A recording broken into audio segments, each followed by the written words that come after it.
天啊，快给我门关。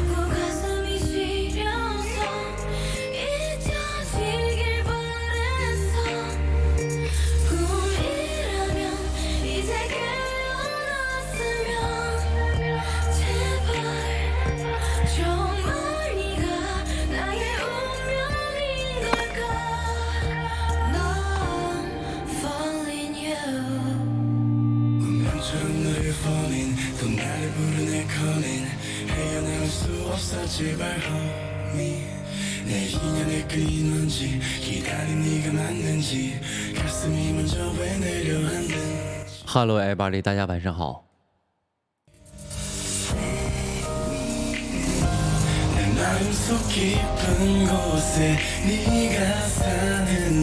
是不是就是这么突然啊？我都没想到啊，我都是没想到，就是怎么能这么突然？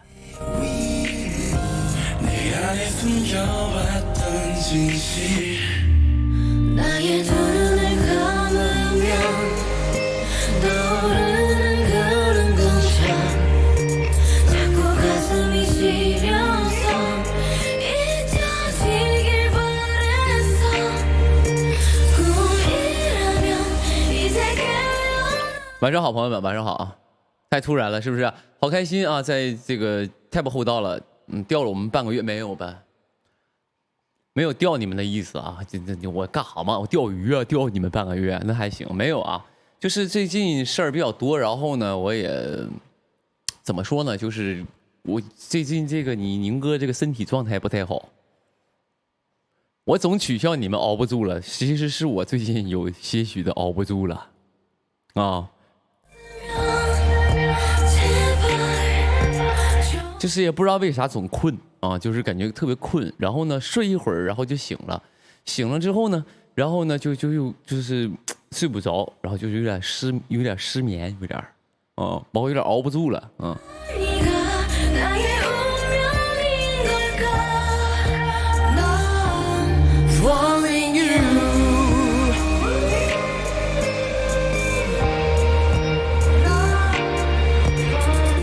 有朋友说想我们想的，你就这么认为，你也会很快乐。只要你快乐就行，啊，你只要你开心，你怎么都行，反正你自己在你脑袋里想吧，啊。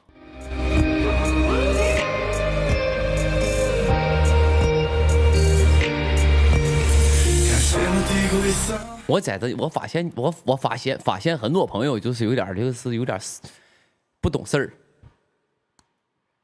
我在这一直说，我说我最近好像身体不太爽，然后咱家朋友一点都没有关心我的意思。有些朋友啊很关心我说宁哥注意身体啊，注意休息啊。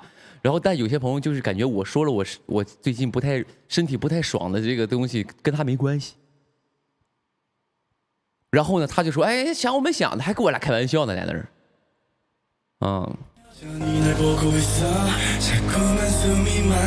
行吧，我在你们眼里就是个玩笑，那我也跟你们好好开玩笑，咱也别说正经的了。对，直播来了，因为好久没播了，然后今天正好收工有点早，然后我就上来给你们播一会儿，好不好？哎，有朋友开始说了，哎，老大注意身体啊，那个宁哥注意身体，没有用，晚了。你这些关心都是虚假的，我不信。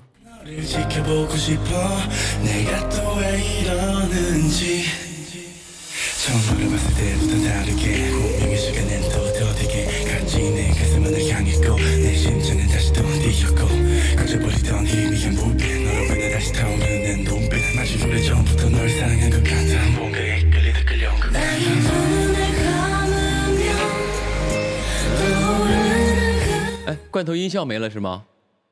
朋友们，你听这个有没有罐头音效？现在这个有声音吗？有笑声吗？有没有？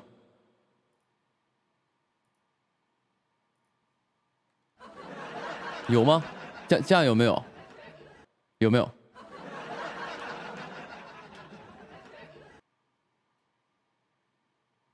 有了，现在有了是吧？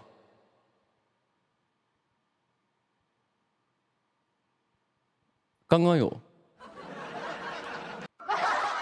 有了吗？有了啊，妥了。刚才因为我这个电脑啊，因为老出点毛病，然后有些那个东西，就是那个声卡那个老掉啊。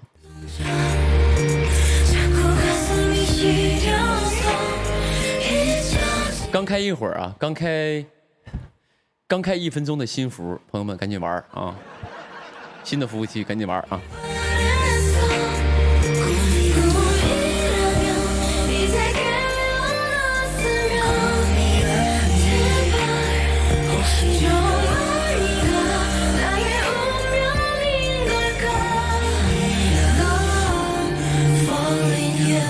有朋友说动画片有点看不清啊，你家没有电视吗？而且你看我直播，你主要是看这个动画片吗？不是，你是看我的不是吗？啊，研究电视剧，研究动画片去了，我的天哪，你可真行啊！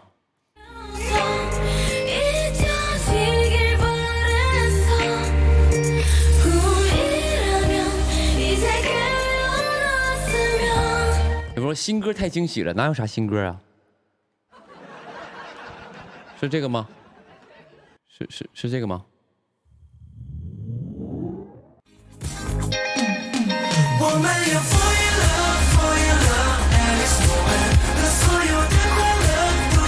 啊，不是这个，虎啸春来啊，对，那是那个马上有一个贺岁动画片，然后动画叫做那个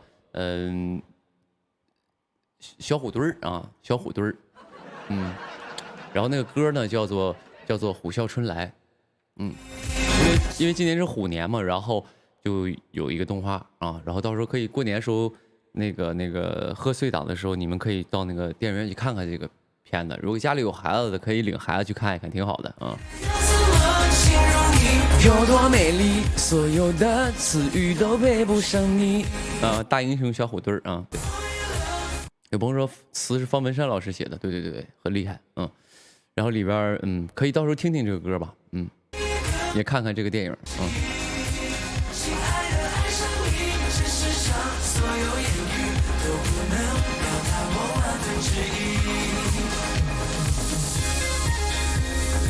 有朋友说宁哥，你大年30直播不？我就不跟这个春晚去抢收视率了吧，好不好？咱这一块就是确实，你说你们再爱看我直播，我也没必要说跟那个春节联欢晚会去抢一个收视率，犯不上。啊，过年你们都好好去过，然后呢，你们有你们的年，我也在剧组跟在剧组里过年，然后呢，挺好的啊。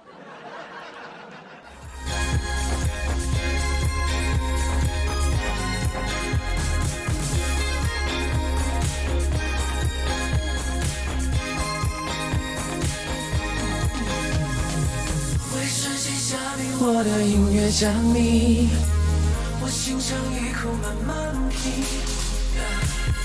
有人说宁哥你集5福了吗？就我这么鸡贼的人，不是，就我这么会过日子的人，我能不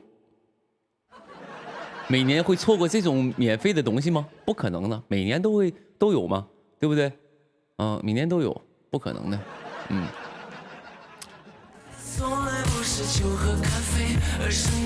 有朋友说过年给我们发红包吗？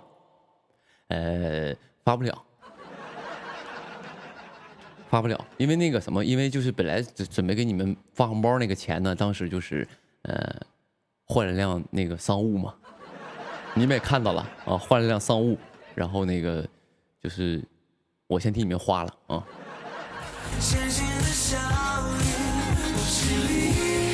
你那浅浅的声音是最动人的旋律，今晚的夜色。有朋友说啥时候播的？刚播一会儿啊。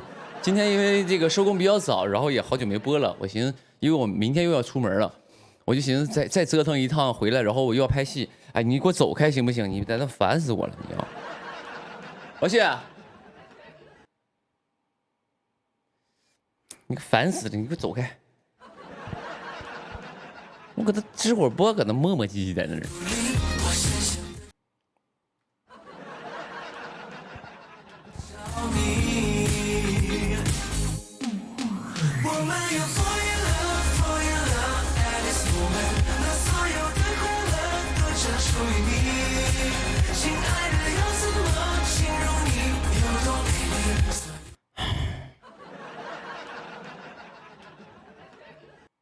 烦死了。大家很多朋友说他怎么这么胖啊？现在就跟一个那个黑猪一样啊，就黑黑的，跟一头猪一样，就吃得好啊，家庭条件不错，天天就吃罐头，然后那个狗粮都不吃，就吃罐头啊，也吃的可好了，嗯。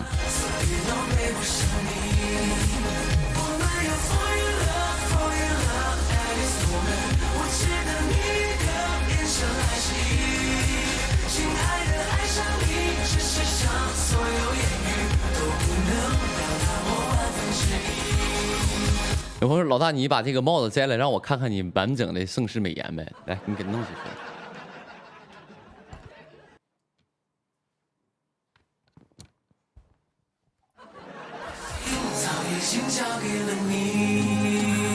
因为我头发比较长，然后呢好久也没剪了，就也没啥型啊，就是比较的，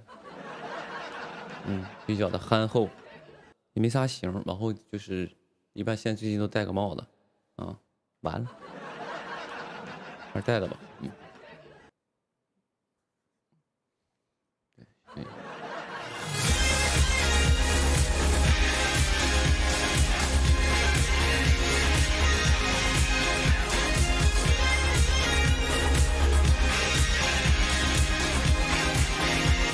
我上一场直播呢，可能是有些许的一些就是一些忧郁的地方，我就当时有点就是可能有点表现的有点忧郁了啊。咱家有一群朋友呢就非常好，也是很细腻的一些粉丝吧。他说：“哎，我觉得宁哥状态不对，他这场直播呀有点这个 EMO。”就是有点噩蒙了，是噩蒙了，是这意思，啊，噩蒙啊，就 EMO 有点 EMO 了，然后他是不是就是，我看也没有什么路透，他是不是因为最近没有活干，然后有点这个抑郁了，啊，就是很关心我呀，也很揣测我的这个工作状态，包括生活状态啊，就可能因为我上场直播确实说了一些有点稍微有点。就是有点这个忧郁的一些话题，结果咱家很多朋友就关心我说，可能是因为宁哥没啥活干了，有点这个抑郁了。给大家说一下，没有啊，不用担心。你宁哥呢，就是我确实最近有点烦，就是有一点怎么说呢，就是有点稍微有点烦躁，我自己有点负能量，为啥呢？因为活太多了。这个也想去，那个也想去，然后呢，又不能同时去，去了这个那个可惜，啊，那个去了虽然可惜，但还有一个在等着我，所以现在属于这么一个状态，所以就是有点太多了，反而就是有点郁闷了，有点。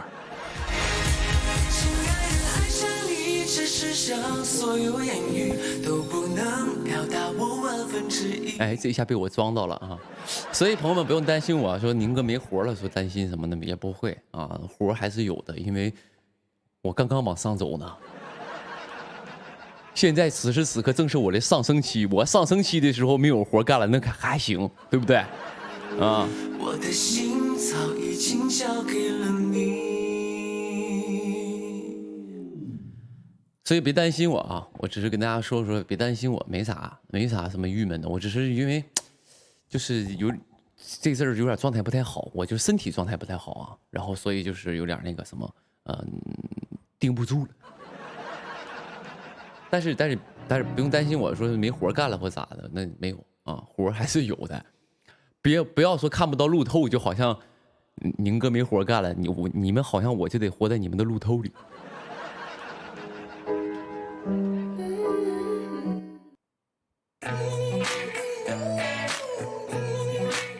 是不是？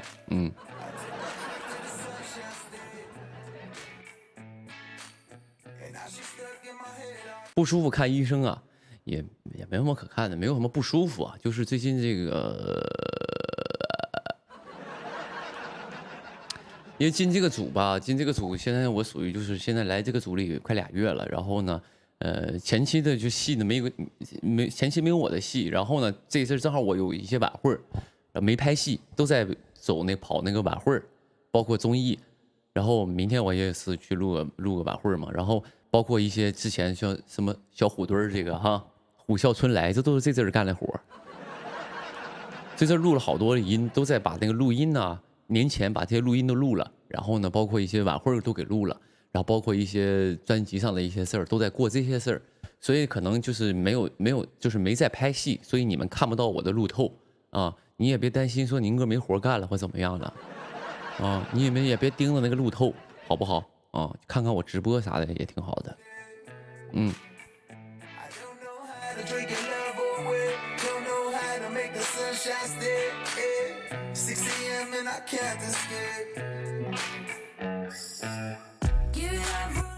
有朋友说宁哥你找我，我给你看病。咱家朋友里是有一些大夫，那咱们就是能不能来一个就是远程看？你从我这个面相上能不能看出来我最近是身体上有什么不爽的地方？有没有？有没有这种叫望闻问切？是不是啊？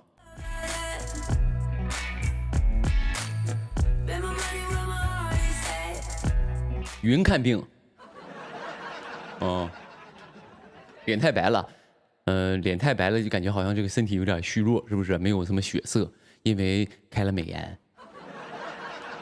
美颜开到头，美白开到80%。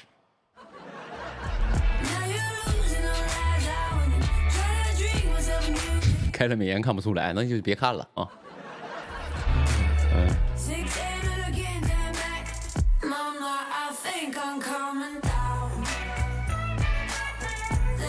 难怪皮肤这么好。对呀，美颜这件事很正常，咱们也不是说第一天就看你宁哥开美颜，那谁都开，没有人不开啊。你看的电视节目啊，电视上那些节目，包括电视剧、电影，那都有美颜。没有美颜，它有个调色，也会对皮肤有一个调整啊。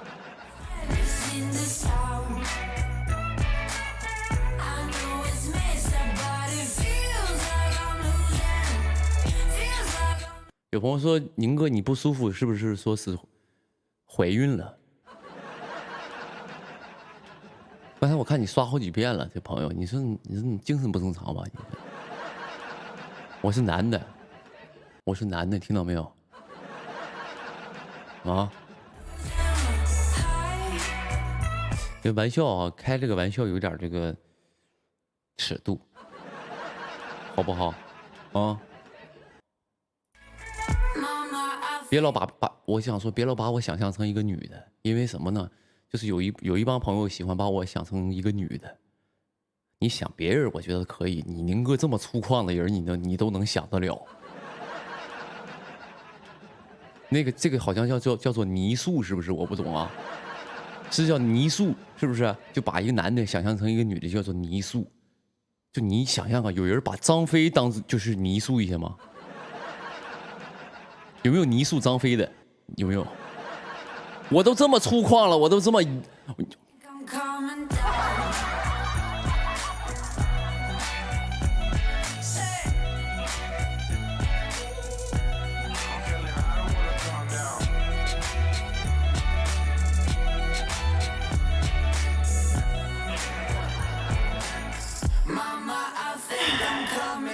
我一个东北老爷们儿，我是真扛不了这种东西啊！你们有自己的快乐，你就是自己玩去，你别在那就是给我俩添堵。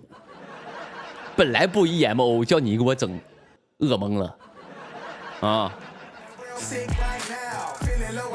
比如说看看你的大金链子，我这什么金链子？我这是买的珍珠啊，每一颗珍珠都是由这个它的含量大概有75%到85%的一个塑料啊，这个是75%到85%都是由塑料组成的，非常的纯。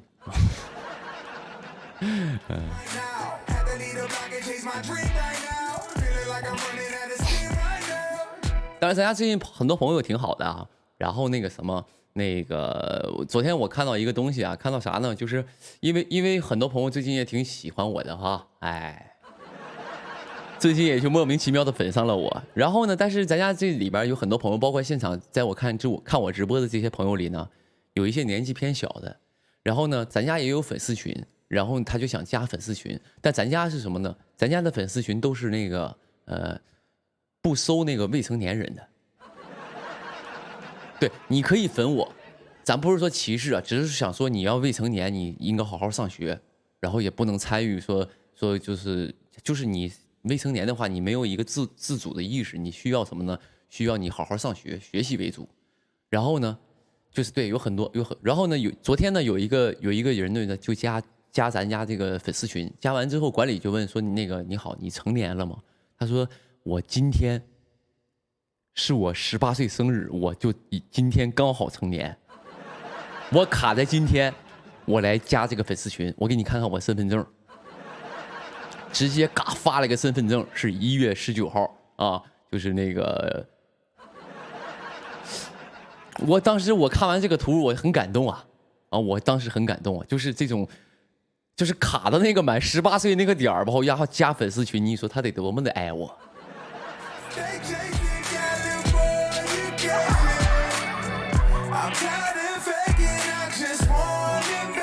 他满18岁想的不是别的事儿，而是第一件事说加我的粉丝群。啊。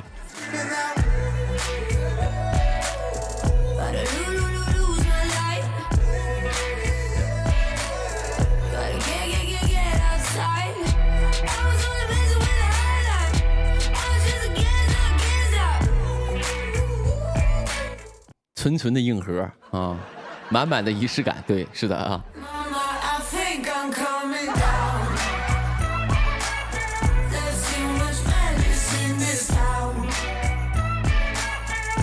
有朋友说42了就不敢动了，啥意思？我刚才说，对，我刚才说了一个话题，然后我说什么呢？我说这个人家当时满18岁卡的那一天粉我特别感动。然后咱家有一些就是年龄偏大的这些姐姐们就受不了了，说什么事儿？你小宁啊，42怎么事儿？你就不敢动了呗？这个话题呀，就有一些煽动性。回答不好，咱家这些就是年龄偏大的姐姐们就不开心了，对不对？不高兴了，马上就容易就是泪流满面，然后呢就搞不好他家这些40多岁的这些姐姐们，他家孩子在那写作业都能给他孩子作业本撕了，气的啊，拿他孩子撒火，我觉得也犯不上。就是我看看怎么说啊，怎么说给他往回找一找。对，姐姐你们都42岁了是吧？我觉得更让我感动。为什么这么说呢？因为您都已经，你看我都称之乎为您了，您都已经42岁了，其实和我也差不了多少啊，咱那八搭八啊，我叫您一声姐姐，小姐姐那个什么，就是您42岁了，我想说什么呢？首先呢，你一定是经历过42年的人生，你见过这个社会上所有的事儿，见过好多人好多事儿，你啥都见过了，但你见过世间繁华之后，还能粉上我这个小朋友，我觉得我超级感动。我突然觉得40多岁的姐姐能粉上我，我瞬间觉得我就是一个不平凡的一个人。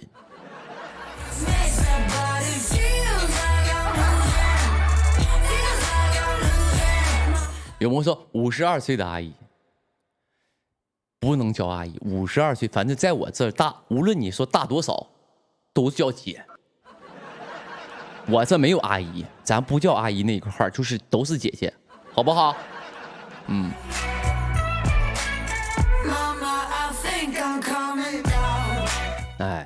？75呢，75那就是真的是更感动。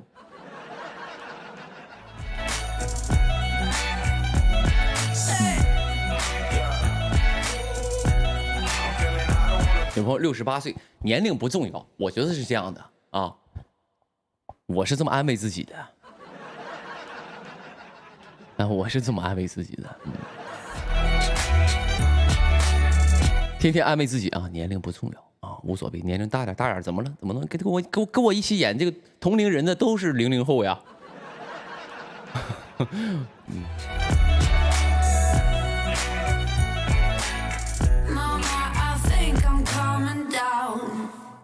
有朋友14岁不配了，不是说不配，你现在还是好好学习，好不好？你现在马上就是退出我的直播间，去看书去阅读，去长知识，好不好？去学智慧，啊，学知识去吧，啊，那多么的这个正能量，朋友们。What's the trick? I wish I knew. I'm so done with thinking through all the things I could. 前两天呢，我看到一个东西啊，是啥呢？就是一个我也不知道算是称之为黄牛还是能称之为啥呀？前两天我不是参加了一个一个活动嘛，然后是是一个晚会啊，是一个晚会。然后呢，我看有一个就是类似黄牛说啥呢？说这个。联系我，有机会呢，跟这个周深和刘宇宁合影。然后呢，刘宇宁和周深这一块，刘宇宁这一块呢，可以就是安排一些就是拥抱。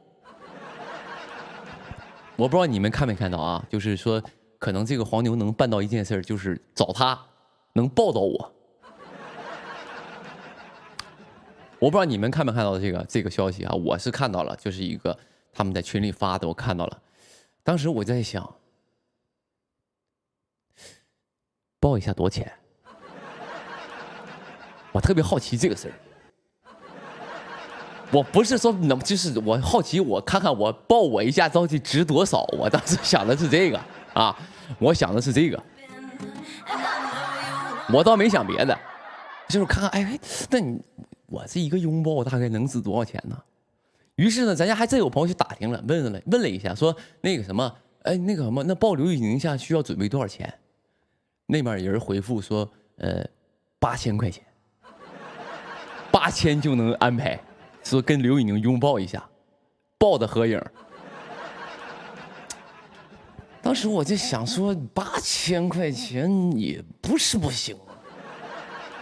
但我就不喜欢让人中间商赚这个差价。咱们现在就是咱从这个现在直播，就是咱现在直播虽然不带货，但是我也懂为什么直播间的很多人直播间的东西便宜，他就出门号称说是厂家直销嘛，省去了店铺还有中间商的钱，他就很多直播间卖的东西便宜，他就声称自己是这个厂家直销。那我就想说8000块钱也不是不行，我这面也能说是，要不我就在我直播间带货得了。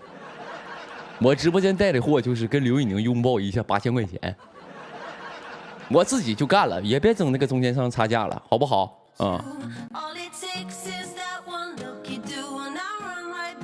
再琢磨一下，就是也，当然我是开玩笑的啊，很多朋友别拿这个黑我，这个没必要，我开玩笑的，然后我想说什么呢？就是这个。所以呀，对啊，那天就那个什么，那天在那个录那个晚会的时候呢，果不其然，就有人来找我合影，然后呢，那个找我合影那个人呢，我又拒绝不了，你明白吗？都是算是认识，这样领说，哎，那个我有几个朋友过来跟你合个影，好不好？那我能说啥？我就说，合呗。然后呢，进来了，我就可能有一些咱家粉丝啊，有一些可能就我也不知道啊，我反正进来几个人跟我要合影。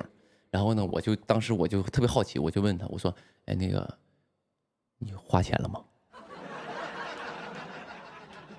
我当时我这个人就比较直嘛，因为我看网上挂了说跟我合影能卖上钱，于是呢我就问了，我就说那个，哎，那个你花钱了吗？然后咱家也是咱家一个确实是个粉丝啊，这个可以叫姐姐。然后呢，他说那个没花钱，我也不知道他说真话还是假话，反正说，哎，你看。这个是我姑娘，我带着我姑娘一块分你，然后她姑娘跟我合了个影，小姑娘也挺好的，一看就小妹妹那样式儿，也挺好的。然后呢，其实我当时问那句话没有别的意思，就我的意思是别花这个冤枉钱啊，哪怕说这个花钱，咱们把这个钱花到这个刀印上，我就是那个刀印，好不好？就是能不能就是。What's the point in saying that when you know how I 就这件事，你想想，就你如果你咱们我觉得像这样的人都得换位思考，这个事儿挨到你身上，你是不是也得有点不高兴，对吧？因为我跟人把影合了，然后钱让别人挣了，利我出了。虽然合个影也不费什么事，但就是感觉我做了一件事是给人家去做嫁衣，给人家这个挣钱了，我就心里就不爽。多少钱我不知道啊，但是我问那个粉丝，那个粉丝说他没花钱，那我没花钱，我就心里还舒服点。第一是什么呢？第一就是这个钱没让别人挣去。第二是什么呢？我就不希望说我粉丝说跟我合个影，我还得拿钱，还什么玩意儿呢？我算老几呀？我是啥呀？我觉得是这两点，我是觉得有点这个啊。所以以后啊，尽量就是有那样的事，说花钱找我合影那样事，你们就尽量也别花了，别花那个冤枉钱，好不好？啊。有一句话是什么呢？要是你就特别想跟我合，你这样事儿，你去联系我工作室，咱们私底下就是最好是当面面对面把这个事儿谈一下，因为网上聊天会有留住记录。到时候咱们就是现实当中，你就是比如说你想跟刘一宁合影，你就联系我工作室，然后工作室给你约出来，咱们找个咖啡厅一坐啊，然后把这个事儿谈一下，啊，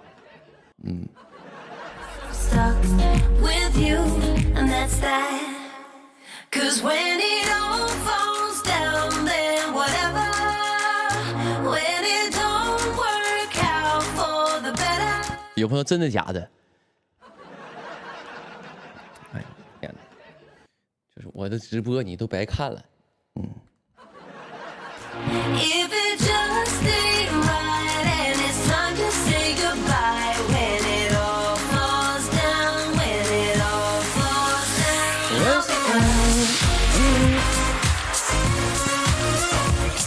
听个乐呵得了呗。还问真的假的？哎，真行，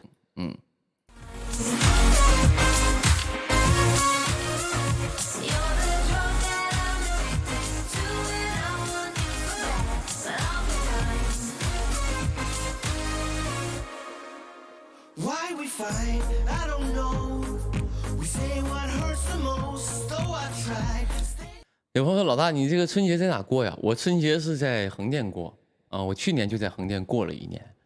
然后呢，那个什么，就是去年是在剧组过的年，今年呢可能又在剧组过年了。然后去年是我第一年在剧组过年，然后呢，也没有经验，其实也是一个新的体验。再加上去年过年的时候也疫情嘛，虽然现在也是没完全好，但是呢就是还好。去年疫情就尽量别窜了嘛，就先在剧组过年。然后呢，当时就是我也忘了是谁，是曾舜晞还是杨超越跟我说的，说那个宁哥，你知不知道就是在剧组过年的一个规矩？我说什么规矩？我说怎么在剧组过年还有规矩，还得怎么穿上红袜子、红背心呗，还是怎么事？他说不是，他说就是咱们像咱们就是这种主演，在这个剧组呢，跟大伙吃年夜饭的时候得发红包。我说发什么红包？他说得给这些，就是比如说灯光老师啊，然后那个音响老师啊，那个摄影老师，给他们这些工作人员发红包。咱们作为主演的话，我说你俩是男一女一，跟我有什么关系？我不是主演，我是配角。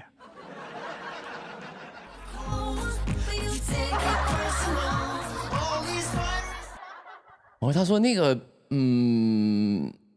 不是宁哥，你也得弄，因为你毕竟咱们都是主要演员嘛，好不好？你这样式那个，那你拿不拿再说？你知不知道说在剧组这个规矩说发多少钱合适？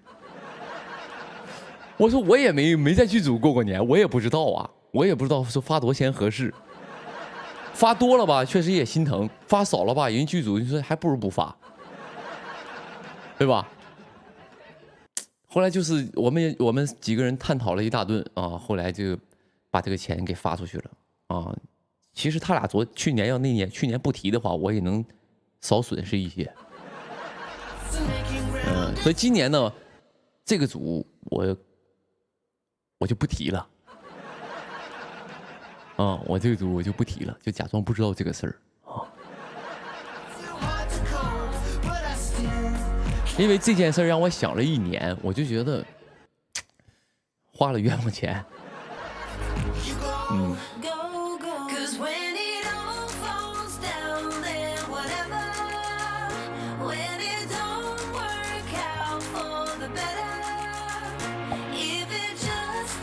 发了多少啊？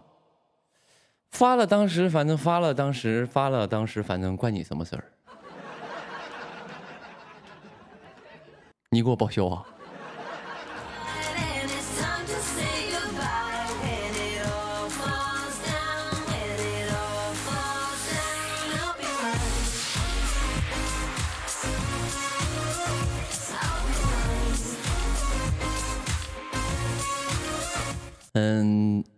有朋友说8000，没有那么少，因为剧组人还挺多的，倒不是说我富有，就是因为剧组人挺多的，你都发了就别抠搜的了啊！我算算几个拥抱啊，8000一个拥抱的话，我当时发了几个拥抱，我看看啊，算了，不重要啊。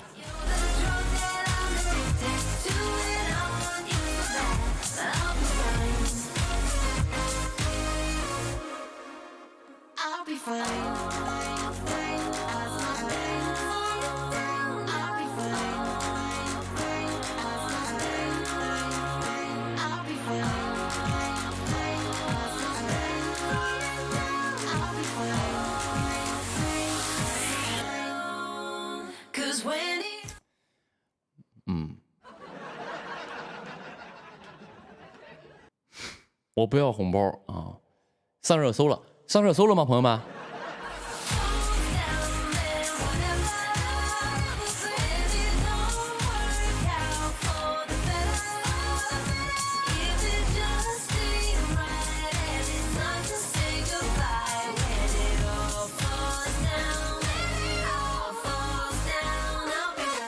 文娱榜啊，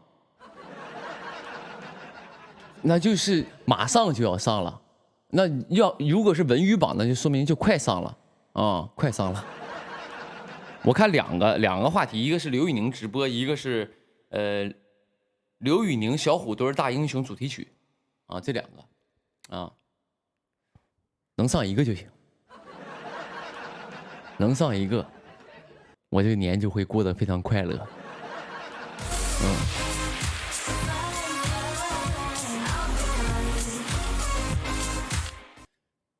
这个如果今天说咱们就没事，因为这个热搜这个东西吧也不好说，能上就上，上不了咱们也没法说啊，因为我也不是什么特别火的人。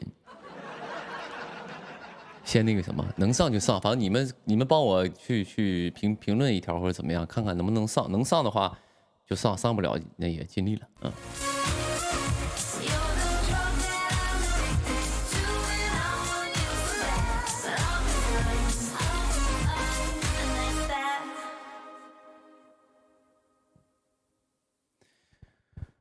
有朋友说老大，你知道你跟我聊别的剧啊？别的剧我不聊敏感话题啊，别给我刮倒啊！然后那个什么，就是别人的剧我也没参与的东西，我就不去提了，好不好？别到时候整的像咱们就要蹭人家似的，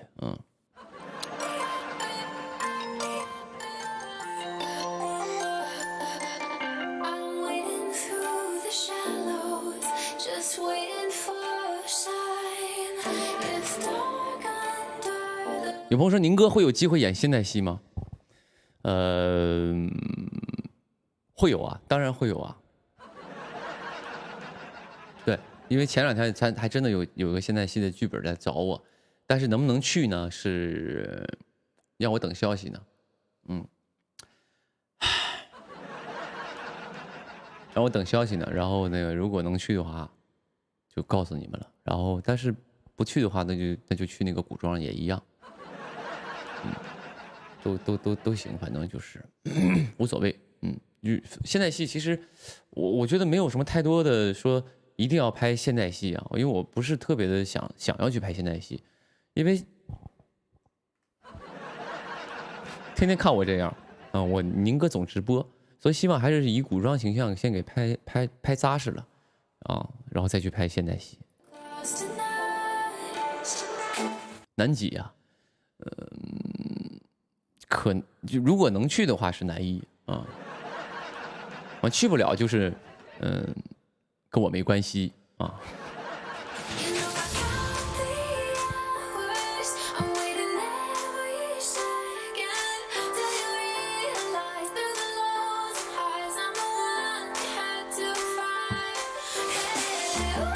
那天有个制片人姐姐跟我说那个你该接男一了，然后那个也劝我，她说你现在这么算下来，加上现在你正在拍的这个戏，你已经拍了7个男二了。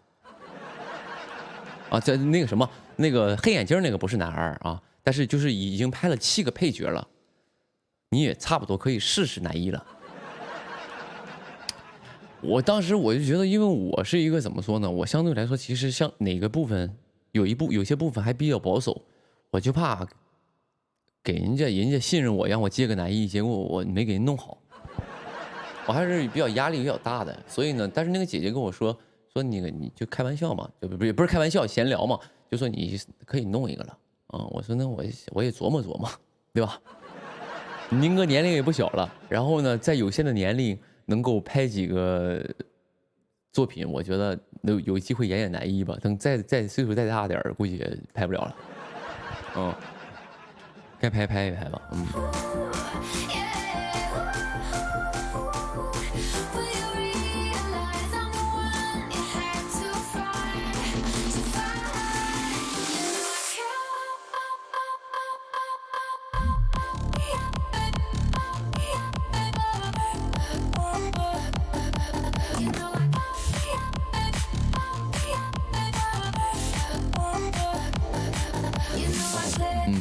我那天当时我忘了是谁给我发了个帖子啊，然后呢，网上就有说什么呢？我发现就是有些人啊，就是我不知道啊，哪怕我说了有些话，因为我现在直播过程当中，其实说话相对来说挺严谨的了，对吧？你看看我以前，我现在虽然是也有时候胡说八道，但是呢，我相对来说比较严谨了。但是就是你看，我尽量别让人说。从我哪句话里找出一些毛病来黑我一下，或者是来煽动一些什么东西，我尽量都是这样式的，脑袋时刻转的。但有些就是黑我的人，这帮人吧，就是无稽之谈啊，就是给我玩那种无稽之谈。然后呢，我那天看了个帖子，是什么帖子？就是说，哎，刘宇宁这个人怎么样？我对他不太了解，但最近呢，我身边很多朋友都开始说看他直播啊，开始就是关注他了。刘宇宁这个人怎么样？让这个大众来评价一下啊，让这个大众来评价一下。我就看到一些评论啊，就是说我这个人怎么样啊？从几个点，但是我特别关注就是大众对我的一个评价，我看看我是什么样啊？有人就说了。第一个回答的风格是什么呢？刘宇宁这个人，是个聪明人。这个刘宇宁这个人是个聪明人。（括号贬义词。）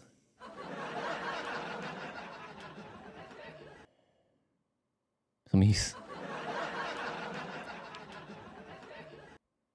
你就是聪明人，就是可以了。你那个括号是什么意思？说我是聪明人是个贬义词，然后呢，还有也有就是复合的嘛，就是啊，刘宇宁这个人就是一看就是在社会上挨过毒打，说话这个情商很高，然后呢，那个很社会啊，很社会，就是那个很聪明。这个没有括号，但是他把那个人要说的东西已经说了，就意思我这个人吧，挺社会这一块的，就是因为又不是说那个社会啊，就是在社会上摸爬滚打过啊，就是吃过亏，看这个人就一看吃过亏，会说话。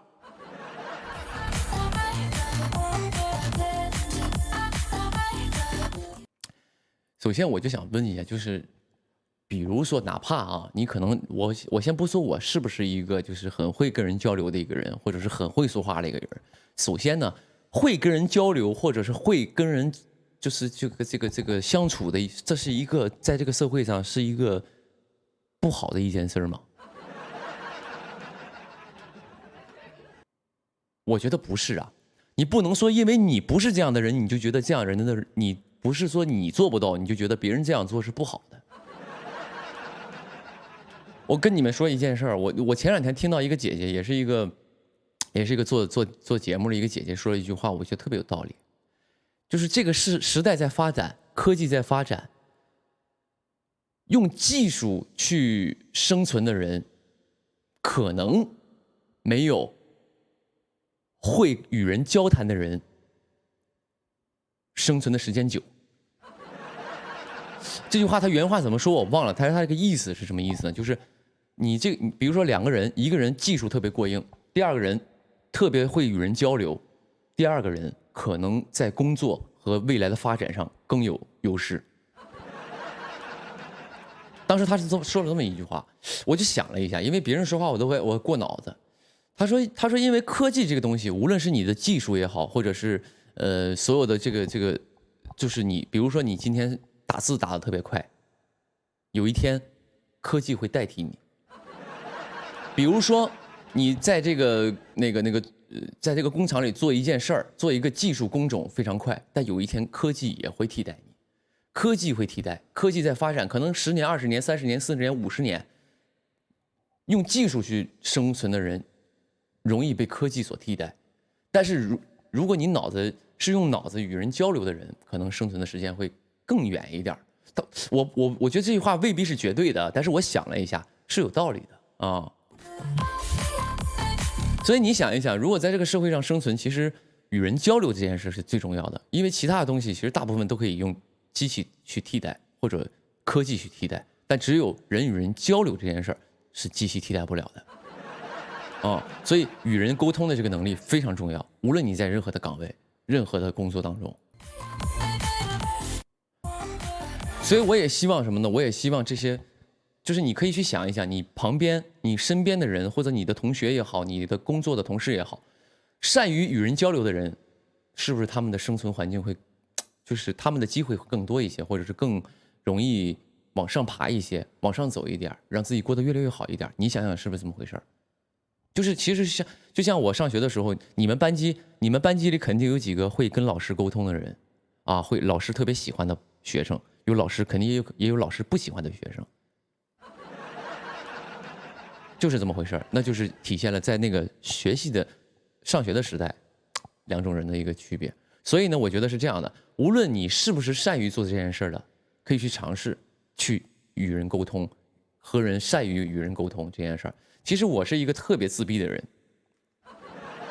我说这句话，很多同学不信。我有的时候我直播，我说其实我私底下不怎么说话，有些朋友就是在脑袋里打了个大问号。怎么可能？宁哥，你这吵把火的，然后张牙舞爪的，你私底下怎么可能是个安静的人？他们都不信，我也不知道为啥不信。为什么我在这个直播当中能够张牙舞爪？因为我知道此时此刻我需要张牙舞爪，我需要与人沟通，我需要和坐在手机面前的你和电脑面前的你需要去沟通，让你来看得下去我的内容，这是我知道我要做什么。在这个同时呢，我也能获得快乐，这是我非常开心的一件事儿。但不代表我私底下也这样，你明白吗？我私底下也不是这样的，而且我特别害怕与人沟通，因为说句实话，我从小呢会有一些自卑，然后因为生长环境的原因，我会有一些自卑，然后特别害怕与人沟通，然后因为我觉得我什么都没有别人强，就会有这种感觉。然后呢，但是呢，这个我很感谢之前的那些经历，比如说做服务员，在酒吧上班。其实做服务员这个东西最重要的就是练习什么呢？与人沟通，客人要打你，你怎么办？你怎么去处理这些东西？其实做服务行业是最练与人沟通的一个能力，包括在酒吧上班，有朋友说客人打你，你怎么办？跪下是吗？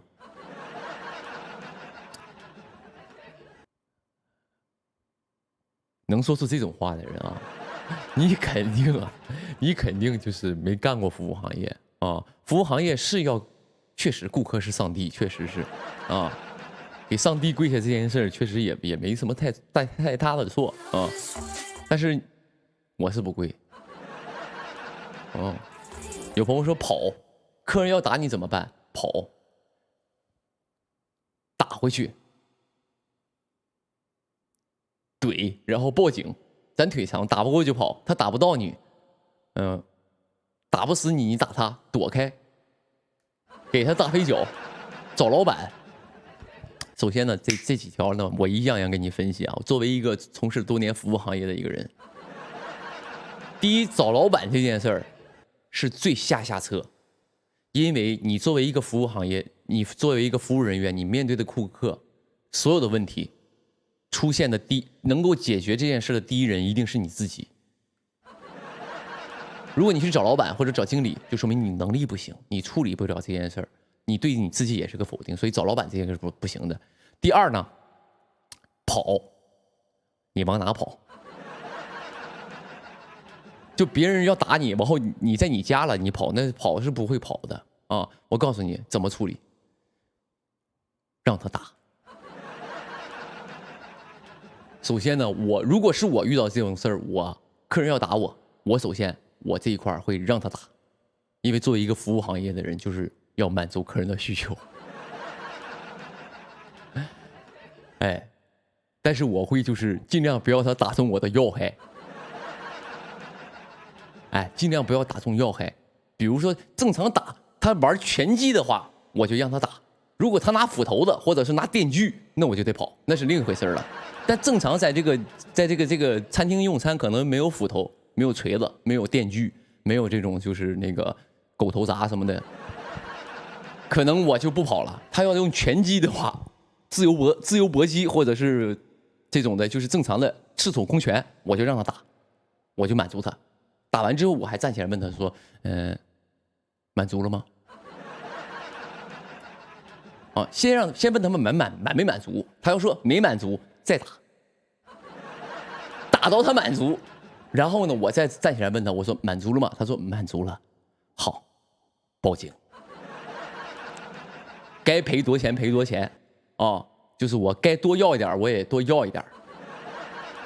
这是作为一个服务行业的一个，我觉得是怎么说呢？如果是我在做这个行业，我客人要打我的话，我会这么处理。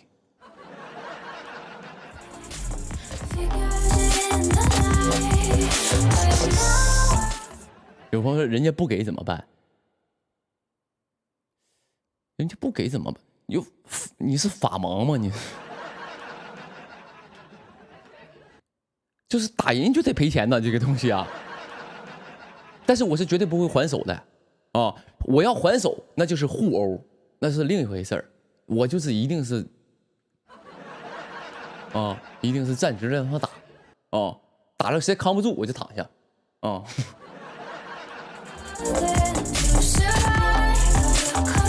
有朋友说他没钱呢，他有没有钱跟我没关系，啊，他有没有钱跟我没关系，有法律去制裁他，好不好？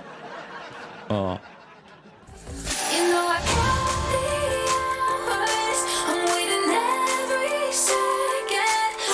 有朋友正当防卫哦，咱们就不要了解这个法律的事儿了，因为我也不太懂啊，我也不太懂这个，如果他拿刀砍我，我可以还手，但是他正常拳击的话，我就尽量我就不可能还手了，啊，那是另一回事儿啊。说哎，不说这个事儿，当时就说哎，为什么聊到这个？对，所以就是想说什么与人沟通这件事其实是很重要的。所以我也想，我无论说我想表达，不是说那些人说我这个能与人沟通这件事儿是一个贬义词，我在这儿说，只是我想分享给你们，你们可以就是千万不要怕与人沟通，其实这个东西都是练的，啊，比如说现在你在网上，你现在打个字，你绝对是也张牙舞爪的，因为没有跟我面对面，你可以张牙舞爪说啥都行。但你可能现实当中遇到真人面对面，你可能就差一层，所以呢，这也是要练的。你试试就是现实当中遇到那个人，你跟他张牙舞爪一下。如果他要打你，你可以听我刚才那一番啊。不是，我想表达是什么呢？就是还是希望啊，无论是你是学技术的也好，学这个任何的科目，我觉得你应该有这个意识，就是让自己学会与人沟通这件事儿，对你以后的发展、工作、学习、生活都有好处，好不好？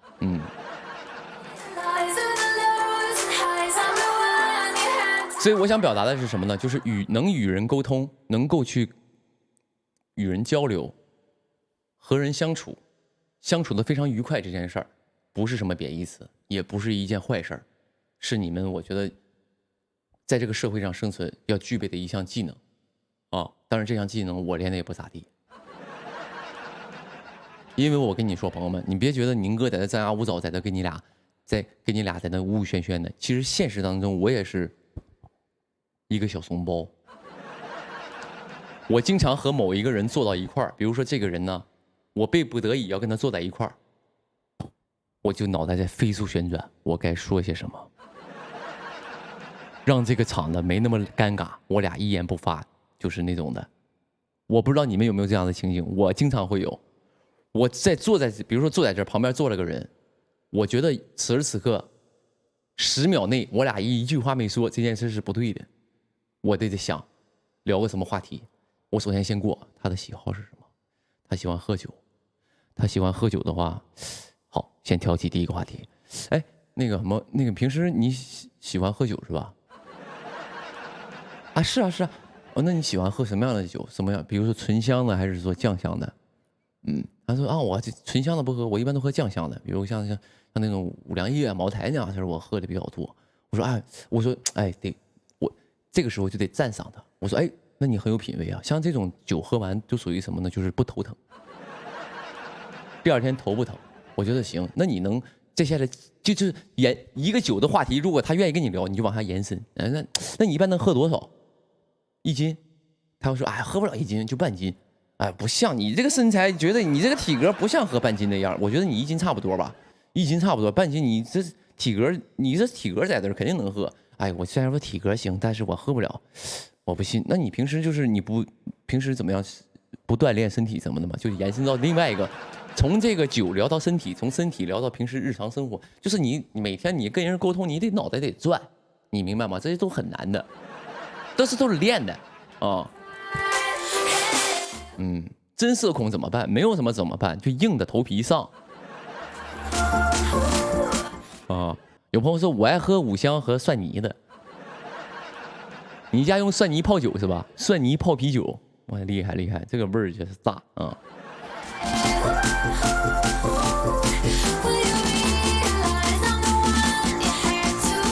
有没有学费交给谁？我教不了你啥，我只是跟你分享，不用交学费。在我这儿，你要觉得你能学到东西，那是我的荣幸，好不好？哎，那接下来我们看下一个 APP 啊，不是 APP， 下一个 PPT 啊。所以啊，这个话题就那天看了一个帖子，延伸到这个了。还有一波人说了什么？说刘宇宁这个人不行，一个网红出身的人，我觉得他本身就很 low。我还记得那个时候《长歌行》刚播的时候，跟人吴磊俩抢男一呢。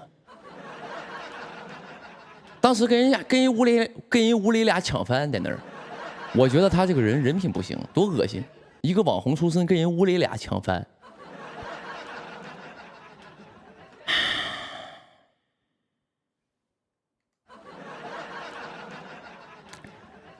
不是你这个话，我就特别想知道这个话是从何而来。我特别不明白他这个点，他这句话是从哪能够说出来的？从哪个点说我能跟人吴磊抢翻？人家是男1女1，我抢一个就是男1.5呗。就是这玩意儿是能抢上去的，靠抢就，比如说俩人平翻，你说抢一抢行？我一个配角跟人男1抢翻。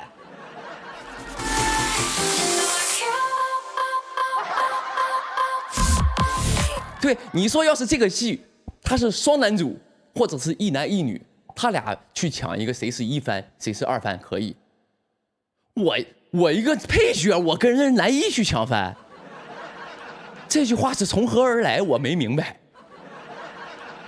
我特别是不知道啊，就是有些东西你说出去得有人信，你得有道理，别人才能信。你必须一个谎言必须有3分真7分假，别人才能信。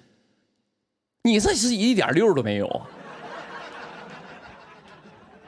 朋友们，就有一天你说你宁哥，我一个男3号，就是现在摆在你面前一个问题，说，哎，那部戏的男3跟男1去抢番位。你听完这句话，你大脑的本能反应是什么？不会觉得奇怪吗？不会觉得这句话本身奇怪吗？比如说，哎，那部戏男1女1去抢番，哎，这句话很正常。或者，哎，那部戏是双男主，他俩为了这个番位就是在那儿，这是正常的。一个男3跟男1抢番，这怎么可能存在这件事儿？所以我觉得你可以黑我，但是你得言之有物，言之有理，你不能就是胡说八道。然后呢，还有一些网友没有脑子，看完之后说：“是吗？哇，他是真不要脸，还跟人吴磊抢，他就是个网红。”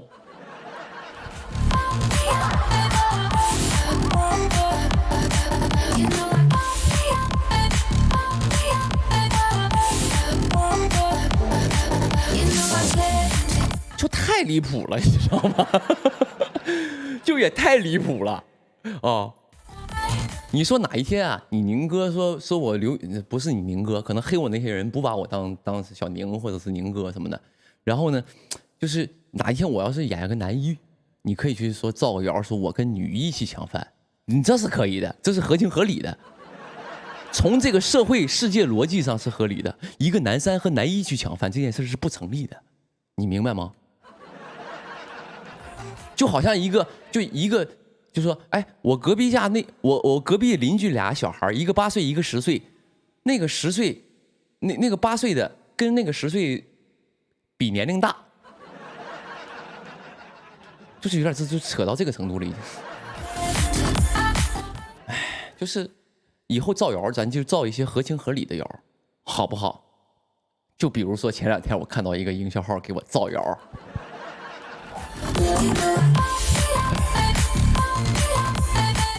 我看到那个视频之后呢，我点开了评论，有一个营销号啊，我点开了评论，结果都是咱家朋友在那艾特我，你们好像是有病，人家给我造谣，你不给人举报，你搁那哈哈搁那艾特我，说太好了，你再发2条，这个号你再发2条黑我们宁哥的，他马上就来直播了，他就要直播去澄清了。你再发2条，好不好？你这样子，你发1条可能是他不着急说澄清，你多发个3条，他可能就是因为我们已经好几天没看他直播了，你发完之后，他就可能马上就过来直播要辟谣。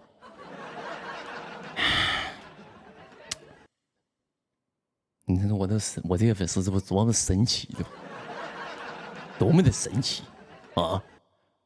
那个营销号说，我那个不止一个营销号啊，有一个文字版的，我看到了，有一个文字版的。有一个什么呢？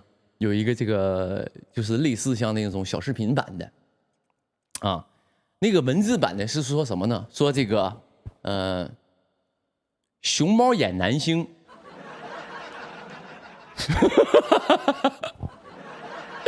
我说这个东西就不是我说的啊，我也没有黑别人，我也没有黑我的朋友啊。说这个熊猫眼男星最近拒绝了一部戏。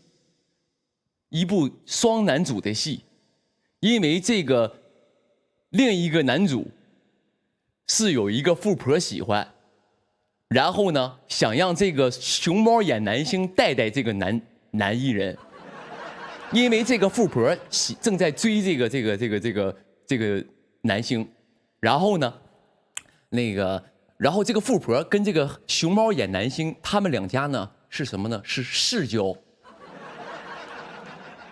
有没有点那个霸道总裁小文那个感觉？俩人是世交啊，就是几代人的那种交情，就是这面集团和那面集团是世交。熊猫眼男星呢，后来还是怎么拒绝了，就意思没给这个面子啊，他就当时这个熊猫眼男星虽然是世交，但是没给这个男星给这个人这个面子啊。这个男星是什么呢？是从网红转歌手，腿特别长，就形容这个男星啊，就是被这个富婆追求这个男星啊。朋友们，你想这几个线索啊，从网红转歌手，个儿特别高，腿特别长，要去演戏。你想想这个娱乐圈还有谁？你给我想。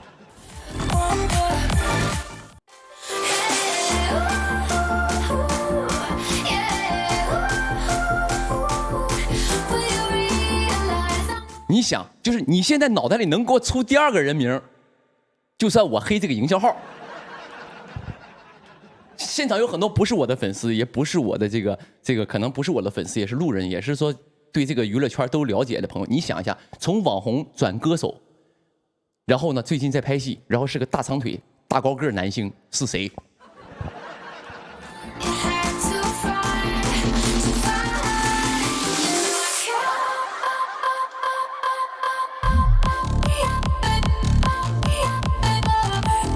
符合这几个条件呢，只有我。啊，符合这几个条件呢，也就只有我了。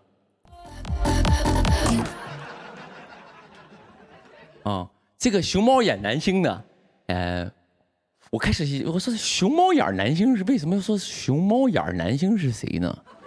什么叫熊猫眼男星？我就在想这个熊猫眼是谁。我想了一下。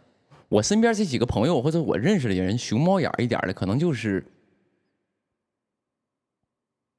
HZT 了吧？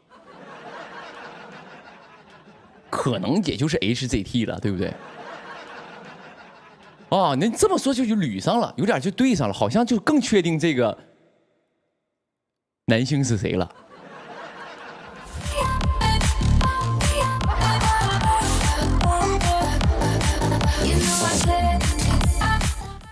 然后呢，就是好像这是一条，这是文字版的，视频版说什么呢？归国眼线男。哎，归国眼线男是。于是这个称号，我又想了一下，归国眼线男艺人是。又是从这个可能是从别的地方是这个出道，然后回来了，回来之后呢，喜欢画眼线，是个男的，是谁呢？就是那个视频我好像还留着，我给你们放一下啊，我等一下我找一下啊，看我有没有。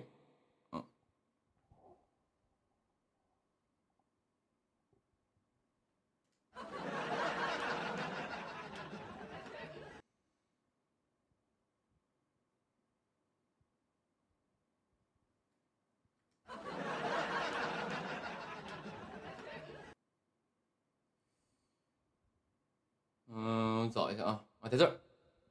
网红转型的大高个男歌手最近在被富婆追求，为了表示诚意，还帮他拉投资，让男歌手来当大男主，还去找了归国眼线男星来给他做配，因为富婆家里和归国眼线家里是旧时。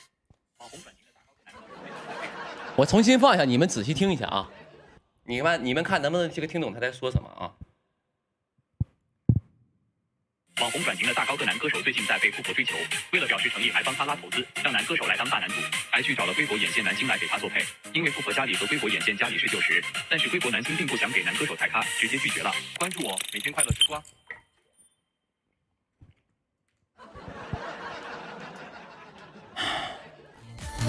网红转歌手大高个男星。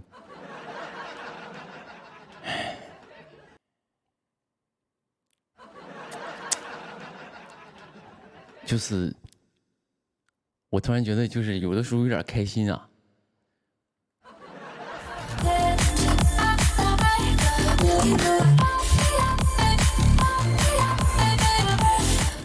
首先，我想表达一点什么呢？哈，就是你就是黑我行，你要是黑我就单独黑我，你别给我朋友起外号，行不行？好不好？在我这块我特别气愤的点就是给我朋友起外号，我觉得特别不尊重人。你黑我，你就是你跟我俩开玩笑，你说你要点流量或者博眼球都是正常，但你不能不尊重我朋友。你可以不尊重我，但是不尊重我朋友这一块，我确实就觉得我接受不了。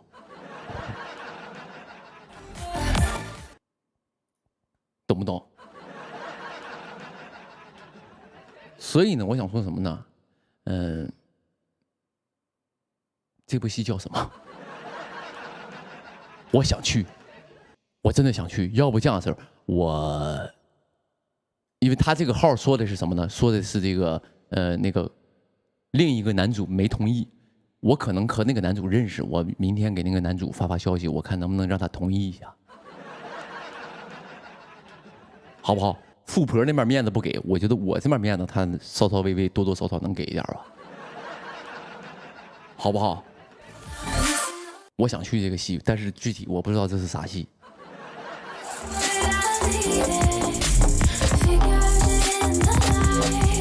有朋友说那个双男主的戏不是你俩直播说的吗？是啊。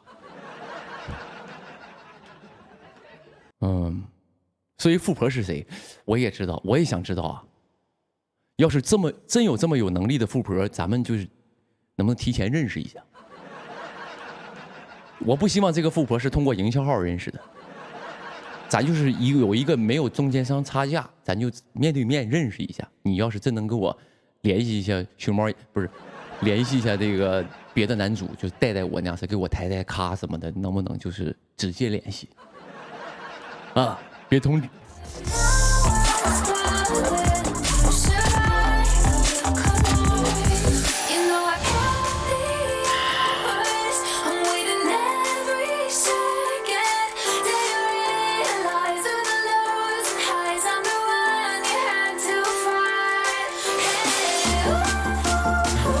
所以也是绝了，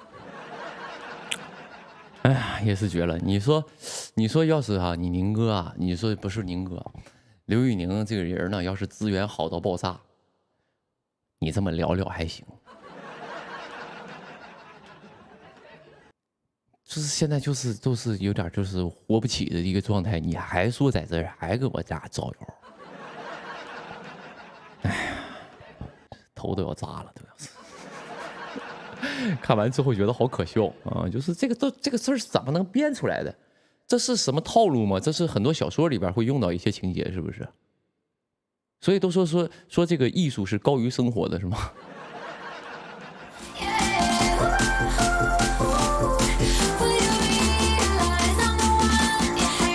有朋友说老大你别生气，以后肯定会有富婆喜欢你的。我生气的点不是因为有富婆现在没富婆喜欢我，你不要搞错了好不好？你就搞得我这个人三观好像不正，好像我多么希望有富婆喜欢我，能有富婆给我这个拉资源，不存在，不是这个意思啊。我刚才说我生气的点是给我朋友起外号这个点，懂不懂？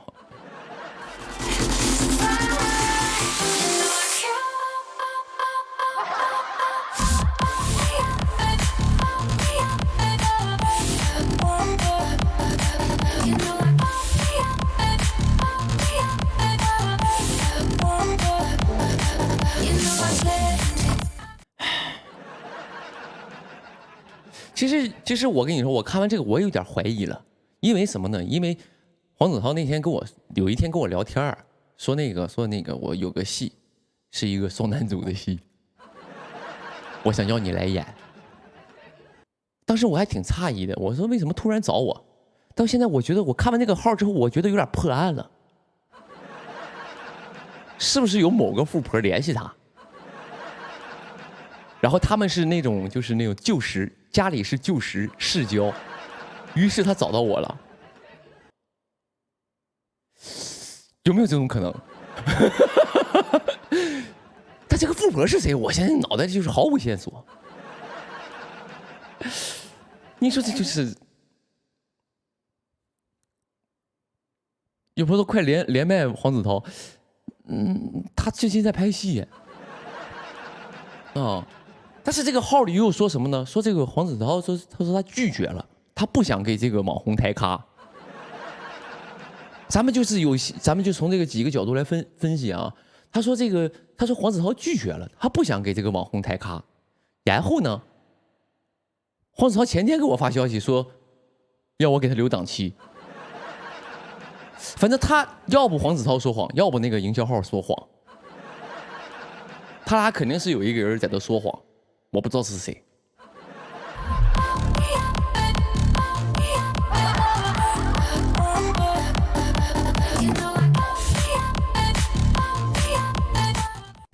此案疑点重重。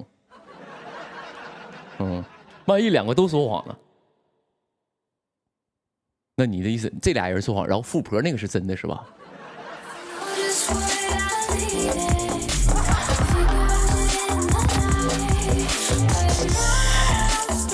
行吧。哎呀，就是反正就是怎么说呢，就是下次写靠谱一点，或者是帮我宣传一下正能量的东西，咱们别老是瞎弄这些东西了，好不好？咱们都是人，积点德，行点善吧。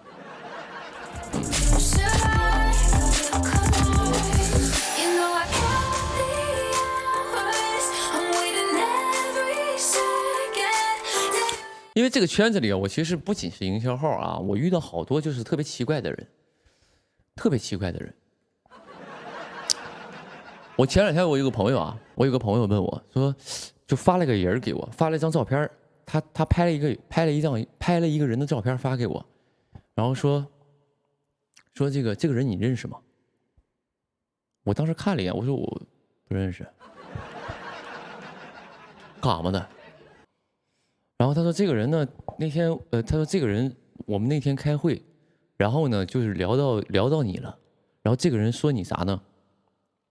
说你这个人特别的装，哎，在剧组里特别不尊重工作人员，然后呢还不会演戏，又不会演戏，然后呢又不尊重工作人员，然后特别装，这个人特别装，特别不好接触，天天还骂工作人员，然后呢反正说了我好多不好的事儿。然后我就特别诧异啊，因为你宁哥就出门就做口碑的，我宁愿不赚钱，我也要把口碑赚得好好的。然后我就特别纳闷，我说这人他是干啥的？他说我们接下来有一个这个有一个什么剧，他在这个地方当制片。我说我跟他有什么交集吗？他说他也说不明白。然后呢，他说他对你可了解了，他说你是这个黑金娱乐的。我说黑金是什么？他说是个公司。我说哦，我好像知道了，我知道黑金是哪个公司了啊，但我不是那个公司的呀。就是他搞得好了解我，非常的了解我啊，就是不行了。然后我说，后来我说他叫啥名？哦，他把名字发给我了。我现在到处在查这个人是谁啊。我倒不是要干嘛，我给他叫来，我当面问他，我说为什么这么说我？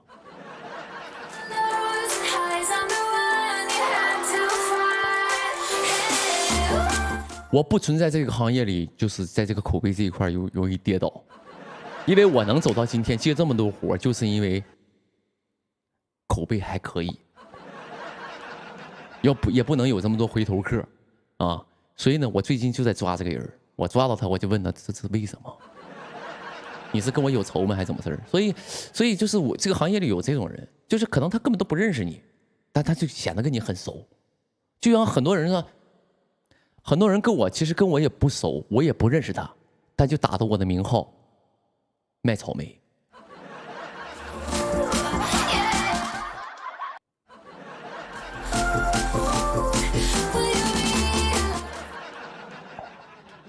我前两天我特别不开心的一件事是什么呢？我以前家里有个朋友啊，倒腾草莓的，给我发了条消息。我这个人特别不爱计较啊，我给我发了条消息说那个小宁啊，那个什么我们这个草莓下来了，给你弄点啊。我当时看完之后我还挺开心的，我说行啊，多谢兄弟了，给我弄一盒我尝尝就行啊，给我弄一盒，我尝尝，因为丹东大草莓嘛，对吧？家乡的东西。然后呢，我就给他回了个消息，我说行啊，我说谢谢了啊，到时候我给你地址，你给我邮啊，邮一箱尝尝呗。结果转眼儿，他把我俩聊天记录截图直接发朋友圈，刘宇宁都买这个草莓了，你们还在等什么？想要跟刘宇宁吃一样的草莓吗？请赶紧下单吧。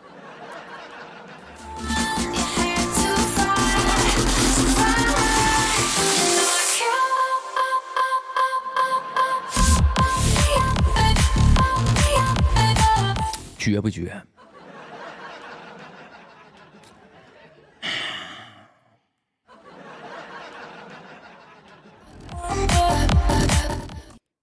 所以我觉得有些人一次啊，我就够够的了，我就可能就是不会再跟他交流了啊，就是这么简单。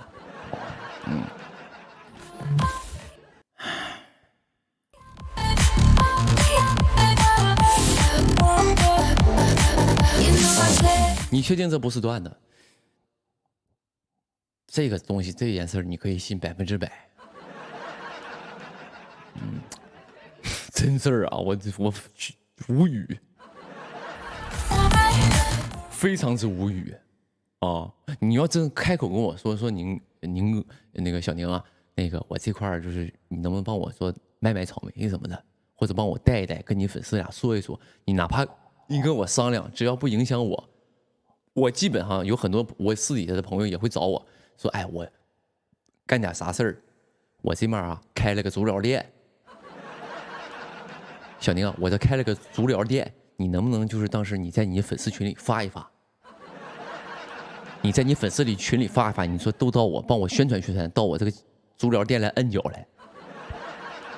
我通常我像这种的，我基本都说，确实不好意思，我这块呢，弄不了。啊，包括什么呢？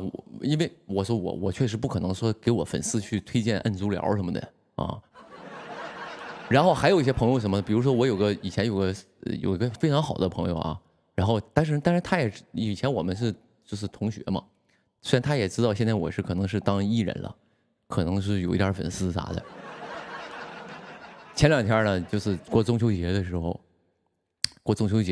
然后那个什么，就是我也不知道饭店都有啥毛病啊，就是必须让员工往外卖月饼。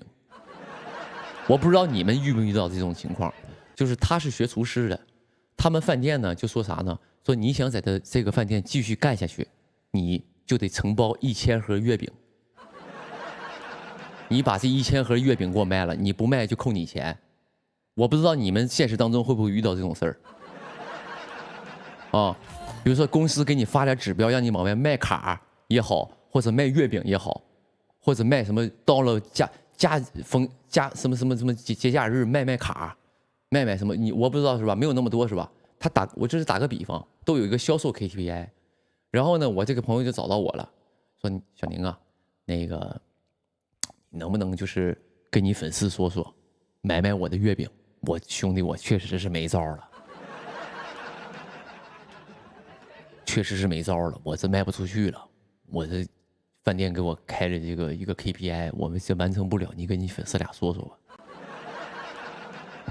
其实说句实话，我跟你们，假如说这个事儿我硬起来了，我说那个粉丝朋友们啊，各位这个家人们啊，我朋友现在月饼卖不出去了，你们就是家里需要月饼，帮我就是冲一下，可能是你们也不是什么事儿，但是我永远不可能去做这件事儿。我跟他说的是什么？我说我不可能去给你做这件事，让我粉丝去买你月饼，这样式儿，给我来100盒吧。我买点好不好？我帮你销售一下。我没说100盒，我说给我来点吧。然后那个我给你买点吧，我买点。因为我不爱吃月饼，我说我给你买点吧。他说你买多少？我说你需要买多少？因为我寻我也行啊，就因为我现在算是在我朋友当中出息了，帮朋友又能如何，对不对？我现在你难不是吗？我不能找我粉丝买，但我爷们儿一把，我买点。我说你那个，我说我买点吧。我说你的 KPI 是多少盒？他说这样子，你需要多少盒？我说我在剧组了，然后正好拍戏呢，我这样式我买10盒吧，我送人行不行？因为一盒都3、400，朋友们不便宜，那个月饼，它都是精包装的，一盒3、400。我说我买10盒吧，3、4千了都花出去了，还不行吗？朋友们，是不是也不错了？作为朋友来说，你是不是也挺仗义，对吧？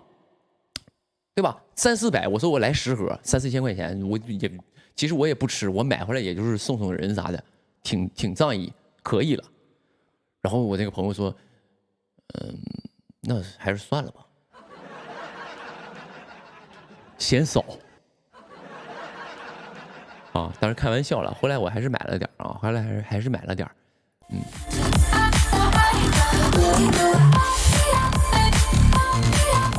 没有，我想表达的是什么呢？就是我也不知道我想表达什么。从什么话题聊的？对，就是我想说什么呢？就是我不会去做损害我自己名声，或者是损害我粉丝的一件事儿。你知道吗？卖个月饼这件事我都不会去做，我怎么可能让在剧组给人留下那么一个口碑？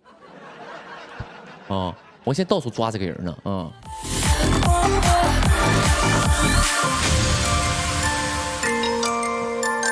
所以有些人啊，就是为了什么呢？就是莫名其妙，为了就是好像贬低你就会受到别人的关注一样，啊，就是贬低你就会受到别人的关注，就是这么简单。我遇到过好多次这样的人，就是包括有些之前一些活动上，我也遇到这样的人，就是那种的。算了，有机会再跟你们说吧。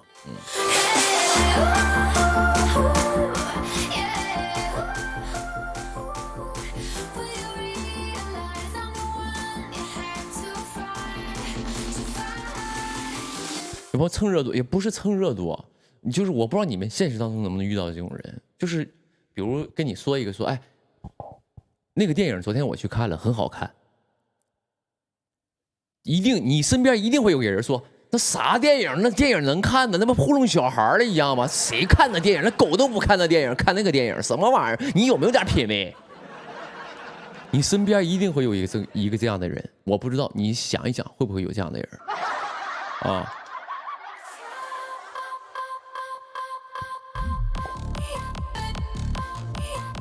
还有就是类似怎么说，哎，我今天中午去那个楼下那家那个米线店去吃了一份米线，哇，太好吃了。你身边一定有人说，他家那米线不行，不卫生。他怎么跟那个老式米线比啊？他跟不行，他这个不行。那天我去他后厨看了，全都垃圾，可脏了那个味儿啊。他那个汤啊，都是用那个勾兑出来的，可味儿可大了。你不能吃那个不好吃，那个丸子都不新鲜。我吃一次我都吐了，那谁狗能吃那玩意儿？喂猪的猪不都不吃。一定有这样的人，你身边是啊，干净卫生啊，兄弟们，就你跟他说一样东西，他肯定要无限的否定，哪怕他没吃过，他也要去贬低那样东西，就也要去否定，然后来承认他有见识，或者他有独到的见解，就是会有这样的人。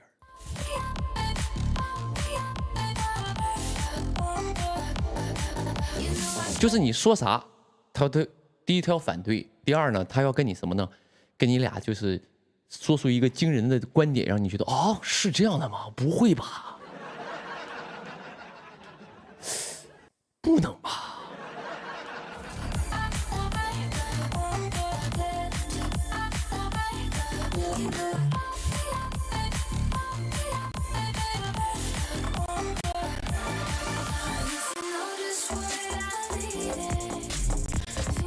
歌的声音好大，就是要刺穿你的耳膜，让你有一种沉浸在音乐当中、音乐的海洋的感觉。这样，朋友们啊，朋友们，这样式儿。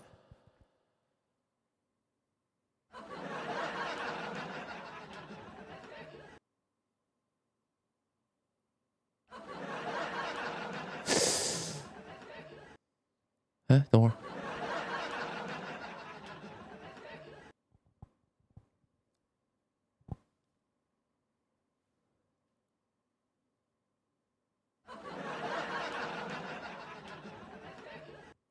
朋友们，我隔壁好像吵吵起来了。现在几点？8:43。这应该刚吃完饭，就是吃饱了撑的，估计是。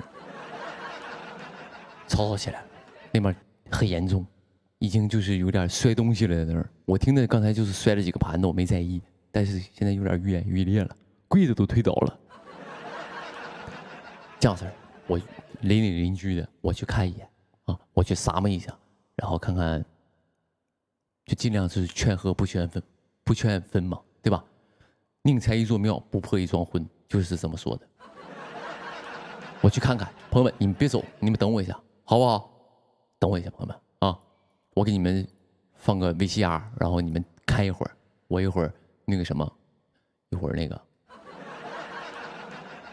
一会儿回来啊。哎，我放个 VCR 啊，等我一下。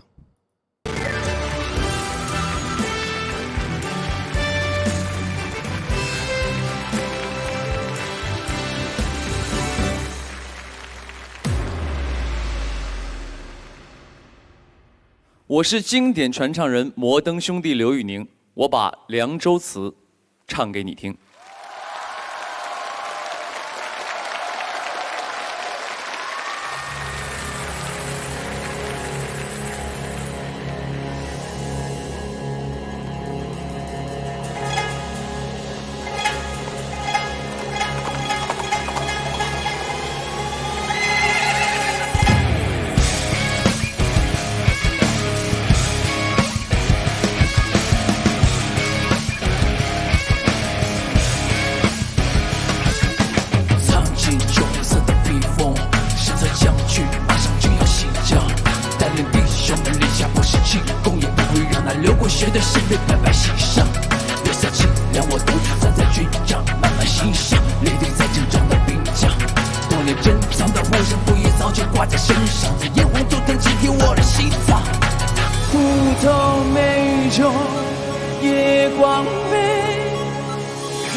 回来了，朋友们啊！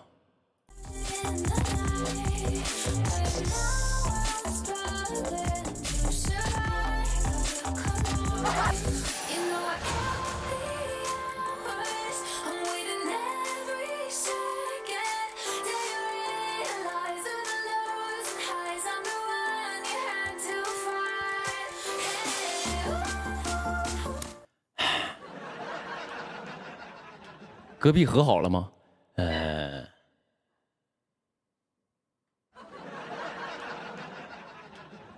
听错了，听错了，听错了，隔壁那个什么那个没打起来。我想想编个什么理由。哎，我怎么把我心声说出来了？啊，就是隔壁没打起来，是那个对面看电影呢。看那个电影叫做《别理陌生人》，还是叫什么《别和陌生人说话》啊？看以前的老电视剧呢。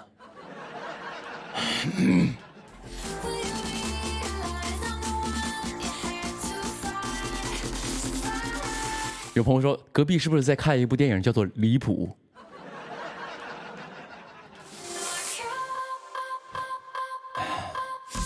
没有，如果隔壁在看一部电影叫做《离谱》，那个电影讲的内容一定是一个男3号和一个男1抢翻的事儿，就没那么激烈了。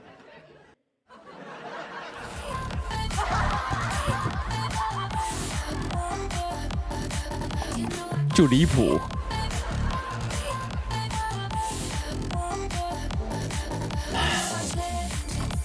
你要说一个男3和一个男1去抢富婆这件事，我觉得靠谱。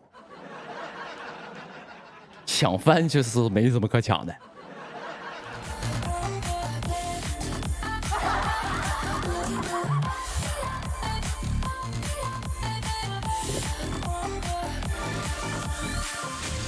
以后这个梗就过不去了。没有，咱这个直播就讲究一个传承，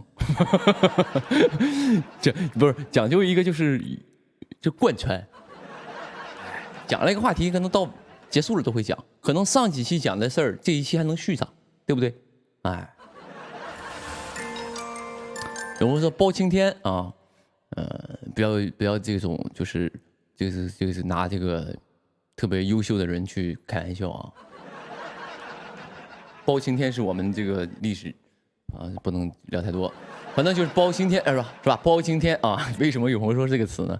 因为我在今天早上出宫了嘛，然后我之前给大家说了，我是演一个苗疆剑客，然后呢，这个剑客呢，在这个造型上的一个设计就是风吹日晒啊，因为那面就是他出生那块这个地方太阳非常的浓烈。就必须要给晒黑，就这个人晒得老黑了，啊，往后就是有点黑黑的。于是呢，天天我去化妆啊，头都疼。就是怎么说呢？因为这个没办法，因为为了角色去付出，我觉得这是非常正常的一件事儿。但有一个问题啊，我本身底子不能说白吧。还行，我本身的底子虽然不像你们说的冷白皮，但是，也有一个黄油皮吧，啊，黄油皮啊，也是一个就是正常的一个皮肤。于是呢，每天去都得往脸上抹那种，你们听说过7号粉底吗？我相信在场的朋友们，男孩也好，女孩也好，女孩偏多啊。女孩肯定听过1号、2号、3号，你听说过7号吗？就7号粉底，品牌这一块基本不怎么销售。啊，我用的那个品牌用阿玛尼的那个粉底液嘛，基本不怎么销售，因为没人能遇得到。他那种呢，可能那种色号会卖往什么呢？卖往非洲那些国家，就是可能是啊，或者是你知道吗？有那面是用的，但咱们这块儿啊，7号是用不到。然后呢，我现在是用的7号粉底，化妆7号粉底。然后呢，你宁哥有一个问题是啥呢？就是我这个人有点吃妆。我说的吃妆不是说吃造型。就是那个脸呢，吸收特别好，用点啥面膜，咋就吸干了，就是那种的，用点粉底液都给你吸皮肤里，那种吃妆你知道吗？就是你打完粉底，过1个小时，感觉像没有粉底似的，吃粉就比较吃粉啊。有朋友说毛孔大，我想想我现在有没有什么化妆品代言啊？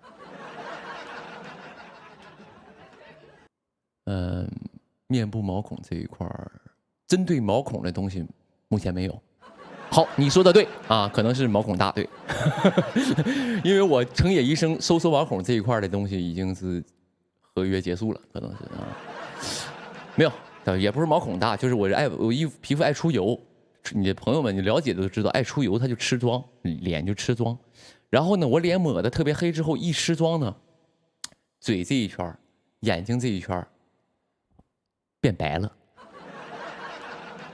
其他脸是黑的，眼睛一圈是白的，嘴周围这一圈是白的。就是我可能形容完啊，你想象不到是什么样。我给你形容一下，我给你说一个东西啊，就是姜饼人。啊，姜饼人，姜饼人可能有点这个不知道的话，我就想就是熊猫眼男性的反义词。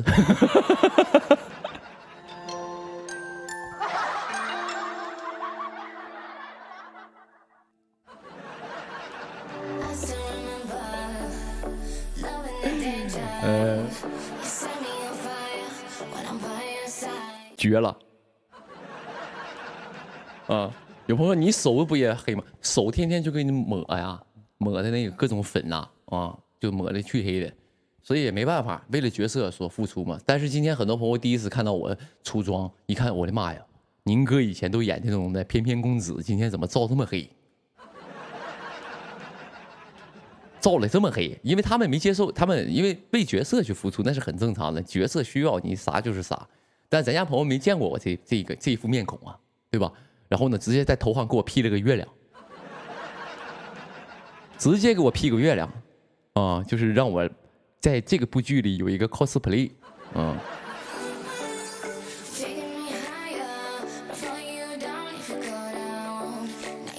有朋友说黑瞎子也黑啊，黑瞎子黑啊，这个比黑瞎子还黑。黑瞎子那种黑是为了体现什么呢？是为了体现他爷们儿刚硬的那一面。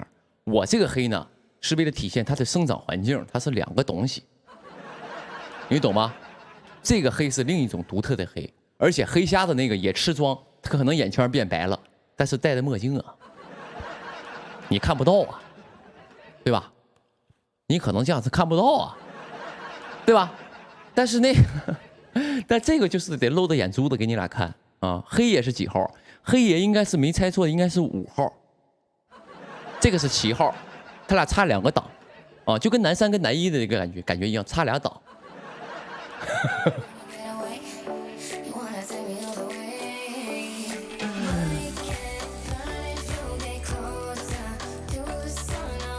热搜上了吗？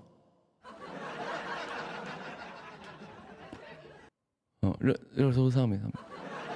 没上也不要紧，朋友们啊，没上咱们不强求，咱也不强求，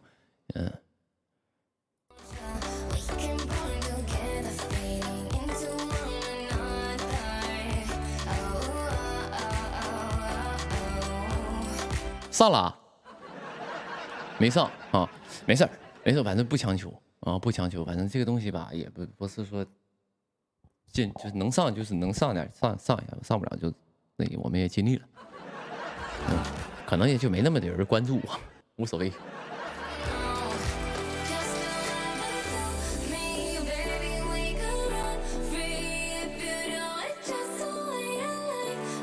有朋友说你的衣服新买的是吧？可不是咋的。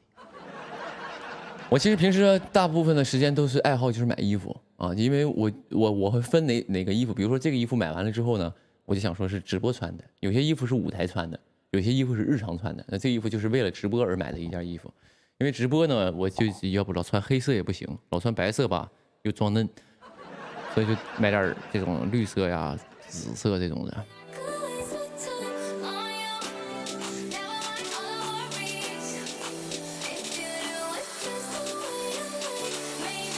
有朋友今天突破5000万，什么玩意儿5000万？没有，我不，你说这个浏览量是吧？我直播浏览量，我跟你说，其实已经挺行的了啊，因为在这个行业里能有个1000万浏览量就是有点就不错了。上次为什么就是那个好像是4000是吧？是因为当时是那个微博那边给了好多资源，给了开屏，又给了好多东西，给了好多那个推广。然后我的直播上次就是稍微浏览量高了一些，但现在没有太多推广的话就正常。反正我这个直播嘛，我也不是把它当做一个就怎么说呢，商业性的东西，就是它的浏览量和这个跟我没有太大的一个关系。当然越多人看我肯定越开心啊，但是它不会成为我直播的一个动力，或者是直播的一个必要的一件事儿啊，就是这么简单啊。因为我那就违反了我的初衷了。因为我今天在这直播，我不是为了宣传作品，也不是为了打广告，也不是为了带货，所以我要这个流量与否不是特别重要。我就是直播，就是为了回馈粉丝也好，或者有走过路过看到我直播坐一会儿，看我叭叭一会儿的这样的朋友，我的直播意义在这儿，想跟你们聊会儿天儿，而不是说商业性的一个东西，所以它的浏览量不是最重要的啊。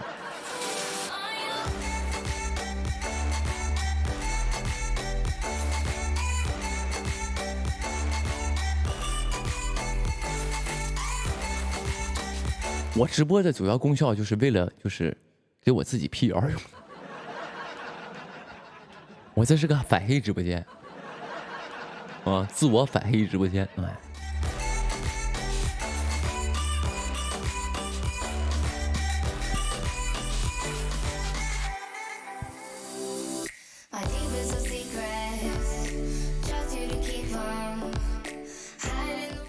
啊，还有你朋友是，还有就是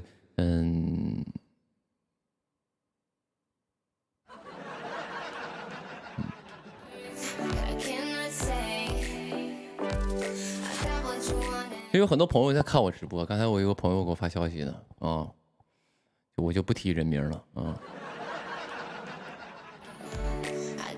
对，就是我一般我这人吧，很多人可能说刘宇宁，我有个别的极端的人说刘宇宁爱蹭，所以哎，直播总提别的人名，是不是要蹭人家？就是我想说什么，我能提的人呢，基本都是关系还行的。啊，就是不准，而且我是反复思量过的，我不会蹭人家。啊，就是而且我跟人比较熟的那种的，我才会去提。不熟的人，我从来在这个直播间我是不会提的。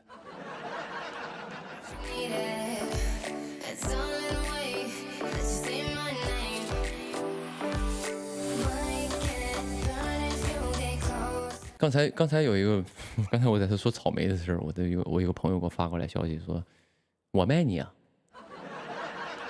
啊，是个也是我们估计是用小号看直播呢，啊。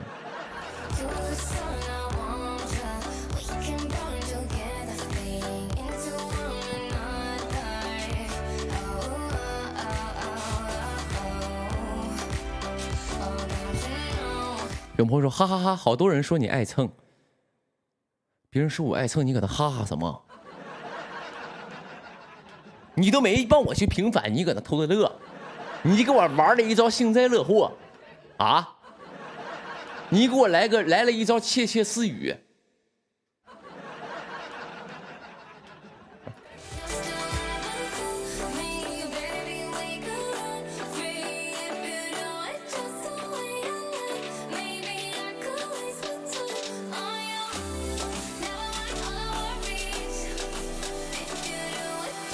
有人说吊牌剪了吗？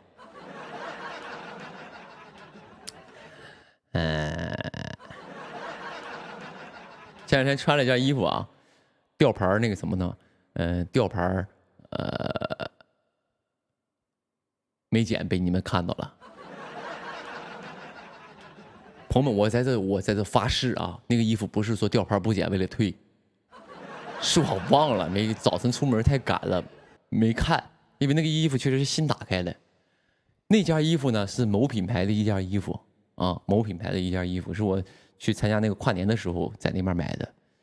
买那天呢，当时那个店员非常的好，我一进去买衣服呢，他当时人家肯定认不出来我呀，对吧？人肯定不认识我，但是一看你当时那天我在那个澳门逛街的时候，你们都在门口啊。一堆粉丝围在门口，把那个手机呀、卡在玻璃上拍，哦，直接往里就跟在那就是直播似的。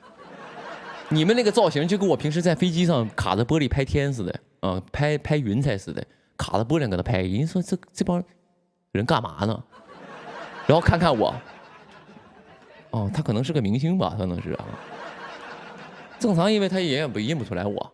然后呢，于是乎呢，这个店员估计也感觉啊，可能是个艺人吧，但是不知道谁，但是外边人挺多的，好像是挺火。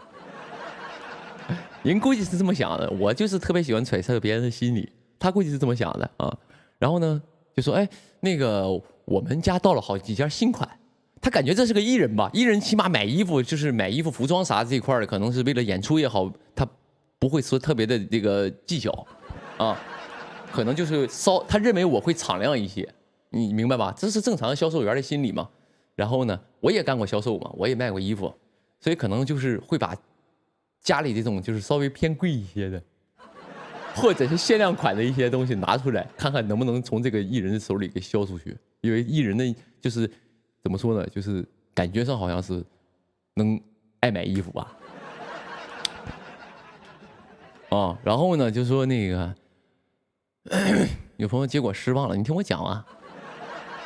然后一看，估计一看见小伙说那个我们哎你好，那个我们店里呢还有一些什么呢？有一些就是刚到货的，但是呢还没摆出来啊。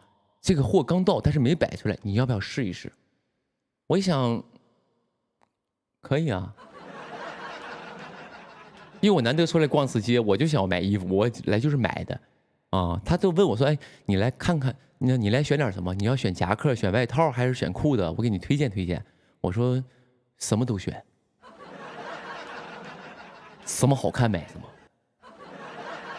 啊，那我给你拿一些这个我们还没摆出来的，但都是今天刚到货的。我说行，他就拿了一件那个我穿那个棉服给我，我一试吧，我觉得还行，我觉得挺好看的，因为我没有这样的衣服，我就试完了，试完我就说行吧，买了吧，多少钱我就不说了，我就当时就买了，他说这样，你把钱先交了。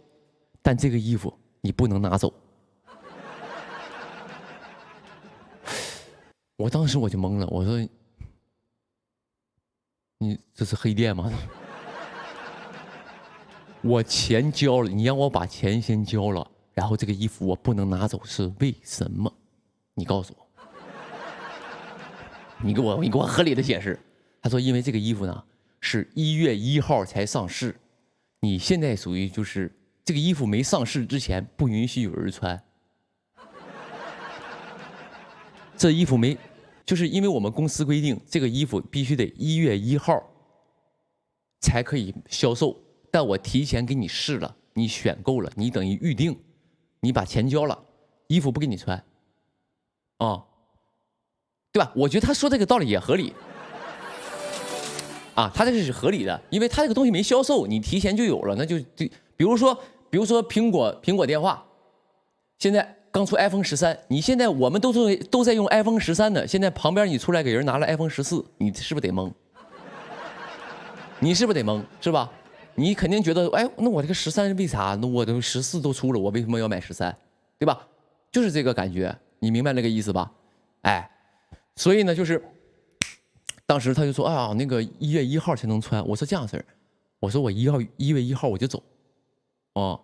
我就得飞走，然后呢，你把那个什么，你这样子，你把衣服先让我拿走，然后呢，我1月1号再穿，好不好？他说不行，他说这个是不行的因为我们公司规定这是不允许的，因为衣服没销售，不可能到了这个顾客手里，如果到顾客手里，你当时要穿了，我们就完了，我们就可能就对我们品牌有损伤，对我这个工作可能就给我辞退了。我说，你看不看外边这些人？你多少应该知道我是干什么的吧？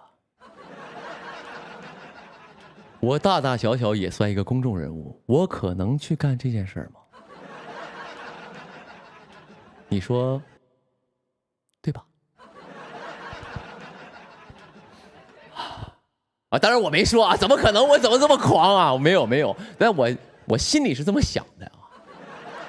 我刚才说的是我当时在店里的心声，然后呢，我不可能跟人自己说，就是啊，我不可能，我说的是心声。我的意思就是，我跟人保证，我说你放心吧，我肯定不能穿的，我肯定不带穿的。我心里内心潜台词，我是个艺人，我能说话不算话吗？而且我当众违反你品牌，我答应你的事，我道德上我也过不去呀。我就为了我以后发展，我也不能说这衣服没上，我给你衣服穿了。再说你的衣服也没多好看呐，我就为了省麻烦，对吧？我是那个意思。然后呢，他说确实不行。他说你这样式儿，你1月1号早晨10点钟我们店开店，你过来拿，哦。然后呢，一件衣服，那我好吧。后来就确实是1月1号拿的，拿完之后我就回来了嘛。回来之后啊。我还在想，哎，这么说的话，我可能是这款衣服第一个穿的艺人吧，对吧？虽然不是什么贵的衣服啊，但是我就是首穿。其实这个行业讲究一个这个东西啊，讲究一个东西，就这个品牌这个衣服，哎，最新款他第一个穿了啊，后面的人再穿说，哎，之前那个谁谁谁穿过，对吧？会有，因为这个钱，首先我觉得这个心里会有这样事儿，因为我是花钱买的。他首先不，我是第一花钱买的，不是品牌给我的，我就觉得我要第一个穿这个品牌的最新款，结果回来之后我给忘了，因为这件衣服我回来之后呢，我就到剧组了，剧组呢也没有机会穿，然后呢我就寻思，那么哪次等我赶紧挨一个，我出去干活，比如说我坐飞机的时候把这个穿了。啊，穿件新衣服出去，结果呢一直也没有出去干那活。结果就等到上一次你们看到我穿那件衣服吊牌没摘的那一次，那是我首次穿那个衣服。结果我那天穿那件衣服之前，我已经发现别的艺人已经穿过了。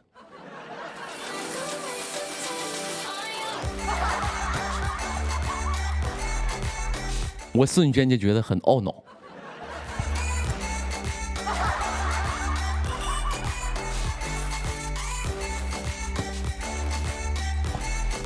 要不是太远，我真的回去给他退了，亏了，感觉亏了，嗯。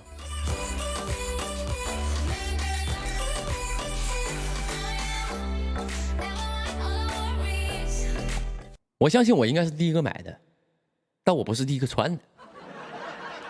你想想，1月1号这件衣服才卖，我是1月1号早上10点买的，有艺人早上10点比我起得早吗？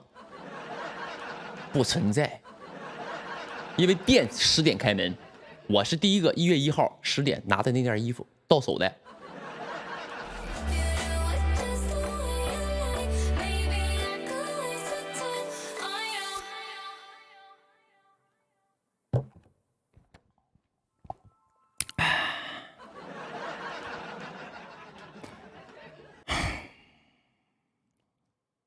上火。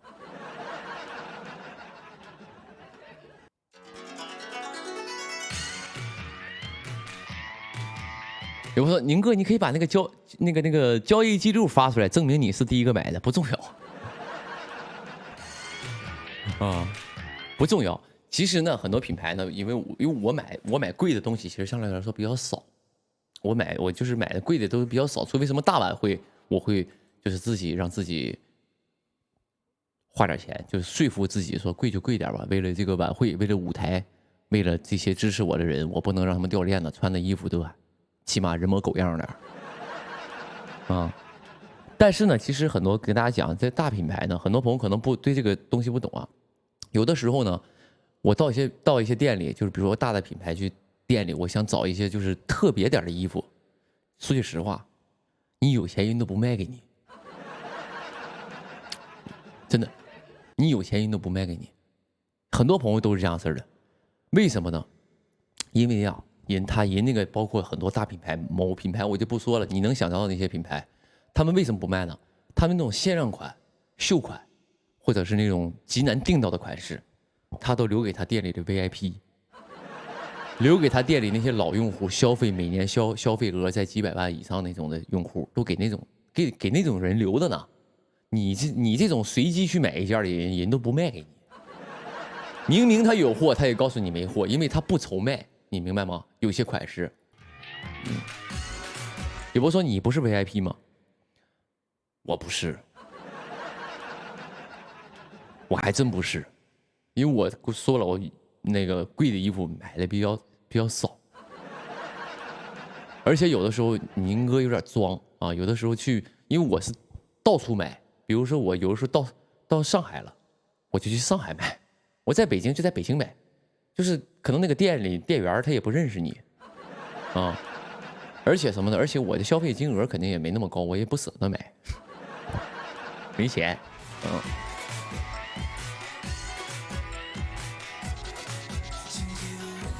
所以呢，我就是现在就是为什么说这个就是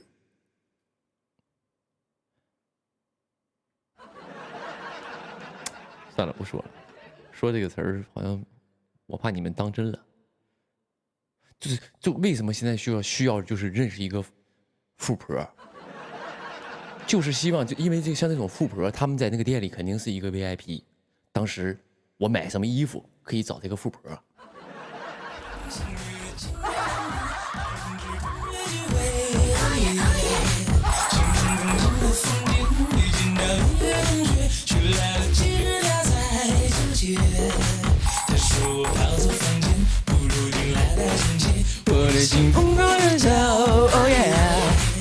有朋友说，一旦艺人和艺人撞衫了怎么办？没有怎么办？日常撞衫还好，因为说句实话，品牌就那些，好的款式也就那些，但艺人很多呀。他们你会发现，经常有艺人和艺人去撞衫，那非常之正常的一件事儿，它不意外，因为没人去天天盯着所有艺人都每天都穿什么。你要记住这一点，没有一个造型师天天盯着其他艺人都穿什么，你明白吗？而且包括一个团队，我天天盯着谁穿什么我都得看一遍，谁戴什么手镯、项链什么我都得看一遍，哪有那精神头去干这件事儿啊？所以撞衫这件事非常之正常啊，非常之正常。还记得我之前前一阵我录那个我们的歌，我当时穿了一双靴子。我穿了一双也是一个品牌的一个靴子，我就上台了。我发现现场有个编导也穿那双鞋。哦，我发现现场那个编导穿的那双鞋上来了。我一看，他跟我讲说，哎，宁哥，一会儿怎么走位？你从这面走到这面。然后呢，我就看到一看，我俩鞋一样。OK 呀，我觉得 OK 呀。过了一会儿说，哎，那个王松龙和大张伟他们那组过来了，你们打个招呼。我一看，汪苏泷也穿了一双，一个舞台上仨人穿一样鞋，非常之正常啊。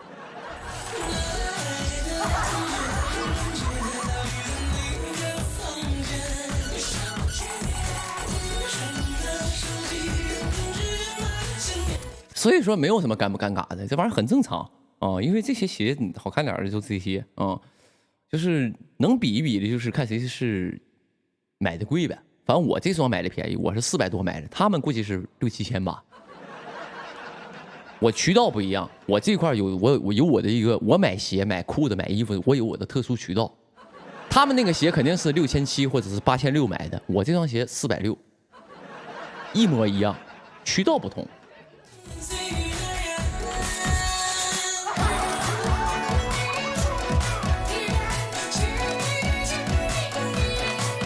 有朋友说：“宁哥，你那是假的吧？还是说二手的？”所以说你们这些人啊，真不懂，为什么商场里的东西卖的那么贵，就是因为被中间商赚了差价。你想想那些销售，他租店铺要钱吧，对吧？雇营业员要钱吧？店铺装修要钱吧？对不对？每天电费、水费要不要钱？每天员工的奖金要不要钱？然后中间商他进货又是过了一手，所以我这块能拿到厂家一手货，朋友们、家人们，这双鞋460一点不过分，我这就是一个厂家一手货，他们拿的是经了5、6手，而且是有非常多的成本，对吧？我们东西是一样的，信不信由你。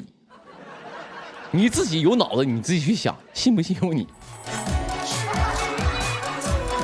工厂货源懂不懂？工厂一手货源就是那个人刚缝好，我抢过来的，就这种货源，啊。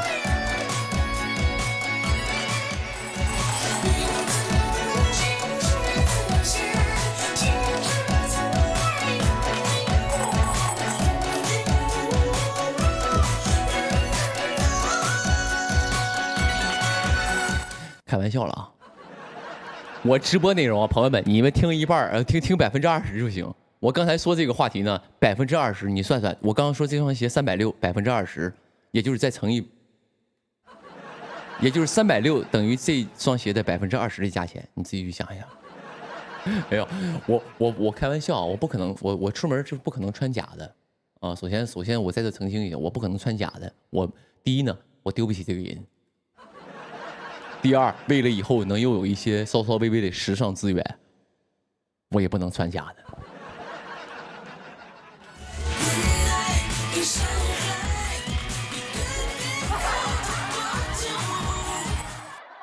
但之前呢，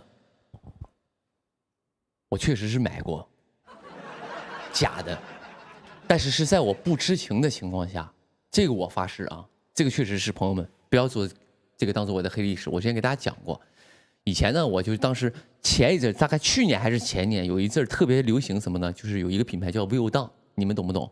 我一看艺人全穿，我看这个艺人穿，那个艺人穿，那个时候那个品牌炒得非常火，当然现在人家品牌也挺火的，就是一个潮牌，非常之火爆啊，就是一个品牌，你们都知道吧？很多艺人都穿，包括我有些帽子也是那个品牌的。然后呢，当时有一件西服。因为我当时是在哪呢？我是在横店，我横店没有这个店，没有档啊，对，就是这么一个品牌。于是乎呢，我就上网上那个网上去搜有没有，结果有一家店铺就有。那件衣服卖多少钱呢？是2500，那件衣服是2500。然后呢，2500我一看，哇，这么贵这件衣服。我的天哪！哦，于是呢，我又找了一家店，那家店是卖多少钱呢？800。然后呢，我就问那个2500那家店，我说什么呢？我说那个什么，我说这衣服2500是真的吗？他说保真。然后我就问我朋友，我朋友有穿这个品牌的，我说这个品牌衣服均价多少钱？他说你看哪件衣服？我说就发给他了。他说这件衣服4500。我说哦，那他家卖2500是怎么回事？他说不知道啊。然后呢，我又去问800那家，我说你家这是真的假的？他说我这真的支持店铺验货。我也想说，你当时还没有中国人不骗中国人这句话呢，我哪知道呀？他说支持去店铺验货，啊，然后呢，我就想说，那买一个呗，对吧？2500有可能是假的，800也有可能啊。800的可能虽然高一点，但保不齐是他，因为人跟我说是真的，保真，而且支持店铺验货。因为那个我对那个品牌确实不了解，我不知道它值多少钱。我觉得它，比如说那个人告诉我那件衣服4500，我以为是炒上来的呢，就跟阿尔法一样，我以为是炒上来的，炒就像有些鞋价钱炒得特别高，但它原价就有这，我以为这个老板有这个一手货源呢，我就把这800块钱买了一件西服，就也是一件西服啊，很帅气。于是乎呢，我上节目还穿了，我录综艺我还穿了那件衣服。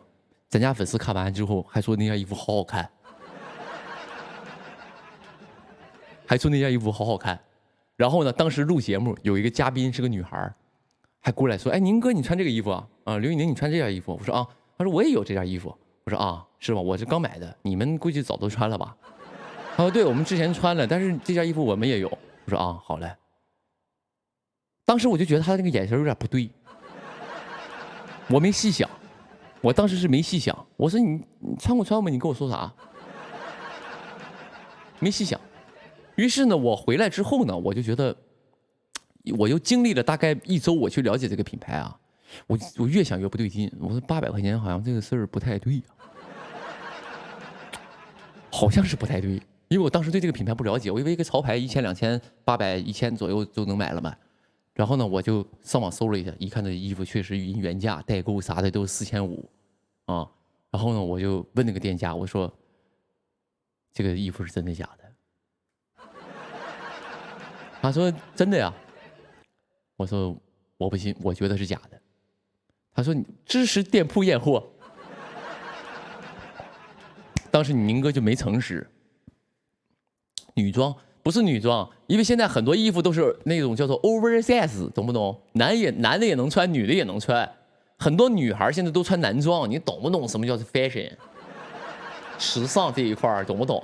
啊、就是他说支持店铺验货，我当时就撒谎了，我就说我去验了，人跟我说是假的，但是我没去验啊，我没去验。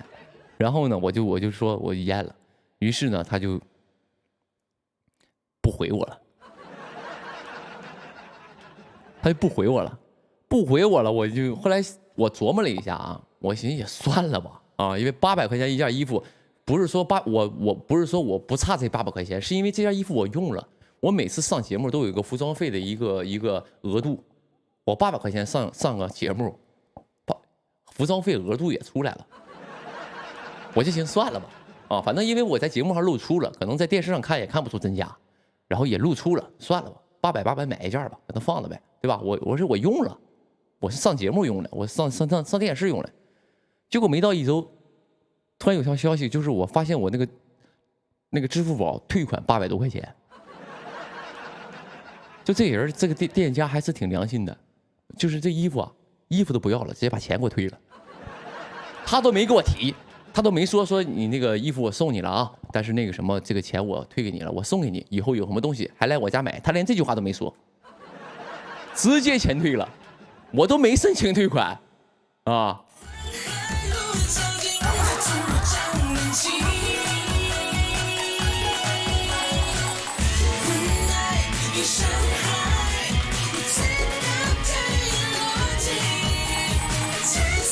所以呢，就也就那次穿了一次假的，确实是。但是朋友们，从那之后我就特别注重这个东西，我不允许自己说穿假的衣服，或者是这样，那不叫人吵死吗？那不得嘲讽死吗？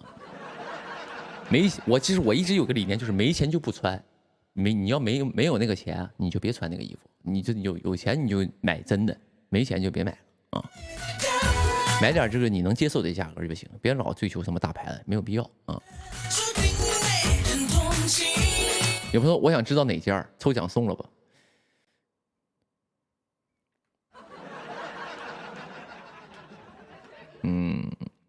再说吧。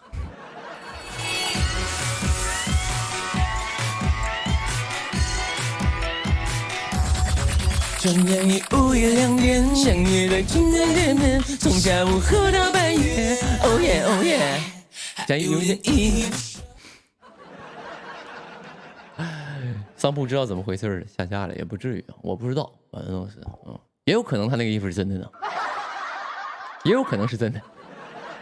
人做慈善呗，开店是为了做慈善，是为了帮助那些买不起贵的衣服的朋友实现他们的愿望。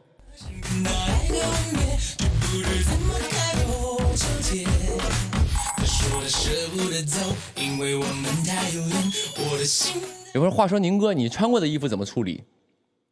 咋处理？堆的呀，在那放的呀。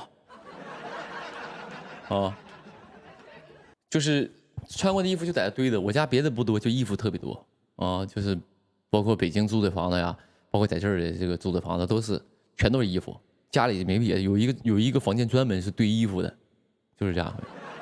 没办法，抽奖送了吧，我不舍得，因为每件衣服都挺贵。挂闲鱼，我就不卖了。我自己穿过东西，我就尽量就不卖它。我比如说我用了电脑机箱这种东西行，我贴身穿的东西去卖它干嘛呢？我都觉得那都是我的财，我不能把我的财送出去。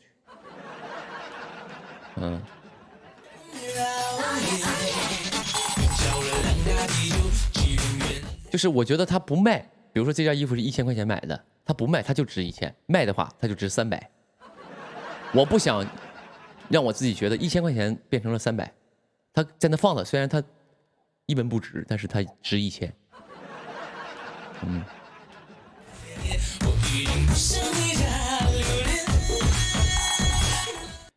所以那天有一个朋友跟我说，我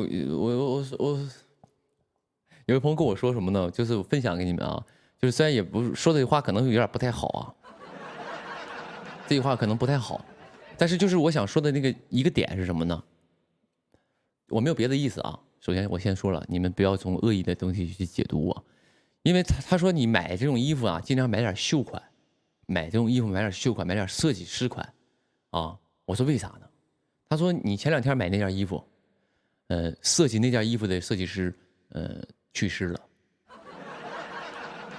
你这件衣服涨价了，因为是绝版了。我说这是这样事儿吗？我说这还有这个投资必要吗？这不至于吧？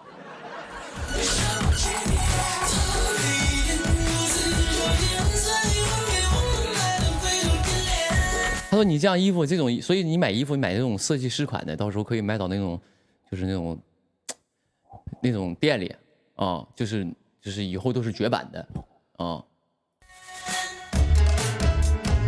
拨打号码是空号，请查对后再拨。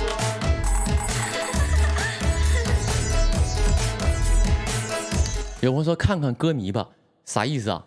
就是你的意思是想听我在直播间里唱一首歌，是不是？就你是我的歌迷，对不对？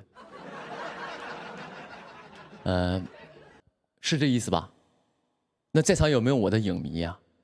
我在这给你演一段，我给你即兴来个表演，无实物，有吗？就是有继续给你来个无实物，是有这个要求吧？就是无论你是啥我迷，还有一些朋友是有我这个腿迷。哎，咱家有帮人就喜欢看我这个腿，说这个大长腿好看，我在这再给你走个模特步。我看有很多朋友是怎么粉上我的呢？他啥也不喜欢我的作品，不喜欢听我唱歌，看我演戏也就那样。他喜欢干嘛？看我走道。哎，也不知道是自己说买不起鞋还是怎么回事，就喜欢看人走道。他就是好像看，比如说特别喜欢看我就是走道，啊，一看我走道就受不了了。我不知道有没有这种的，所以就是怎么说呢？就是有我的这种走路迷，然后就是我现在给直播间里给你走2步，没病走2步，啊，不要提要求啊啊！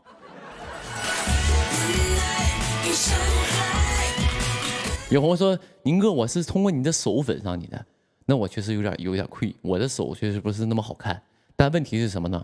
有我的手迷，我这块就给你现在接盆水，给你俩烫手，先把手洗干净了之后，包上保鲜膜，里边抹上嘎啦油。很多朋友可能不知道我说嘎啦油是什么东西，你们有知道什么叫嘎啦油吗？有没有知道什么叫嘎啦油？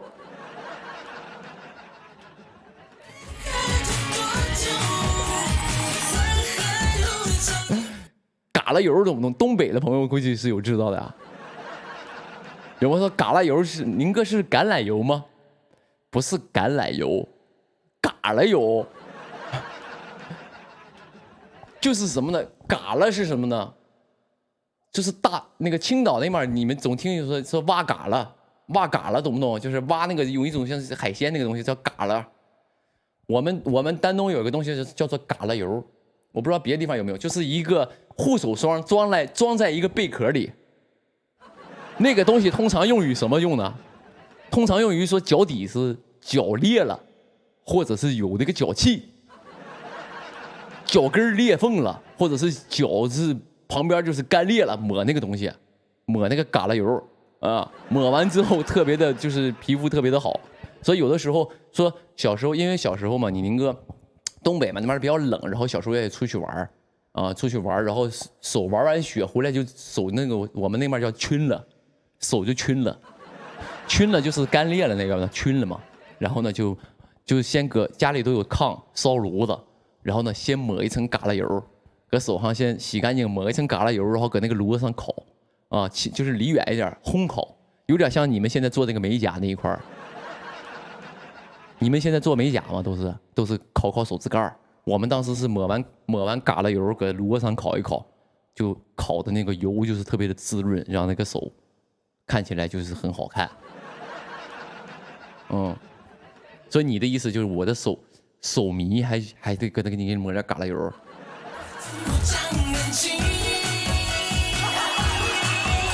大概懂什么意思了啊？其实就是一个像那种一种那种油，就是我们现在用的那个涂手的那种的油嘛，手霜，抹手霜，然后但是是特别粘稠那种的，也不是凡士林吧？我不知道是不是那个东西啊。有朋友说脚迷，就是你喜欢看我脚，我好像在各位面前没有脱过袜子吧？你是我的袜子迷吧？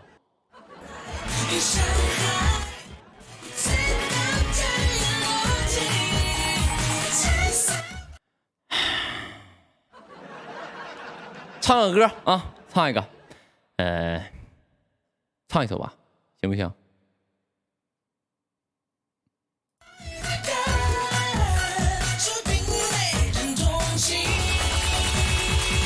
因为我唱歌就会唱的话，一会儿可能我就播的时间会短一点，因为用气比较多，因为我讲了半天了，来个啥？黑夜一束光是吧？整一个啊，黑夜一束光，整一个，等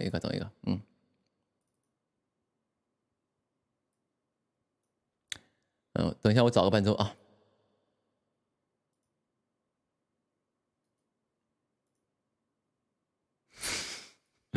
嘎啦油，好多年没说这个词了。这个词真的好多年没说，什么嘎啦油。我找一下啊，黑夜一束光 ，OK。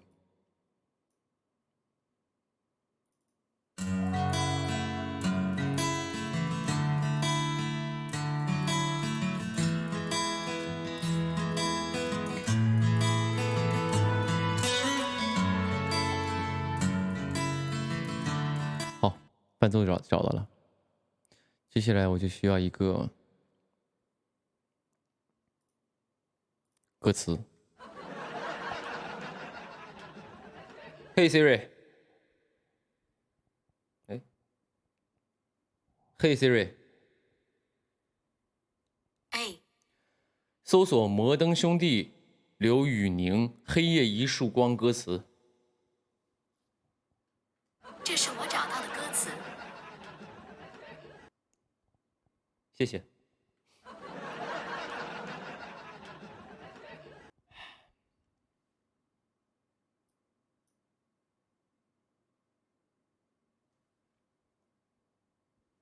来了啊，歌词放出来。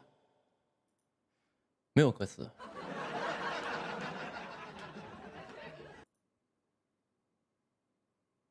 你们自己上网拿手机搜一个，跟着看。没有，因为这个是什么呢？这个是没有歌词，要有的话早就给你们弄了啊，确实是没有啊。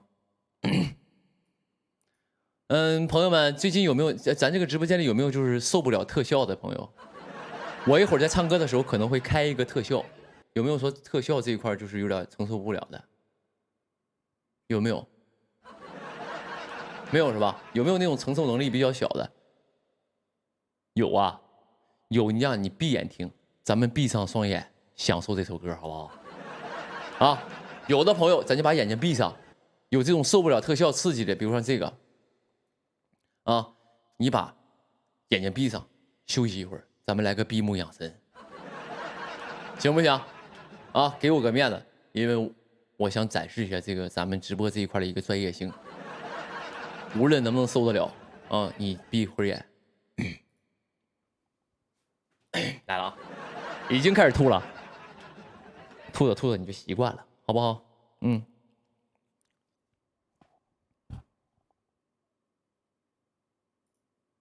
来了。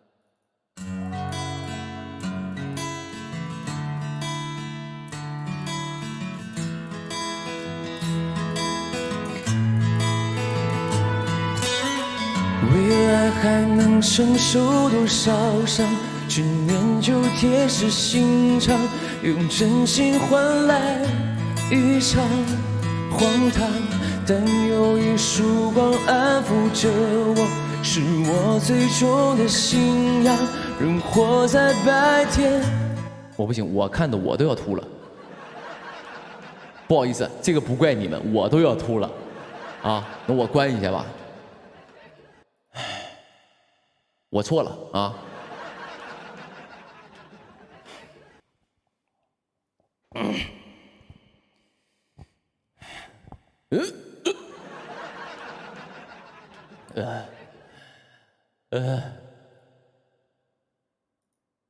重来一下啊。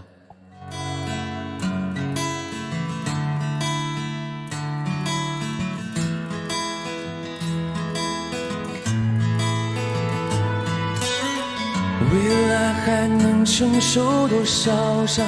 再练就铁石心肠，用真心换来一场荒唐。但有一束光安抚着我，是我最终的信仰。人活在白天，却轻忽在黑夜，任它猖狂，任它猖狂。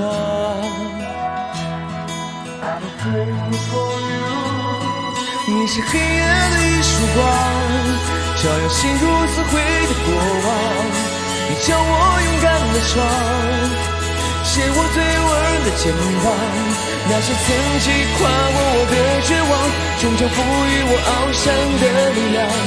黑夜的一束光，我已触到了光芒。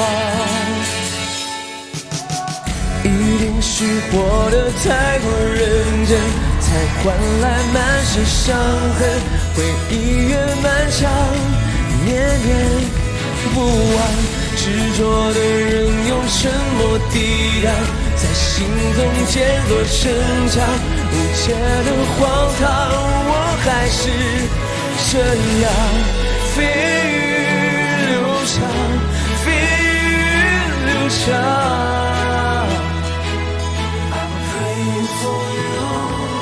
你是黑夜的一束光，照耀心如死灰的过往。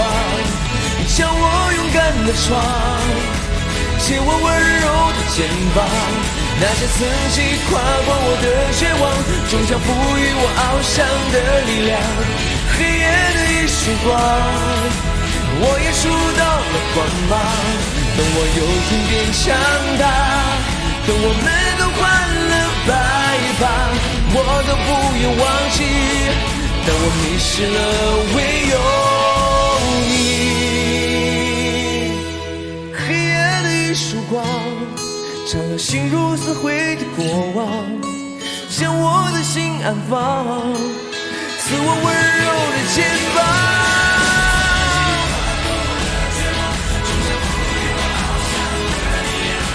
黑夜的一束光，我也触到了光芒。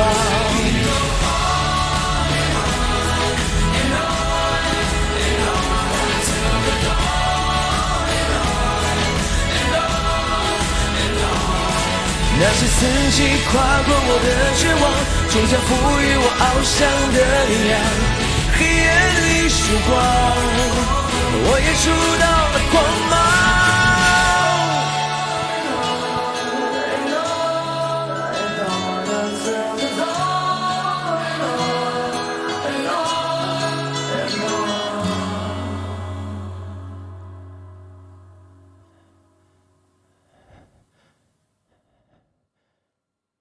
谢谢。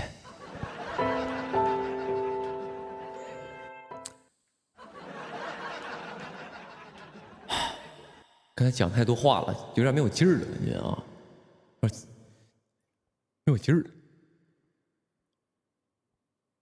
等一下，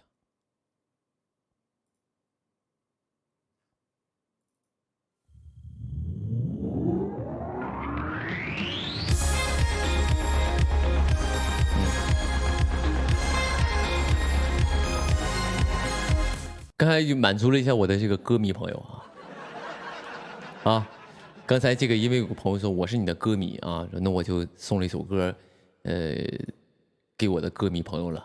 那接下来呢，有没有影迷？我现在给你演一段，好不好？有吗？演一段是吧？你怎么跟我二姨似的？不知道什么梗，你自己搜我以前的直播。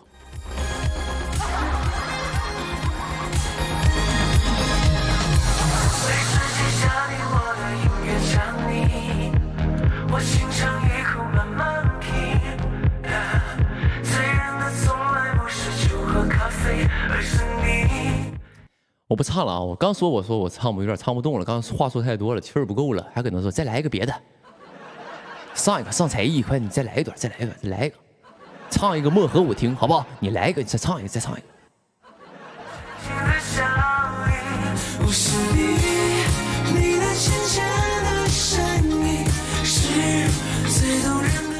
没有劲儿了，下次有机会给你们唱，好不好？先欠了你们的，我欠了你们的，总比你们欠我的强。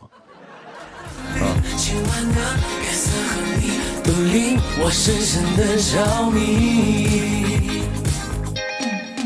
这样事儿，朋友们，我去趟卫生间，我这回我也不演了，我上趟卫生间，因为我水喝有点多，我上趟卫生间，你们等我一会儿，好不好？啊，咱也别老说人隔壁打起来了，隔壁吵起来了啊，因为不可能刚才那个梗用过了啊。啊，有朋友现在好几个朋友问我了，问我说那个龚俊那块你说给人送一个直播设备，你给人买了吗？刚才有很多朋友在那说，你说你那天人龚俊过生日的时候，你说送人一套直播设备，你也给人买了吗？我看到他前一阵什么呢？前一阵他估计上一个采访，他也说这个事儿了，人问他了。有记者问他说：“那个刘宇宁送没送你？”你说他这个人吧，就是你说这实在吧，你说他也这玩意儿也分时候吧。咱不是朋友吗？你能不能给我留点面子？你就说买了，那又能怎么了？你那玩意儿也不给你按测谎仪啥的东西，你就直接你就说买了呗，对不对？你就给我。这样给我人设嘎就弄起来了呀，就感觉你刘宇宁这个人言而有信。你直接告诉人家没买啊，你能这样吗？朋友之间就是互相拆穿。但是我有我的解释啊，我问他了，我说你那个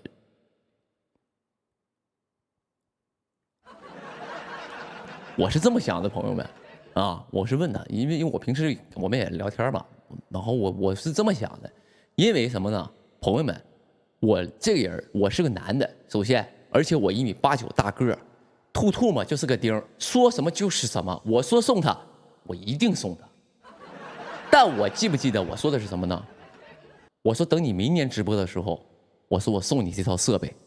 我为什么现在没送？朋友们，你们也是活在这个时代的人，你知道当下这个科技所有电子产品发展有多快？我现在送，他1年之后直播，那个东西变成旧款的了。我考虑的是这个问题，我不是说差了3头500的，1000、2000的，对不对？我不差这点钱，我是怕到时候他用的是老款的，所以这一块我一定给他弄上。等他要直播的时候，我肯定最新的设备，就1线的设备给他弄上，怼上，啊，所以不会差事儿的。我能差他一个设备，对不对？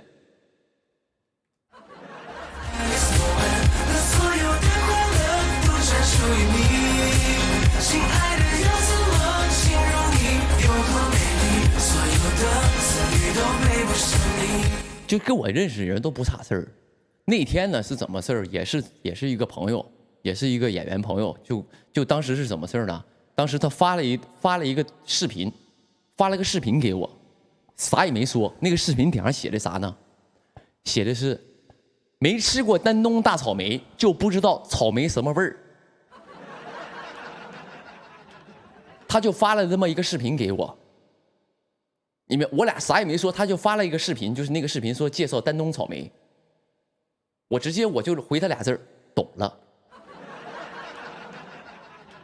转眼第二天给有两叫我哥那边给有2箱给他，就是我不差事儿，你懂不懂？我宁哥这人不差事儿啊，您就直接给我发个视频说没吃过丹东大草莓，不知道草莓什么味儿啊，就是这么一个视频，他就给我发过来了，我就说懂了。他说宁哥我不是这个意思，我说你别给我整那些没用的啊，别整那虚头巴脑，你这样就虚伪了啊。这个人叫杨超越。就是说我这人就不差事儿，朋友们，真的是。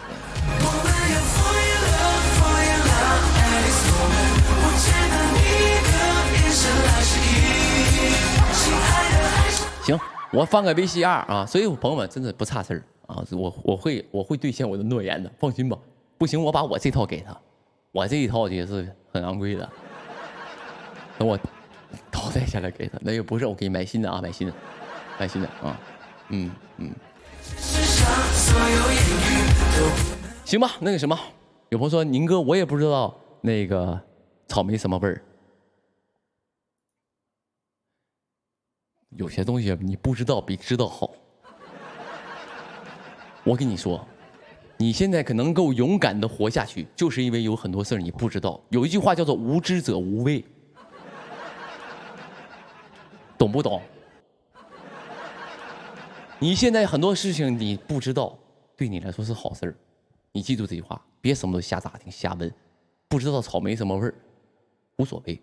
就像我不知道这个地球有没有鬼，我如果有一天真的知道这个地球上是有鬼的，我还能活得好吗？我夜路都不敢走了。所以不知道比知道强。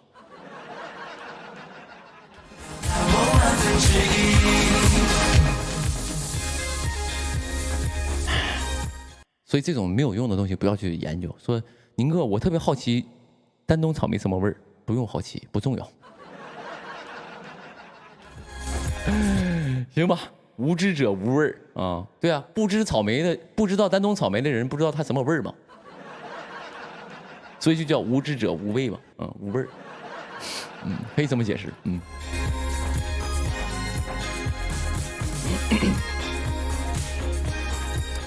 无知者无畏，解释就是不知道丹东草莓什么味儿的人无所谓。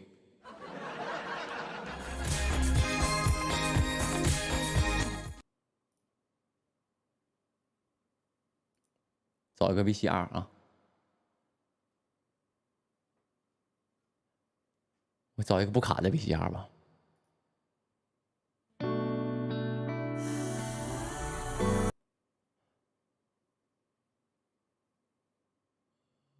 放个这个吧。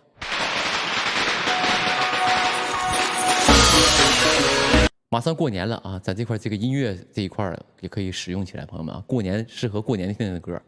那天呢，有朋友我看到一个评论啊，就是这个过年的歌是我发的，是我发的一首歌。有朋友说，原来这首歌是刘宇宁唱的呀。我去年暑那个冬放那个什么，这叫寒假的时候，在超市打工听了2月。啊。祝我幸福，祝你开心。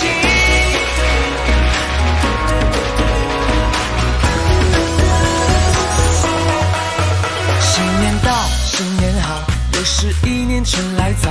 你对着一句安好，我把红包准备好。你作揖，我拥抱，好久不见可还好？一口汤圆我睡觉，都是团圆的味道。恭喜恭喜你呀，我这香有理啦！你多谁也不曾见外，合照就笑他的开怀。恭喜恭喜你呀，没有烦恼打扰你呢，快乐一直与您同在，好运滚滚来。这一句恭喜恭喜，一定会如意。哦，也是说我爱着你。每一句恭喜恭喜，感谢我有你，哦，在一起是最值得欢喜的主题。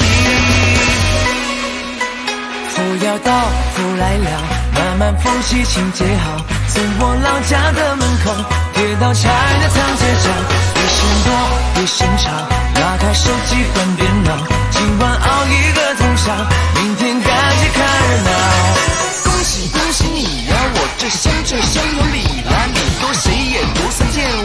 照，就像他的开怀。恭喜恭喜你呀，没有烦恼打扰你呢，快乐一直与您同在，好运滚滚来。说一句恭喜恭喜，一定会如意如意。我也是说，我爱着你。每一句恭喜恭喜，感谢我有你有你，哦，在一起是最值得欢喜的主题。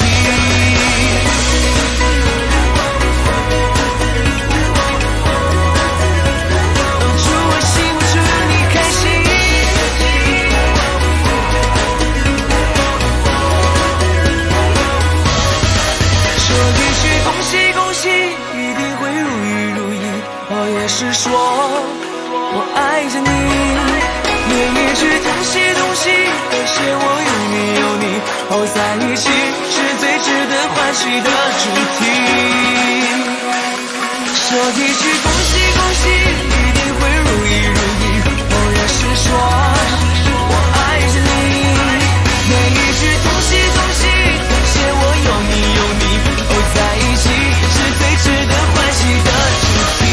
说一句恭喜恭喜，一定会如意如意，哦，也是说我爱着你，每一句恭喜恭喜，感谢我有你有你，哦，在一起是最值得欢喜的主题。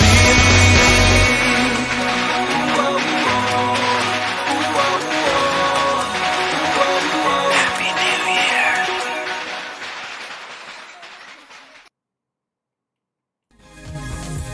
为瞬间下笔我的音乐将你，我心肠一口慢慢品。虽然它从来不是酒和咖啡，而是你浅浅的笑。我说哥哥喝的什么？别叫我哥哥行不行？啊，我不喜欢给我叫那么嫩。啊，你要不叫宁哥？比我小的朋友如果愿意，就是叫宁哥也行，或者直接叫我刘宇宁也行，或者比我大的就叫小宁，或者叫刘宇宁都行，别叫我哥哥。啊，还有叫爷爷的，这么客气吗？大可不必啊！你是葫芦娃吧？你是？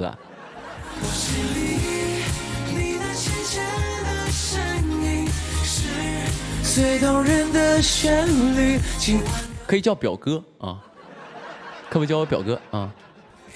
各位表妹可以啊，可以啊，啊，别叫哥哥，我叫哥哥，我总觉得叫那种，就是感觉我好像就是那种小男孩。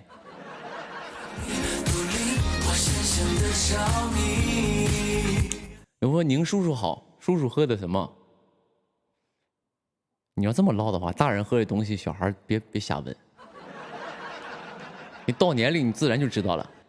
无知者无畏，不知道吗？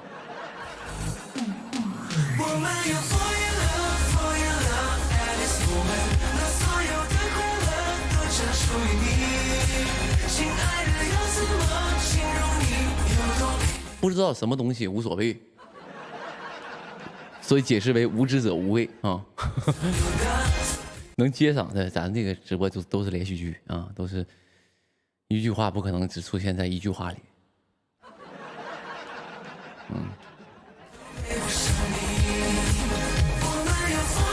有人说表哥，我想换个台，想看猫和老鼠。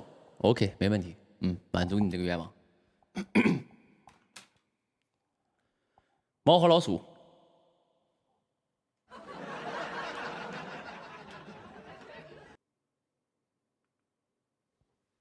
OK， 可以吧？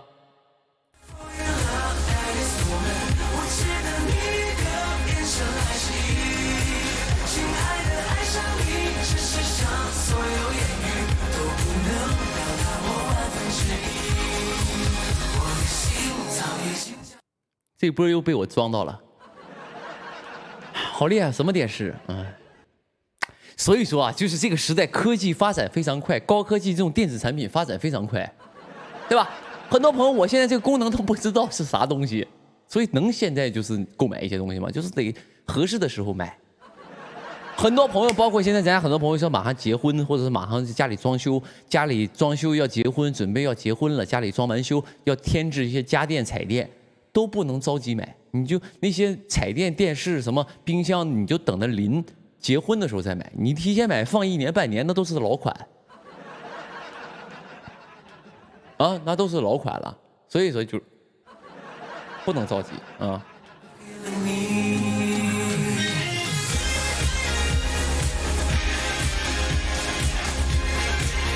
有人说：“宁哥，你脸上那2道是什么东西？”我脸上那2道，法令纹吧。脸上能有1道2道的东西，能称之为道的东西，那就是法令纹吧。你看还有啥？这个是啊，你说这个是头发，这是头发啊，2道法令纹和2道泪沟吧。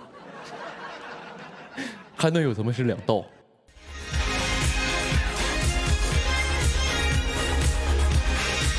有朋友说：“表哥，我想看蜡笔小新。”蜡笔小新就算了吧，因为蜡笔小新有一些暴露画面。因为这个蜡笔小新这个小新本人呢，叫演员新之助，他终于给裤子脱了，裤子脱了，给你俩跳舞，我也怕也是这个直播间涉及一些就是不绿色的东西，嗯。我们要 fall in love, fall in love, Alice moment，让所有的快乐都专属于你，亲爱的，要怎么形容？我这个直播间在因为蜡笔小新跳了个舞，给我直播间封了，我也有点犯不上，啊，让人这是属于就是让人刮到了，嗯。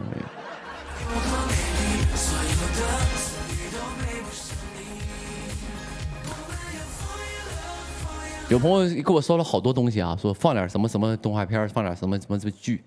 首先，朋友们啊，你们怎么一点法律意识都没有？我放啥东西后面不得有版权吗？不是都有版权吗？我能随便放啥啊？你懂不懂？我能随便放吗？我现在放的东西都是人犯不上告我那样式的。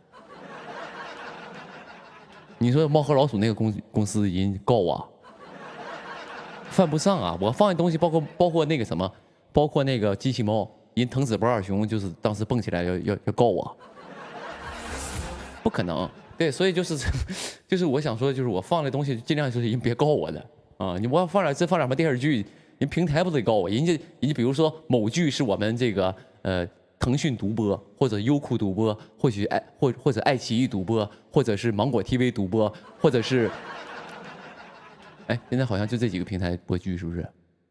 我没落下吧？有我没提到的播放平台是我不知道的吗？没有吧 ？OK， 哪怕是说这4个平台做独播，我当时在我直播间独播了，那还行，明白吧？啊。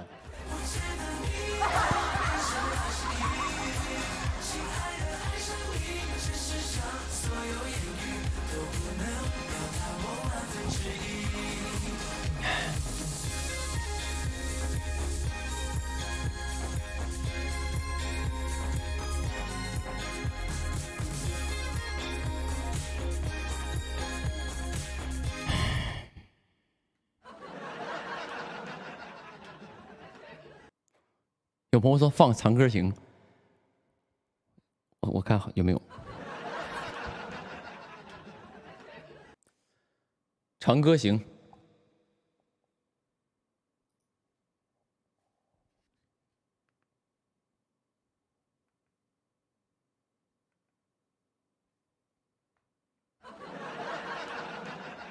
哎，这是哪段？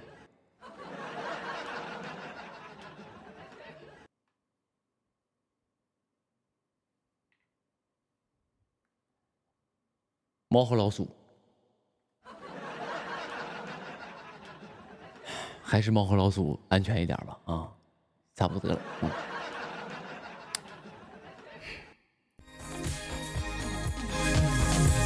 为世界下令我的音乐奖励，我心肠一口慢慢品。醉人的从来不是酒和咖啡，而是你浅浅的笑语，舞池里你那浅浅的声音是最动人的旋律。今晚的有朋友电视大点声，你个闭嘴吧，别在这气我了，在这儿啊！你来看电视了呀？你家没有电视啊？哦，你是要结婚了是吧？等他结婚，马上就是房子装修完了，怕电器就是过时了，是不是？暂时家里没有电视啊！你准备结婚了，这朋友，恭喜啊，恭喜！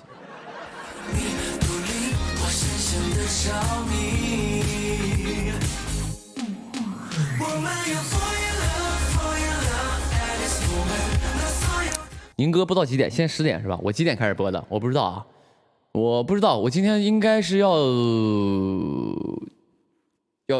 不会播的太晚，因为我明天要早起，我明天4点就要起来，凌晨4点起来。4点起来干嘛？去那个什么？去那个锻炼身体。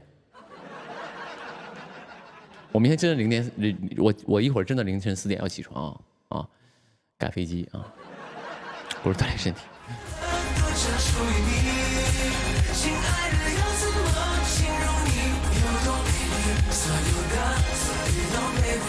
有朋友说宁哥不可能，不可能啊，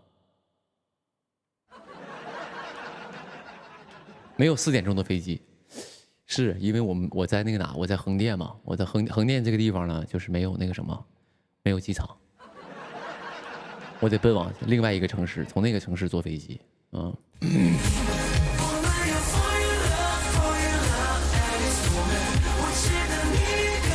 所以有朋友说又要炸毛了吗？那天看到我头发炸毛了是吧？那没啥不正常的。其实我经常都是因为我赶飞机之前呢，不像我确实说句实话啊，我确实不像其他艺人。这一块的话，确实宁哥在这里给你们抱歉啊，我确实做的就是差一层。其他的你说跟别人艺人说比什么敬业啥的，或者是别的东西，我都是尽量给粉丝去争光。我不能说我多棒，我一定是不让你们丢人。但是从机场造型这一块，确实是比不上人家。在这块承认，我看看人家，我看到很多就是艺人特别敬业，特别就是怎么说呢？机场，因为现在是疫情嘛，对吧？然后都戴口罩，公共场合我们都戴口罩，就戴了个口罩，他那个眼妆也给你画的特别漂亮。看不到下半张脸，他那个粉底也给打的特别完美，就是完美的妆，就是这种的。我觉得这是好事儿，这是我要学习的点，我觉得是很好的事儿。但是我是确实是早上起来吧，我急忙忙的，我就唯独是早上起来，我刷个牙我就出门了，我确实是受不了。啊，我戴个帽子就行了啊。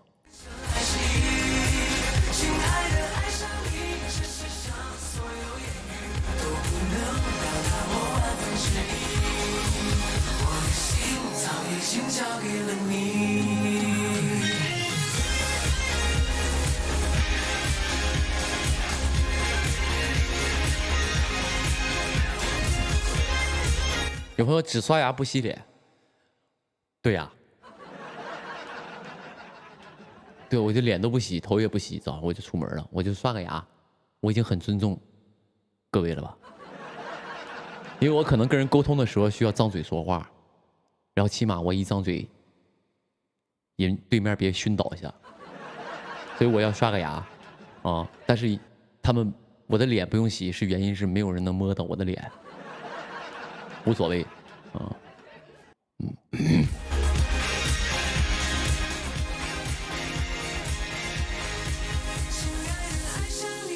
有朋友说宁哥你戴口罩不用刷牙，咱们聊的都这么细致吗？哪怕你不用刷牙，就是那个口罩能给你味儿堵住，是不是？但我不刷牙，我自己口罩一堵，我自己受不了啊。别人是不遭罪，但我自己遭罪呀。那是何必呢？对不对？啊，所以你们也别这样事儿，为难自己啊。该刷个牙用不了几分钟啊，因为我洗脸的话，洗完脸就得抹东西，那比较麻烦。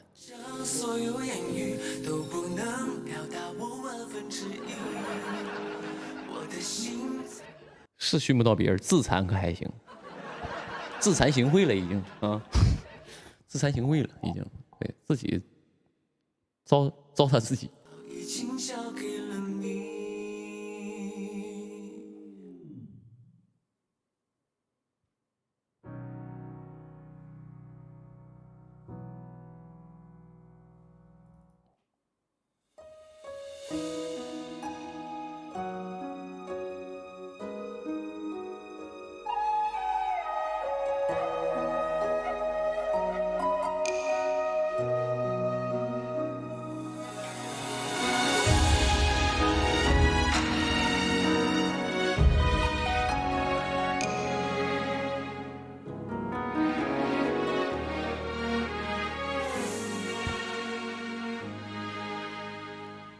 有朋友问了一个非常尖锐的话题呀、说宁哥，你为什么你直播总提杨超越？我蹭他热度啊，我是为了蹭他热度，我是。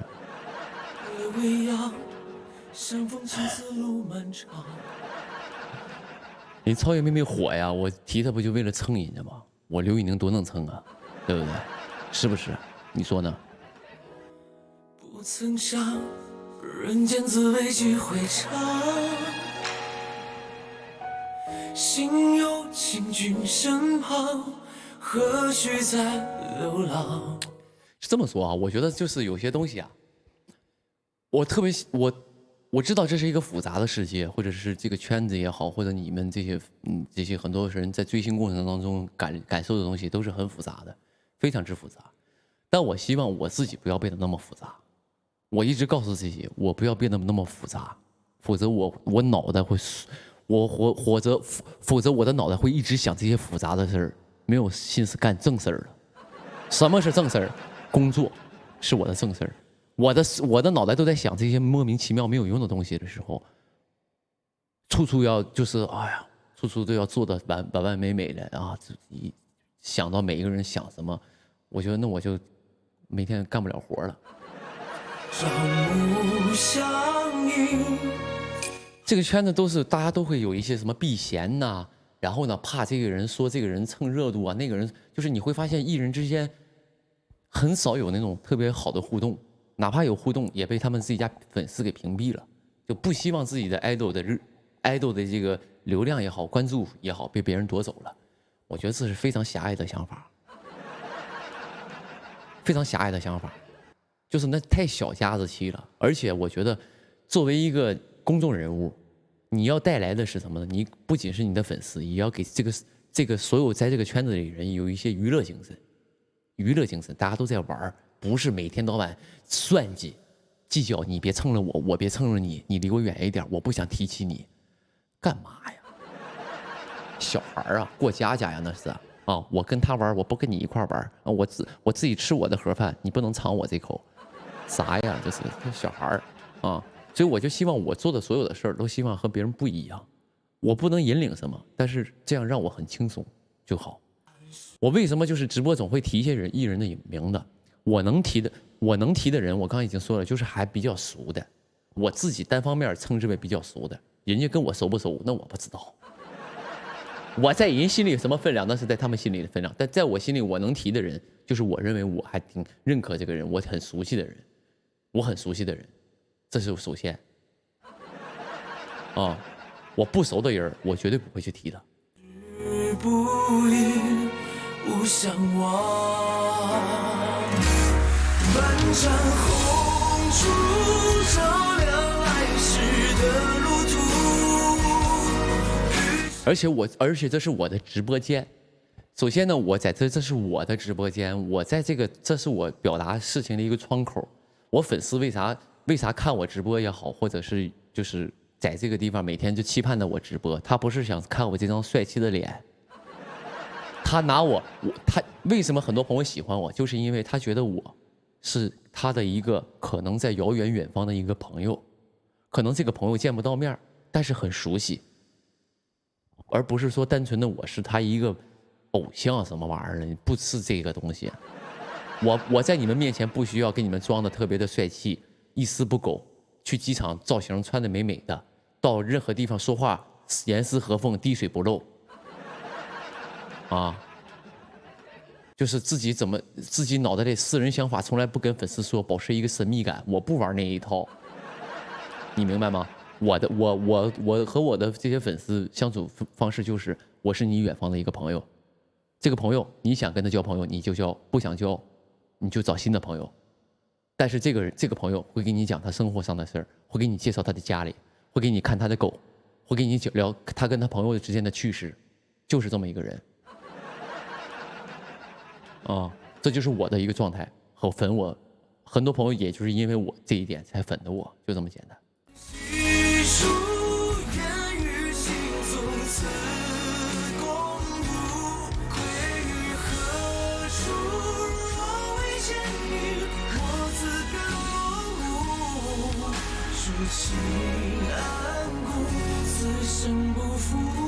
有朋友去看一眼热搜31，热搜31是谁呀？有什么可看的？没有什么可看的，管他热搜31是谁呢？算了，给你们个面子，看一下。热搜31是怎么了呢？就我看看有什么了不起的，我就看看这个有什么了不起的。1、2、3、4、5、6、7、8、9、10、11、12、13、22、27、28、29、30、31，刘宇宁直播。热搜刘宇宁是谁？刘宇宁干什么呢？我搜一下啊。嘿 Siri， 刘宇宁是干什么的？刘宇宁，啊，该啊，上次咱们玩过了是吧？上次玩过了就不玩了啊。谢谢朋友们啊，谢谢朋友们啊。有朋友说刘宇宁是谁，然后有朋友在下面说我表哥。有朋友说我老公，你给我闭嘴。你能就是因为怎么说呢？能在下面喊老公的这帮人啊，都是新粉儿，都是新粉儿啊。因为呢，我们家老粉丝，就是最开始跟我一块儿成长起来那些粉丝呢，已经就是被我已经洗礼过了。因为我跟他们说了，这个圈子里都喜欢叫老公，啊，叫哥哥，但咱这一块呢，咱别这么媚俗，太俗气了，啊！有朋友说我是老粉，我也想叫老公。对，老粉是都是也能有一些人是想叫，但是他们都属于就是想叫，但都憋着。但这帮新粉是属于就是4、5、6不懂，属于那个就是有点就是不懂这个规矩。咱们家就尽量别这样式儿，显得这个粉丝氛围非常的不好。我都说了，我是你一个远方的朋友，我拿你当朋友，你却拿我不好。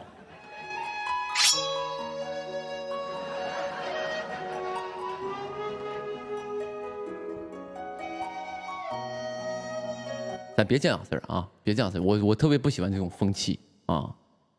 这样式儿我就不知道该怎么跟各位交流了啊。我可能就跟你们玩一套相敬如宾了，就是来一套啊，生怕你们产生什么误会。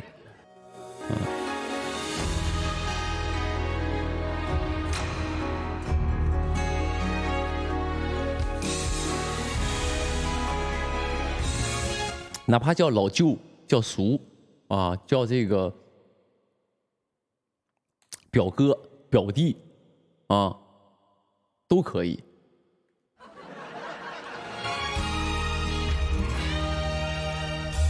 别让人笑话啊！你们可以，你们有什么自己让自己开心的程度，你们在心里，别一进来，人家有一些现在我就是嘎，现在热搜31是谁？你们自己心里没数吗？啊！现在这个微博热搜31是谁？你们心里有没有点数？没有数，直接打开微博看。然后呢，此时此刻，这个时候，很多朋友关注到这个热搜之后，点进这个热搜一看，刘宇宁直播，然后咔一点，上面第一条就是我在直播就进来了。一进来一看那个公屏在那乌烟瘴气叫老公，你说说，给人留下什么印象？觉得刘宇宁是个什么人？你们自己想一下，啊？你觉得他刘宇宁是什么人？刘宇宁那些粉丝都在干什么？一天脑里都在想些什么？咱们如果进来，全部都在聊方程式怎么解，聊这个原子弹的原理是什么，聊这个就是空气加速度、对比度是多少，马上这个气质不一样，马上咱这个地方就不，然后一进来，人一进直播间，发现咱这个直播间全用英文交流。你看，那就完，你看，这气质就不一样，他就决定了这个一个 idol 和他粉丝之间的氛围。能来点文科的吗？对吧？咱们这个公屏上，人一进来一看，公屏上全是古诗词：“锄禾日当午，汗滴禾下土，谁知盘中餐，曲项向天歌”嘛，对吧？全都是这种的，你那就不一样了。每个人说话都是一句诗词，说：“宁哥啊，你今天长得就好像那个，你今天的穿的这一套好像望庐山瀑布啊，你的歌声就好像是鹅曲项向天歌，白毛浮绿水，红掌拨清波。但是呢，我觉得你以后的发展就应该怎么样呢？就应该清明时节雨纷纷，路上行人欲断魂。借问酒家何处有？乡音无改鬓毛村嘛，对不对？啊。然后呢，明天你早上起床不是4点吗？4点起床就日照香炉生紫烟，遥看瀑布挂前川，飞流直下3千尺，啊。低头一看没有纸啊，就是马上咱这个直播间气质不一样，所以你们也给我维系一下，好不好？你们给我维系一下啊！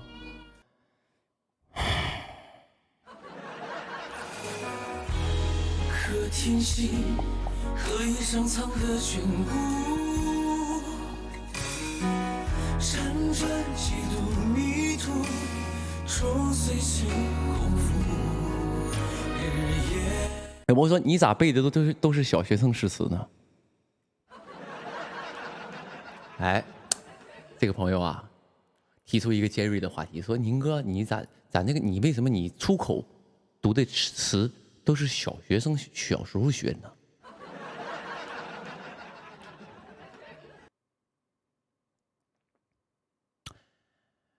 那我来个初中的吧，好不好？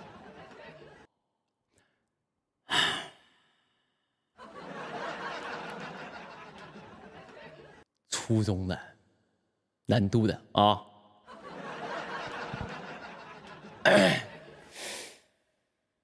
哎，如果我真的一个初中都说不出来，是不是当时就垮掉了？我当时是不是就直接就垮掉了？初中的，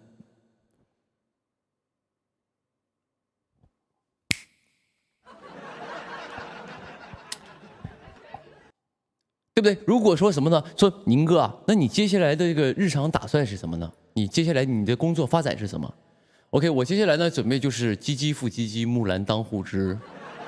不闻机杼声，惟闻女叹息。问女何所思？问女何所忆？昨日见军帖，可汗大点兵。军书12卷，卷卷有爷名。阿爷无大儿，木兰无长兄。什么，从此替爷征。哎，是不是也能整一段？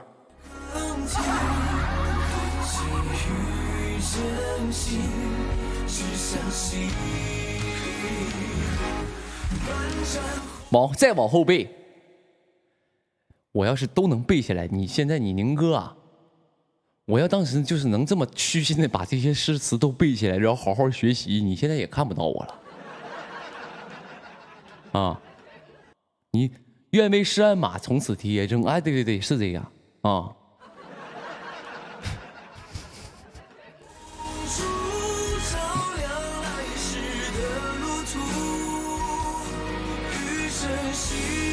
北市买骏马，南市买长枪，什么？好像是我忘了啊，我只能背到前面啊。怎么样？初中也能给你来一段。有朋友出师表，我当时上课的时候，我不知道，我真的忘了我学没学过了啊，真的忘了学没学过了，因为确实是学习这一块确实有点差啊，跟你们确实比不了。很多朋友，所以说我现在特别遗憾的是，你看。我一直在劝你们好好学习，为什么？为什么劝你们好好学习？如果你有一天也跟我一样，走在马路上，遇到一些不懂事儿的人来问你说初中的诗词，你当时呱呱给背了3个，跟贯口一样，呱呱的啊！我请您吃蒸熊掌，呱呱来3个贯口，那直接人就给你竖起大拇指。你看今天我直播间来一帮不懂事儿，直接给我问住了。啊，直接问住了。所以说学习一定很重要，你说不定什么时候就用上了。总说背古诗没用，你看，用在就在今时，今天就用上了。但我就没把这个机会把握住啊，所以机会都是留给有准备的人。你说当时他说宁哥你初中能不能来几个？我呱呱背3个，马上他就对我就是就成为铁粉了。愿与心从此共度，归于何处？若未见你，我自甘落伍。初心安步，此生不负。有没有出师表是高中的，是不是？你看有朋友替我就是证明了，因为宁哥没上过高中，我高中学的是厨师。我高中学的是厨师。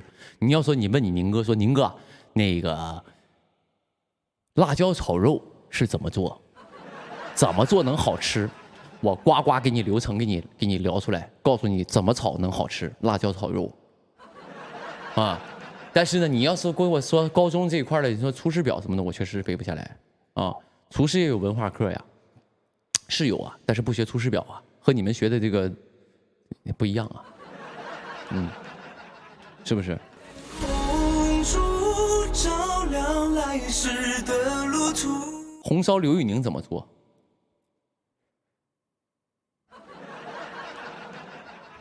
咱先不说红烧刘宇宁怎么做，今天你看聊到我的专业性上了。朋友们，什么叫做红烧？很多朋友说，哎，红烧鲤鱼，红烧这个猪头肉，红烧各种排骨，什么叫做红烧？我给大家解释一下。就是说红烧，红是从字面理解，赤橙黄绿青蓝紫的红。哎，我刚才在说什么？赤橙黄绿青蓝紫的红。哎，对，就是哎，什么哪个红？就是那个红嘛，对吧？然后烧就是烧烤的烧，红烧啊，这是俩字。啥叫红烧呢？你别管什么叫红烧。红烧的口味是什么呢？就是说白了，第一是从颜色上，它是那种红色的，酱红色的。它的这个口味是什么呢？其实说白了就是什么呢？就是酱油加糖这两样东西量给足了，就叫红烧。啊，你光有酱油，糖放的少，不叫红烧，对吧？那就叫烧，那是另一回事儿。但红烧一定有糖的分量要给多，有一定的糖色和甜度，这就叫红烧。哎。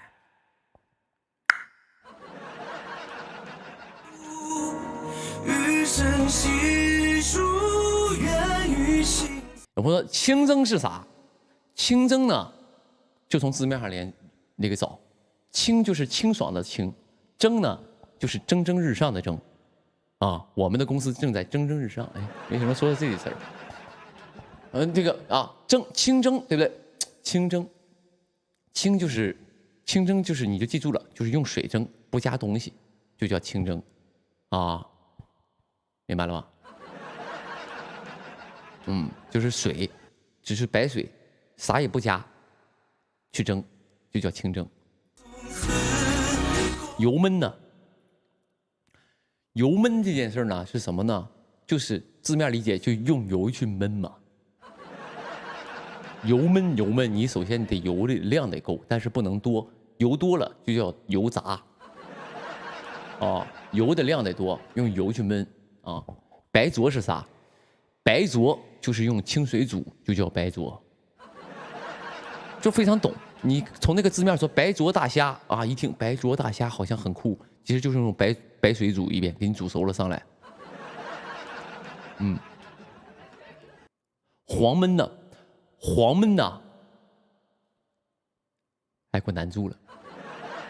你们是经常吃那个黄焖鸡米饭吧？黄焖是什么呢？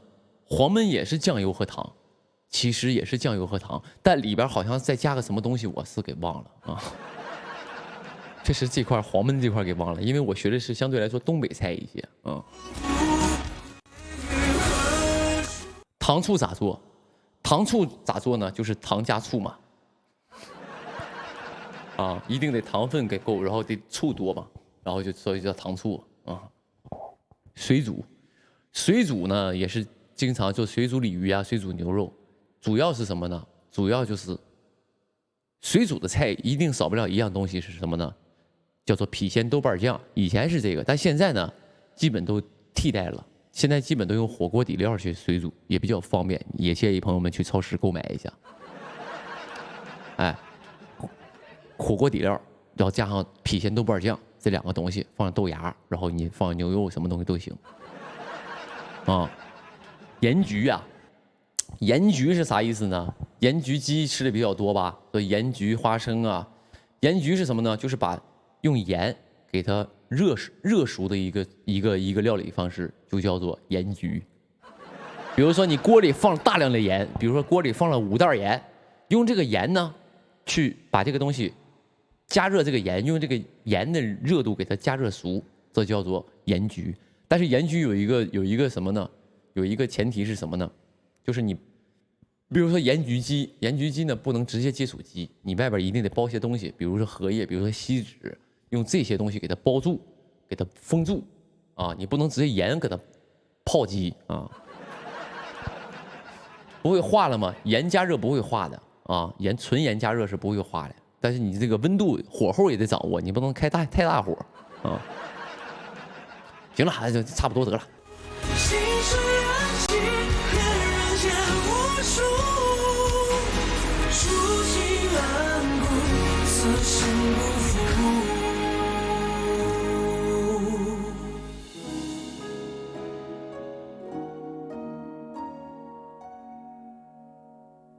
我说松鼠呢？没有松鼠啊，他说的。那你只听过一道菜叫松鼠鲤鱼吧，或者松鼠某鱼啊，松鼠黑鱼，松鼠什么鱼？松鼠它是一个，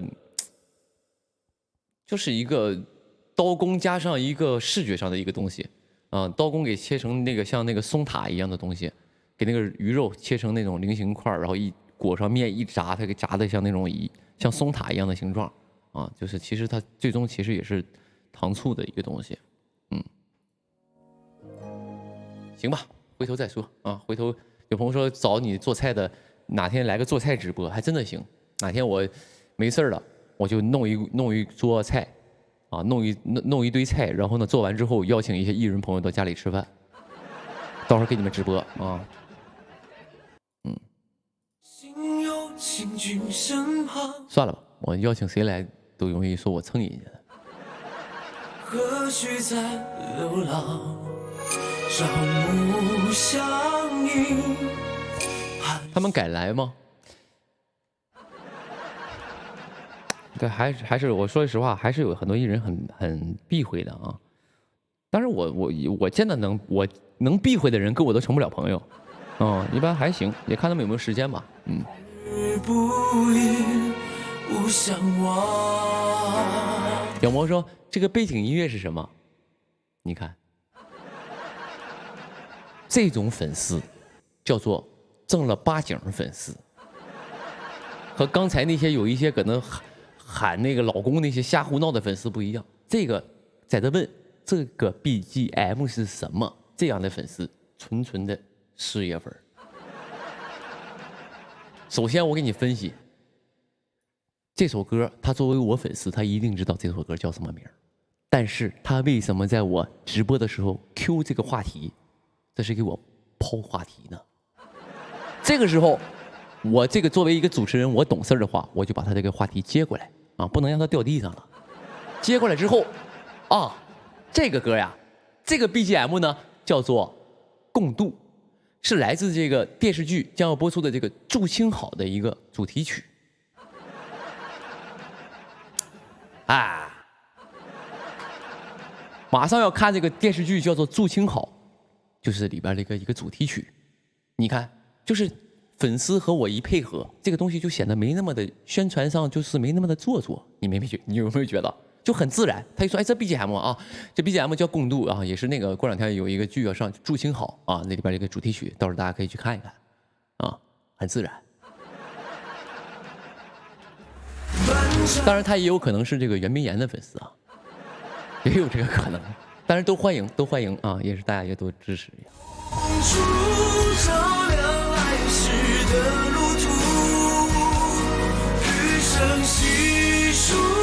有朋友谁唱的呢？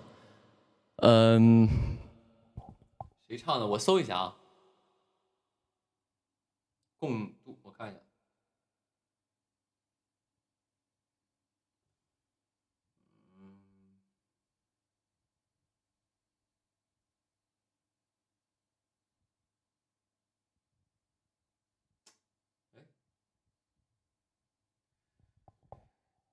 共度谁唱？就是现在热搜上33那个小伙唱的。哎，就那个你们去看一下。现在在这个新浪微博热搜33名那个小伙，哎，刚才好像31吧，怎么掉下来了？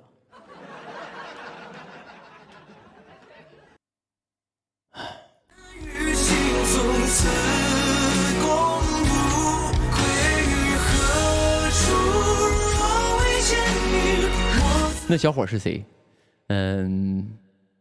挺好个小伙，我就在这里不给你安利了啊！别粉他，千万别粉他啊！哎，别粉他，相信我，别粉他啊！你千万不要去了解他，你千万不要去去考古，真的，否则会吓死你，真的吓死你，你千万别去。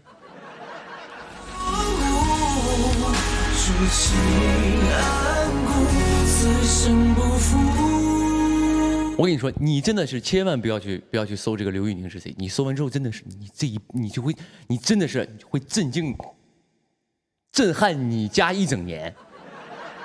真的是你千万别去搜啊！搜完之后，你一定会就是为当时这种冲动后悔的。你真的别去。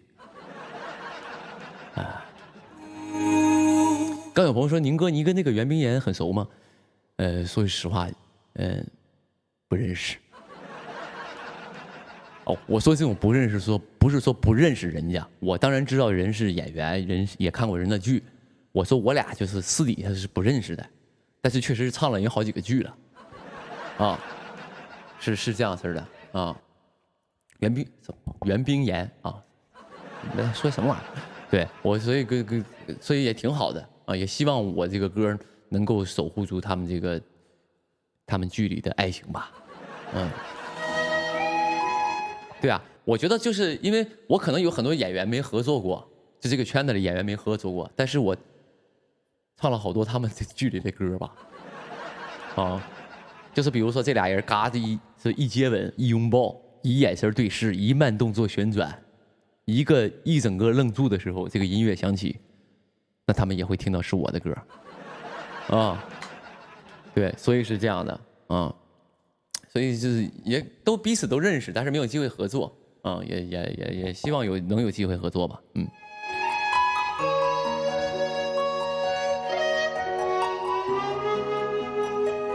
有朋友说一整个愣住还行，不是偶像剧不都是这种的吗？偶像剧几个画面的套路，第一是什么呢？第一就是莫名其妙的壁咚。就是这俩人聊得好好的，突然间这个男的就过去壁咚这个女的，然后这女就吓了一跳，然后那个俩人对视特别近，然后那个音乐一响起，动作开始微醺，灯光就是开始昏暗，这不就是套路吗？对吧？第二是什么呢？第二是俩人突然这个女的要摔倒，这个男的嘎去搂住她的腰。这种情况下有几种画面，第一是正在下降，第二种是俩人在空中旋转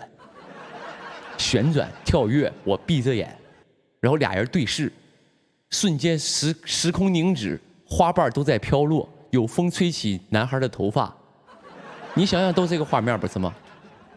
对不对？我刚刚说一整个愣住是什么意思呢？你会发现他们在做这些表情的时候，那个就是还有是什么呢？突然间这个女孩马车一停，这个女孩直接一口咬到了男主的这个嘴上，给他嘴唇咬破了。这个时候男主懵懵的，这个女孩瞪大了双眼，愣愣的看着对方，然后一整个愣住。我这种形容有问题吗？这个女孩肯定一整个愣住，你想象那个画面，一整个愣住，眼睛瞪大，愣住了。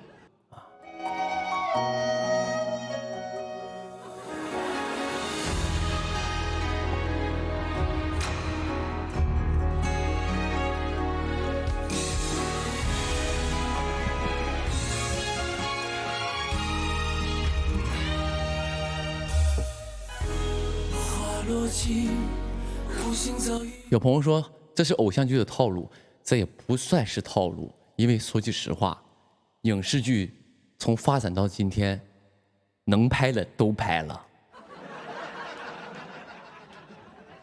你从影视剧，从有影视剧这件事儿开始，能拍的剧情都拍过了。我说的是能拍的都拍过了。比如说俩人接吻，你说光这个接吻这个东西，你说多少电视剧没拍过？你再怎么拍也拍不出花了，你又得拍出甜蜜，你又得拍出这个好看美感，你就得让观众能投入。你说能拍出花吗？就你肯定都看过相似的呀，各种姿势都有了，对吧？各种旋转，各种镜头，各种色调，各种男女主都能看过呀。所以也别怪啊，也别怪说是个什么电视剧套路，因为能写的东西有限，能拍的东西，能过的东西也有限，他也就是只能这么干了。啊，你明白吗？他这种桥段都会有的。你说俩人就是手牵手，你说能拍出几种花来？你拍的这种东西，以前一定有人拍过，就这么简单啊。所以也别去吐槽说这个剧说偶像剧套路了，都一样啊。就你现在在市面上看过电影，100%都有人用过相同的手法啊。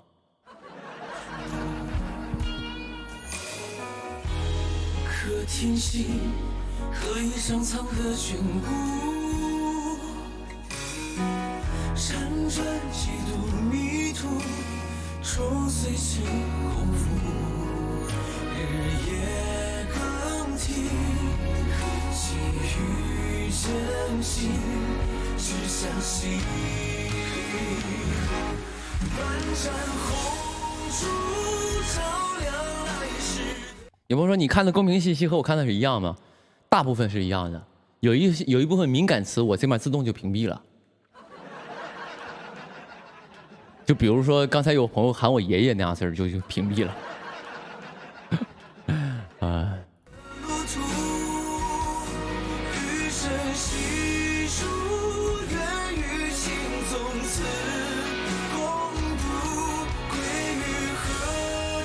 我说老大这2个月直播比较少。也不少了，我能平均1个月播3到4场，其实就是正常的一个量。我这个月也保证播3、4场呗，对吧？就完事儿了啊，3、4场也差不多完事儿了。对，就是也不能，我只要有工作我就不能老播，因为我直播呀，我是很嗨，你也很开心，我们也聊得很热闹，但确实挺累。我每次直播完播，腮帮子都疼，脸疼。你知道什么感觉吗？就是每次直完播我脸疼，话说太多了，面部肌肉就是使用太多了，无论从眼睛，而且我说话还喜欢眉飞色舞的，这在演戏当中叫做五官乱飞。啊，你看你宁哥平时一说话就是这种，都是这种。哎，你知道吗？我跟你讲，那面那个人隔壁好像打起来了，太吓人了。这样式。你们等我一下，去看看。这在演戏当中叫做五官乱飞，我也是天天飞呀。我这一直播比我演戏都累啊。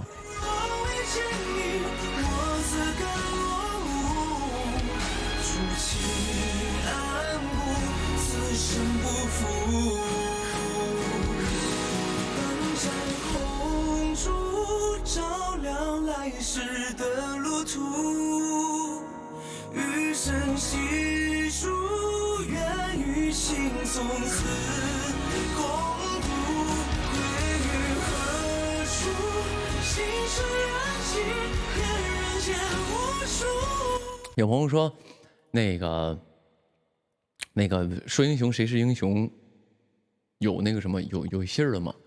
老问我这个啊，你们越问呐，我越觉得你们对这个戏期待高。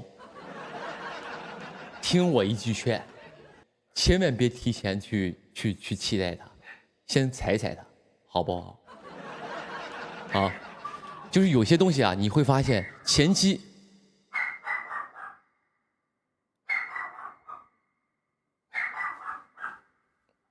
隔壁打起来了，他听到隔壁有声音，他就在叫啊！我把门关上。就有些剧啊，你前期关注越多，到时候一出来，你就会非常失望，你明白吗？如果它质量不过硬的话，就会被槽的都不行了。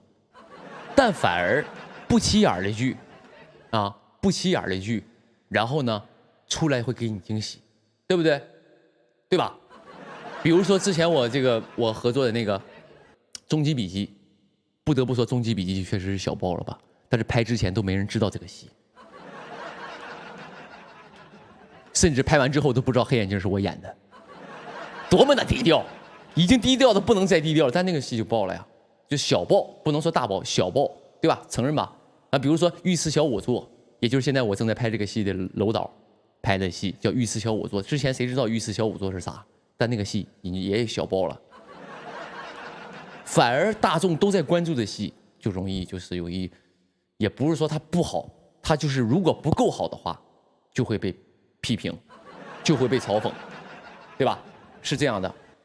所以就是，或者是不，咱不说不够好，可能它就不符合观众的审美，或者是有些东西没符合某些人的一个等会儿认可的东西，它就会被批。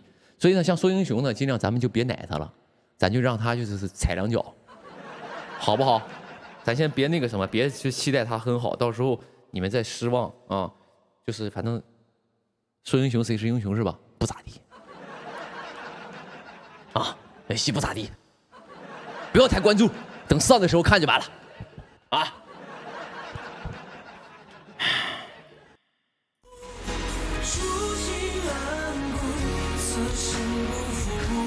有朋友说宁哥，你说不咋地，那不看了，你是有病，你是不是有病？我说这个戏不咋地，你就要说不，我非要看看它到底有多差。没告诉你人要逆向思维嘛，对不对啊？你知道就是这个确实啊，说英雄谁是英雄？说句实话啊，说句实话，关注度其实没那么高，也挺好的。为什么呢？因为我喜欢看一些这个所谓的 UP 主的剪辑，或者一些视频号剪辑的东西。然后呢，有些 UP 主就开始说啥呢？说，来。2022年真的是古装剧神仙打架的一年，那2022年将要播出的古装以及仙侠剧都有哪些呢？呱呱呱呱开始了，从《安乐传》到什么之类的，全都讲。我还等着看呢，我等着看说啥呢？说英雄谁是英雄，提都没提啊！提都没提，连一个 UP 主都不期待了，你想想，对吧？你哪怕你不期待他，你知不知道2022年播这个剧？你知不知道？你为什么不提一嘴？你就多瞧不起这个戏啊！我还等着看你怎么去评价呢，高看你了。而且不止一个号，因为他这种系列的东西一做，很多 UP 主都愿意去做，都去做，说。2022年都有哪些影视剧呢？我们来看，哇，真的是神仙打架的一年。2021年我们已经被一些什么剧怎么给毁了眼睛，然后2022年我看我有什么神仙打架的剧呢？哇，原来是这些剧，哒哒哒哒，这由谁指导，谁主演，他们讲做了一个什么故事？这个剧是由小说改编什么的，期待它的播出。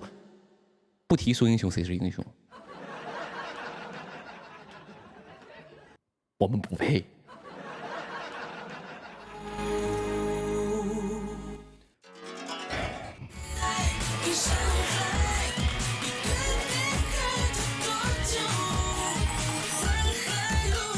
有朋友说的男主，哪怕他提我不是因为说人只说了男一女一，没提我一个配角，然后我不开心的，不是，是他没提说英雄这个剧啊，但也不是绝对有提的啊，我看到有一个提的，他关于他介绍别的剧都介绍3分钟以上，说到说英雄谁是英雄，3句话。这部剧呢是由这个曾舜晞和杨超越主演啊，导演李牧歌。那导演今年也是有非常多的作品，大家也不知道这部剧能不能冲出大家的视野。那下面这部剧呢就叫做3句话啊。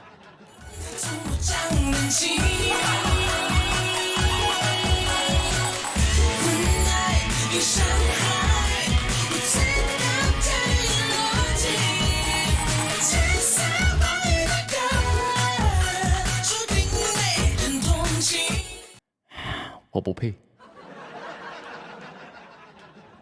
我无所谓，不提我倒行。但有些我刚想表达的是，不是说表达的这个都不提我，我想表达的是他都连这个剧都不提，所以也就是我心里是又喜又悲，就是属于一种就是哭笑交叉，懂不懂？哭和笑这两个交叉了啊，他俩就交叉起来了，哭笑交叉，就是我又想哭。就是因为我瞧不起我们孙英雄谁是英雄？你2022年神仙打架，我们也算一路神仙吧？哪怕我们不算一路神仙，我们也算一个蚕蛹吧？我们算个蚕蛹，也是个小神仙吧，对吧？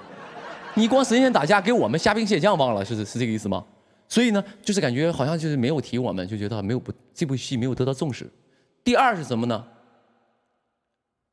我开心的是什么呢？不提也罢，提多了吧，当时就是被人就是太过于关注，期望特别高，可能就有点就是大失所望。因为100个人心里有100个哈利波特。有一句话不是名言说1000个人心里有1000个哈利波特吗？对吧？每一个哈利波特都是他自己的理解，是不是？所以呢，就是他不能让每个人都满足啊。哈姆雷特，都一样。我说那个意思，1000个人心里有1000个哈利波特，也一样吗？一个道理，啊。然后，我知道哈姆雷特，我故意的。哈利波特，对呀。所以就是，一旦他要知道了这个戏，对，到时候如果太早知道这个戏，对他期待很高，到时候给他失望，那也白费嘛。啊，所以这是我开心的，啊，我很开心。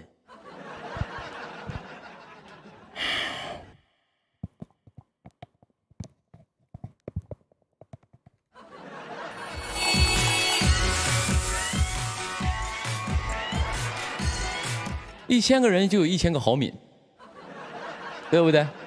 就这么简单啊！1000个人有1000个是那个，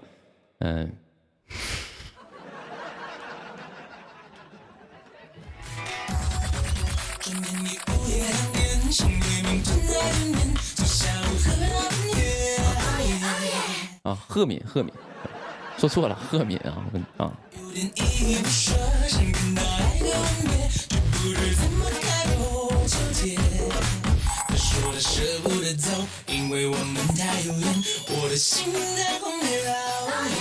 无所谓了，让他们神仙去打架去吧！啊，我们就是凡人，啊，咱们就来个凡人歌，啊，让他们去打架去吧，跟我们没关系啊，我们乱世之中求活就可以了。我倒要看看他们打得有多精彩，咱们走着瞧。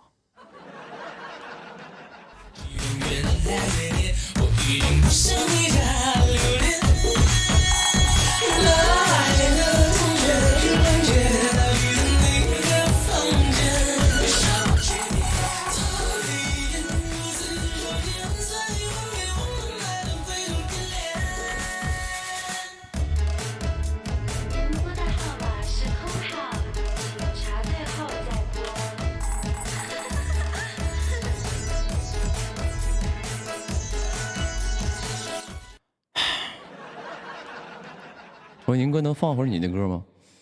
可以啊，这么喜欢我的音乐吗？多谢你啊。没事，随便放点背景音乐，放啥都行，就是呗。背景音乐就是大家听个乐呵就行，也别太注重它是你喜不喜欢的歌曲啊。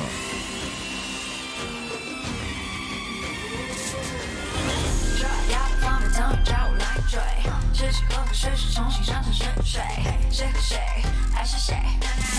说我放肆，那我一直没心无悔，一言不合就到场上拳头自卫，把人见了就怕从此天地无罪，沉浸下去数百过的问心无愧，假装意思没什么人想我没心没肺。有朋友不想写作业，你刷么屏？作业都不想写，你还想干啥吗？啊，作业都不想写，你现在还想干啥吗？你长大能干啥吗？挑大分呢？啊？你现在不好好学习，以后挑大分吗？啊，你同学那些都上学好好学习，以后都买房了，都找到好工作。你一天到晚你现在不爱学习，你以后能找到工作吗？啊，哪个单位要你？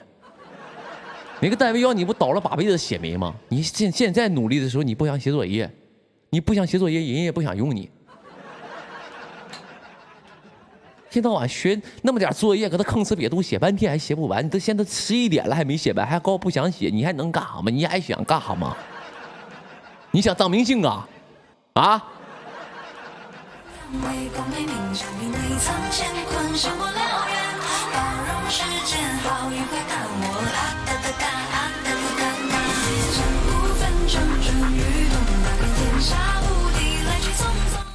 有朋友说放羊，作业都不写，能放羊？你放羊能放明白吗？啊？你放一群羊能给你丢了都得，你给你自己都能丢野外去，你都得。就你这样，再让狼给叼走了，你这是怎么放一只？放一只？放一只，那也不是不行。行吧，你要有这种远大的理想，说放羊放一只，以后就放一只羊，也不是不行。就是羊吃草，你吃羊粑粑，你俩能过一辈子，好不好？加油啊！作业别写了，放着吧啊！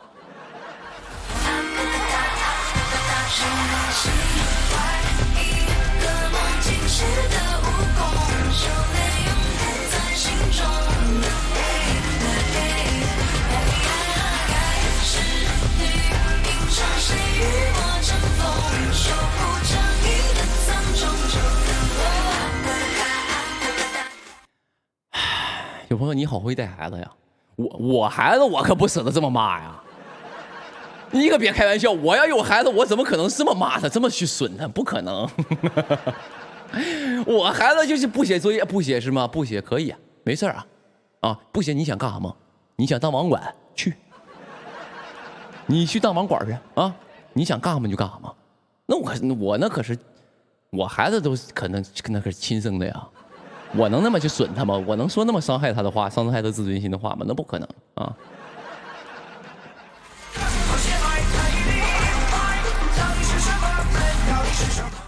想干啥吗？想放羊，可以去啊，买一头羊跟他过去，你去我给你放啊。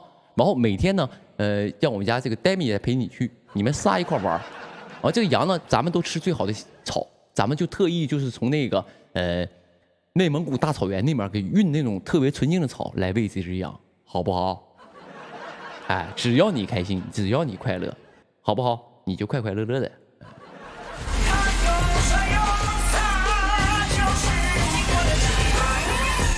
有朋友说你有儿子啊？朋友们，我跟你们说一个事儿啊，特别的可怕。这个事儿是我第一次在直播间说。我也不知道这个苹果是啥，苹果这个系统是啥哈，就是它有个问题是啥呢？我也不知道，我没搞明白，到今天没搞明白是咋回事。我好像是用我的苹果账号登录了我妈的那个苹果手机，因为平时是我什么呢？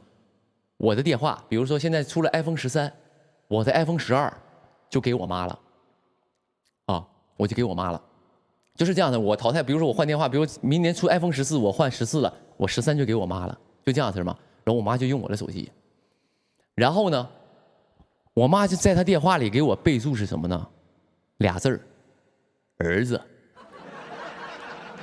啊，很正常吧？我妈给我备注就是给我的在电话里备注是儿子啊，对吧？很正常，儿子嘛，就是打电话我给她打电话那边儿子啊，就是这样子。但是不知道为什么呢，我所有的设备都变成儿子了，我不知道这个怎么设置啊。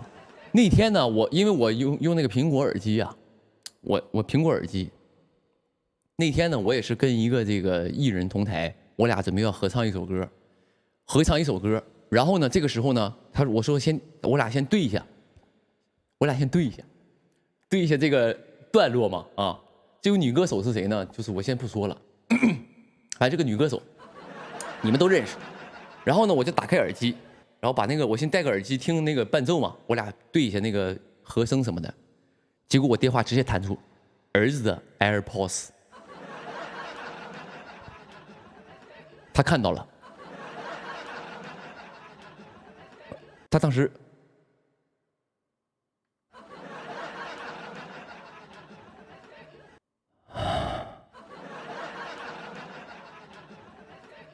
我说啊，没事儿。我说这，当时我也紧张，我也没办法跟他就讲这么一大轮儿，因为我跟你们可以坐在这上面，我可以跟你坐在这儿聊这个事儿是怎么回事，但我没法可以紧张。我说我说这是怎么设置的？跟我过去我妈设置的吧，我就一笔带过了。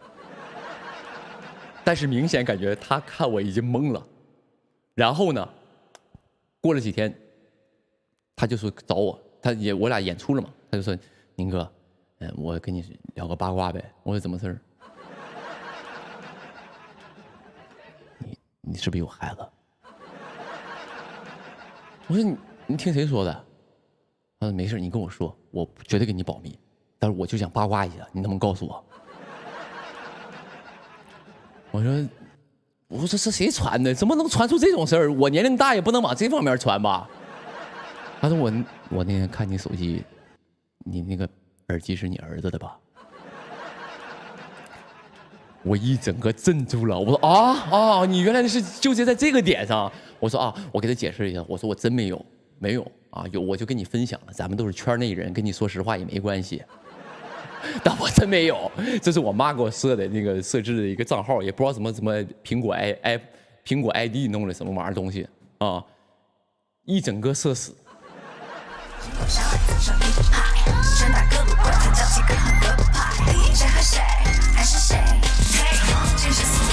这个故事叫做儿子竟是我自己，我就是个儿子啊，厉害了。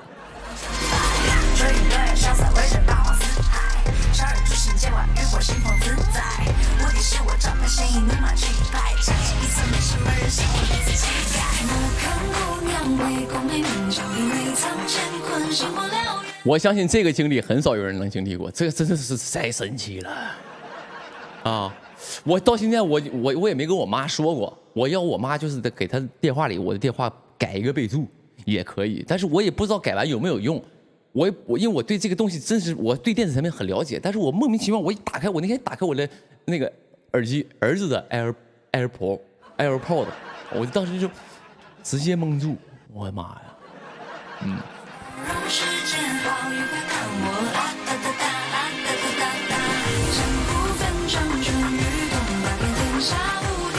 有朋友说什么刘宇宁儿子了，传下去，你能不能就是大过年，马上过年了，老铁子，马上过年了，还有几天了啊，我们就是是不是没必要，好不好？今天在我直播间你都看过我直播，给你带来了一份欢笑，哪怕微微一笑，你也别做这么丧心病狂、丧尽天良的事儿，好不好？你别那么丧良心行不行？大过年的啊，给自己这个积点德，干点好事儿吧，明年可能会更顺利啊。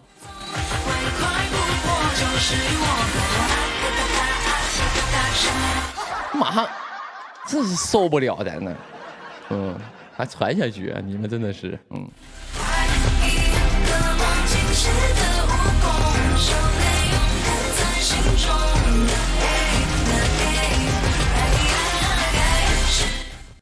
我说宁哥，你缺女儿吗？就是你要把你家孩子给我是吗？你是想把你家孩子就是当时就是送给我了？我不要啊，不需要啊。什么同意？管他呢，无所谓了啊。就意思，我自己当儿子，然后你再把你的女儿给我，我儿子竟是我自己，然后我再来一招儿女双全，绝代双骄，是不是这个意思？我那老幸福了，是不是？我天天自己照镜，跟自己管自己叫儿子，可还行？哎呀！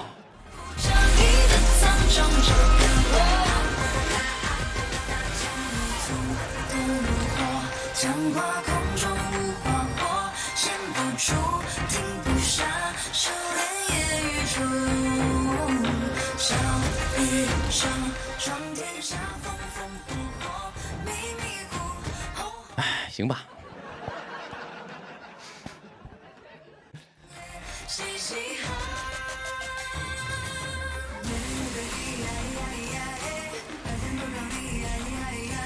我觉得真的是，如果我有孩子的话，我一定会对他超级好的，因为说句实话，有一个黑粉说过，我也是从别人那说过来啊，看到的啊，他说刘宇宁，童年的伤痛要用一生来治愈。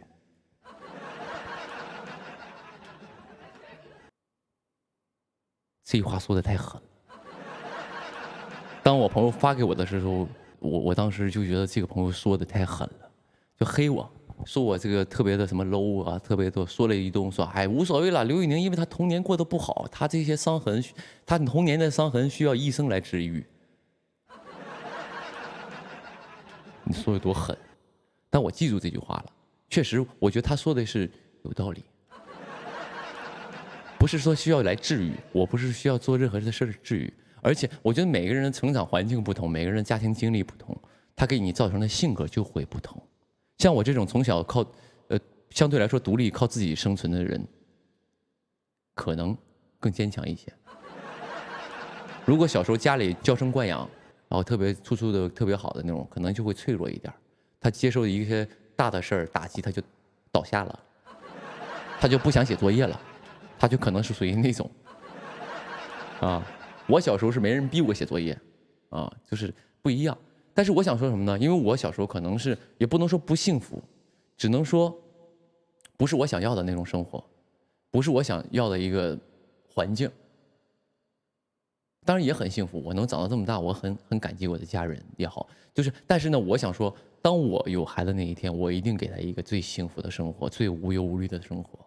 这是我觉得我能做到的那一天，我才会去做这件事儿。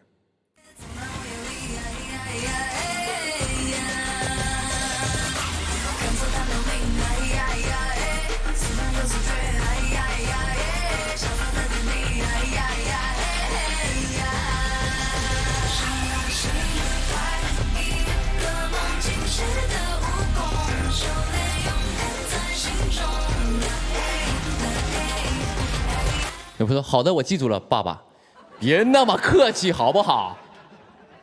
咱这块今天我跟你讲，朋友们，咱们是朋友，是关系好，但是也没必要就这么彼此称呼。今天又有一个叫我爷爷的，叫我爸爸的，这样子我们别这样，好不好？咱们适可而止。今天就算一个名额规定，以后在我直播间不允许管我叫爸和爷爷，因为这一块我确实我承受不了，我不配，我没有这个资格。咱们也别闹，好不好？别拿这个伦理梗来开玩笑。你可以叫我叔叔，叫我大爷都可以，但别是有直接血缘关系那样的事，我有点受不了。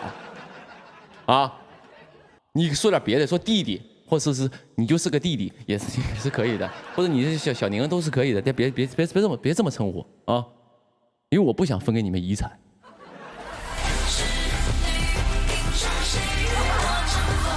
我开玩笑，我说真的，别开玩笑，咱们无论啥东西是有个尺度的，我不喜欢这种东西啊，我是内心不喜欢这种东西啊。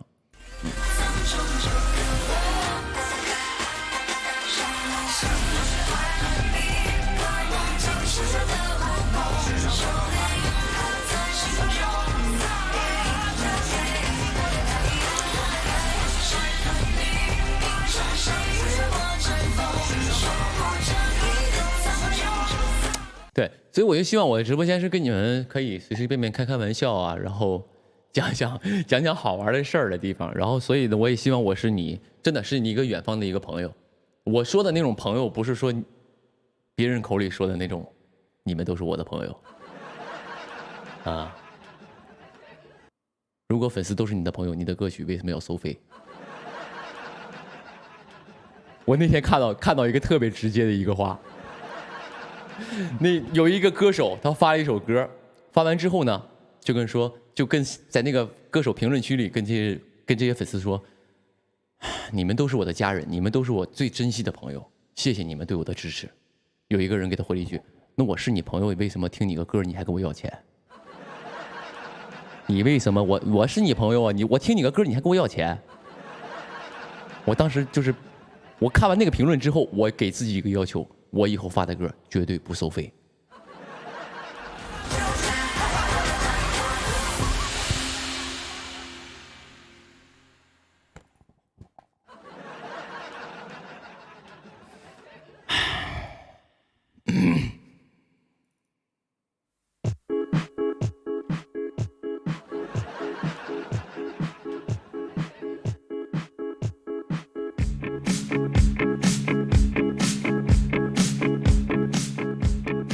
有朋友说亲兄弟也明算账，是吧？啊，人家可能也没错，说你们都是我的朋友，哦，但亲兄弟咱们明算账，咱们来个上阵不离父子兵，打虎不离亲兄弟，但是亲兄弟间明算账，也是可以这么解释的啊。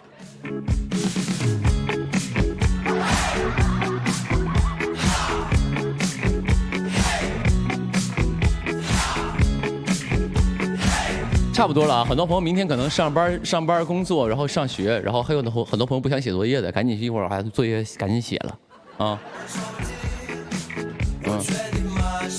差不多了，我看我已经11点了，我一会儿吃口东西，然后赶紧收拾收拾，我也休息了，因为我早上4点就要起来，早上4点起来赶车啊。要明天不赶飞机，我还真的可以跟你们跨个年，但是我其实还有一点体力，还能再播个半个小时。但是我觉得差不多了啊，因为很多朋友你们困了，你们熬不住了。我虽然开始直播的时候我说我最近有点熬不住了，但是我就再熬不住，瘦死的骆驼比你大，熬不住的刘宇宁比你能扛。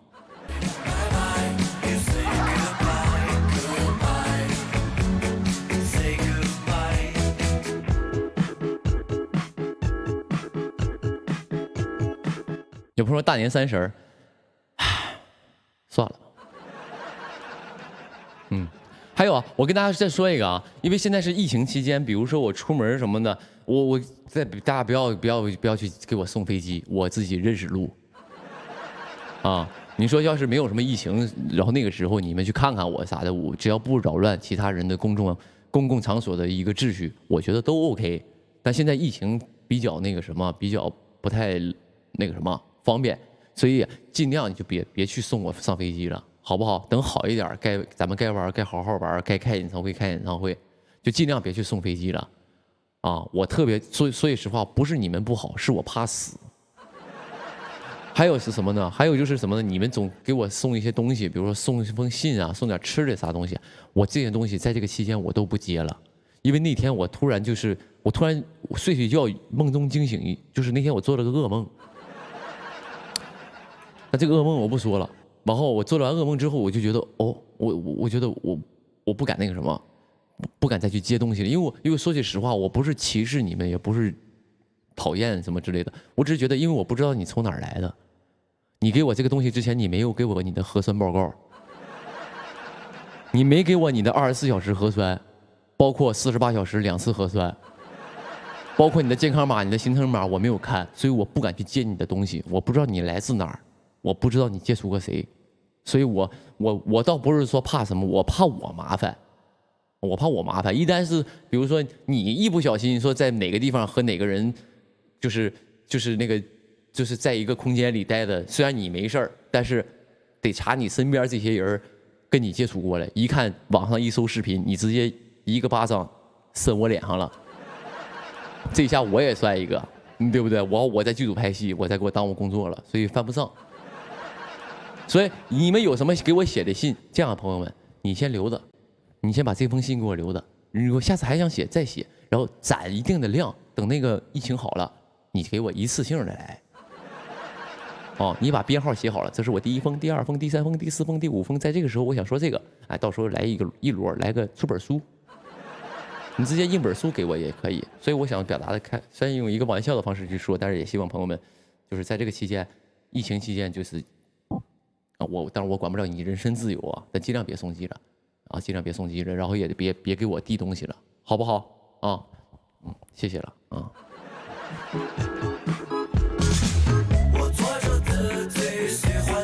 因为前2天呢，前两天呢，我是在哪呢？在那个一个机场，然后他们就给我咱家有个朋友给我送了一封信，然后我说不好意思，我接不了。当然那个时候我没讲为什么，很多朋友觉得怎么这刘宇宁飘了，你也太不尊重粉丝了吧？写信都不给，都不接，要不你太拿粉丝不当回事了吧？给你写封信好好写，你拿封信怎么了？有什么不能拿的啊？对，所以今天给大家解释了，为什么不能啊？为什么不能是在这儿呢？听懂了哈？哦，没有，因为那天那个人的状态是这样式的，宁哥信，我说对不起接不了，他是这样的，信都接不了啊。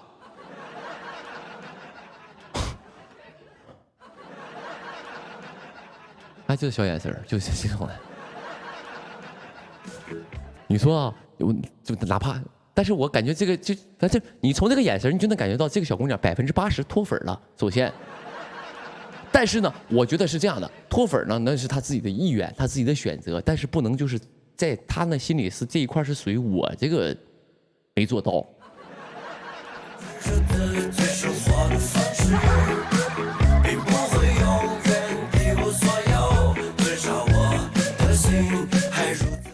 懂吗？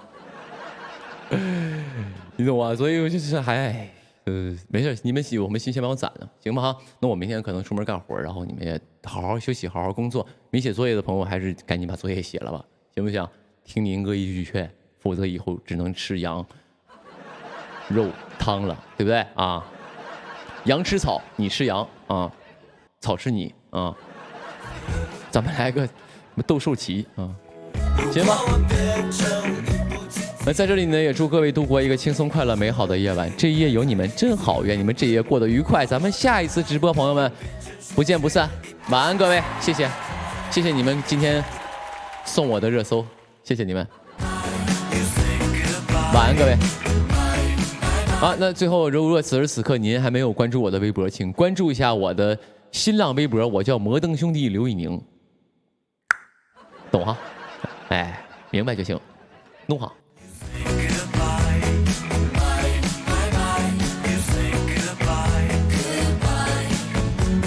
Say goodbye, bye bye, bye. Say goodbye, bye bye bye. You say goodbye, bye bye bye. You say goodbye, goodbye.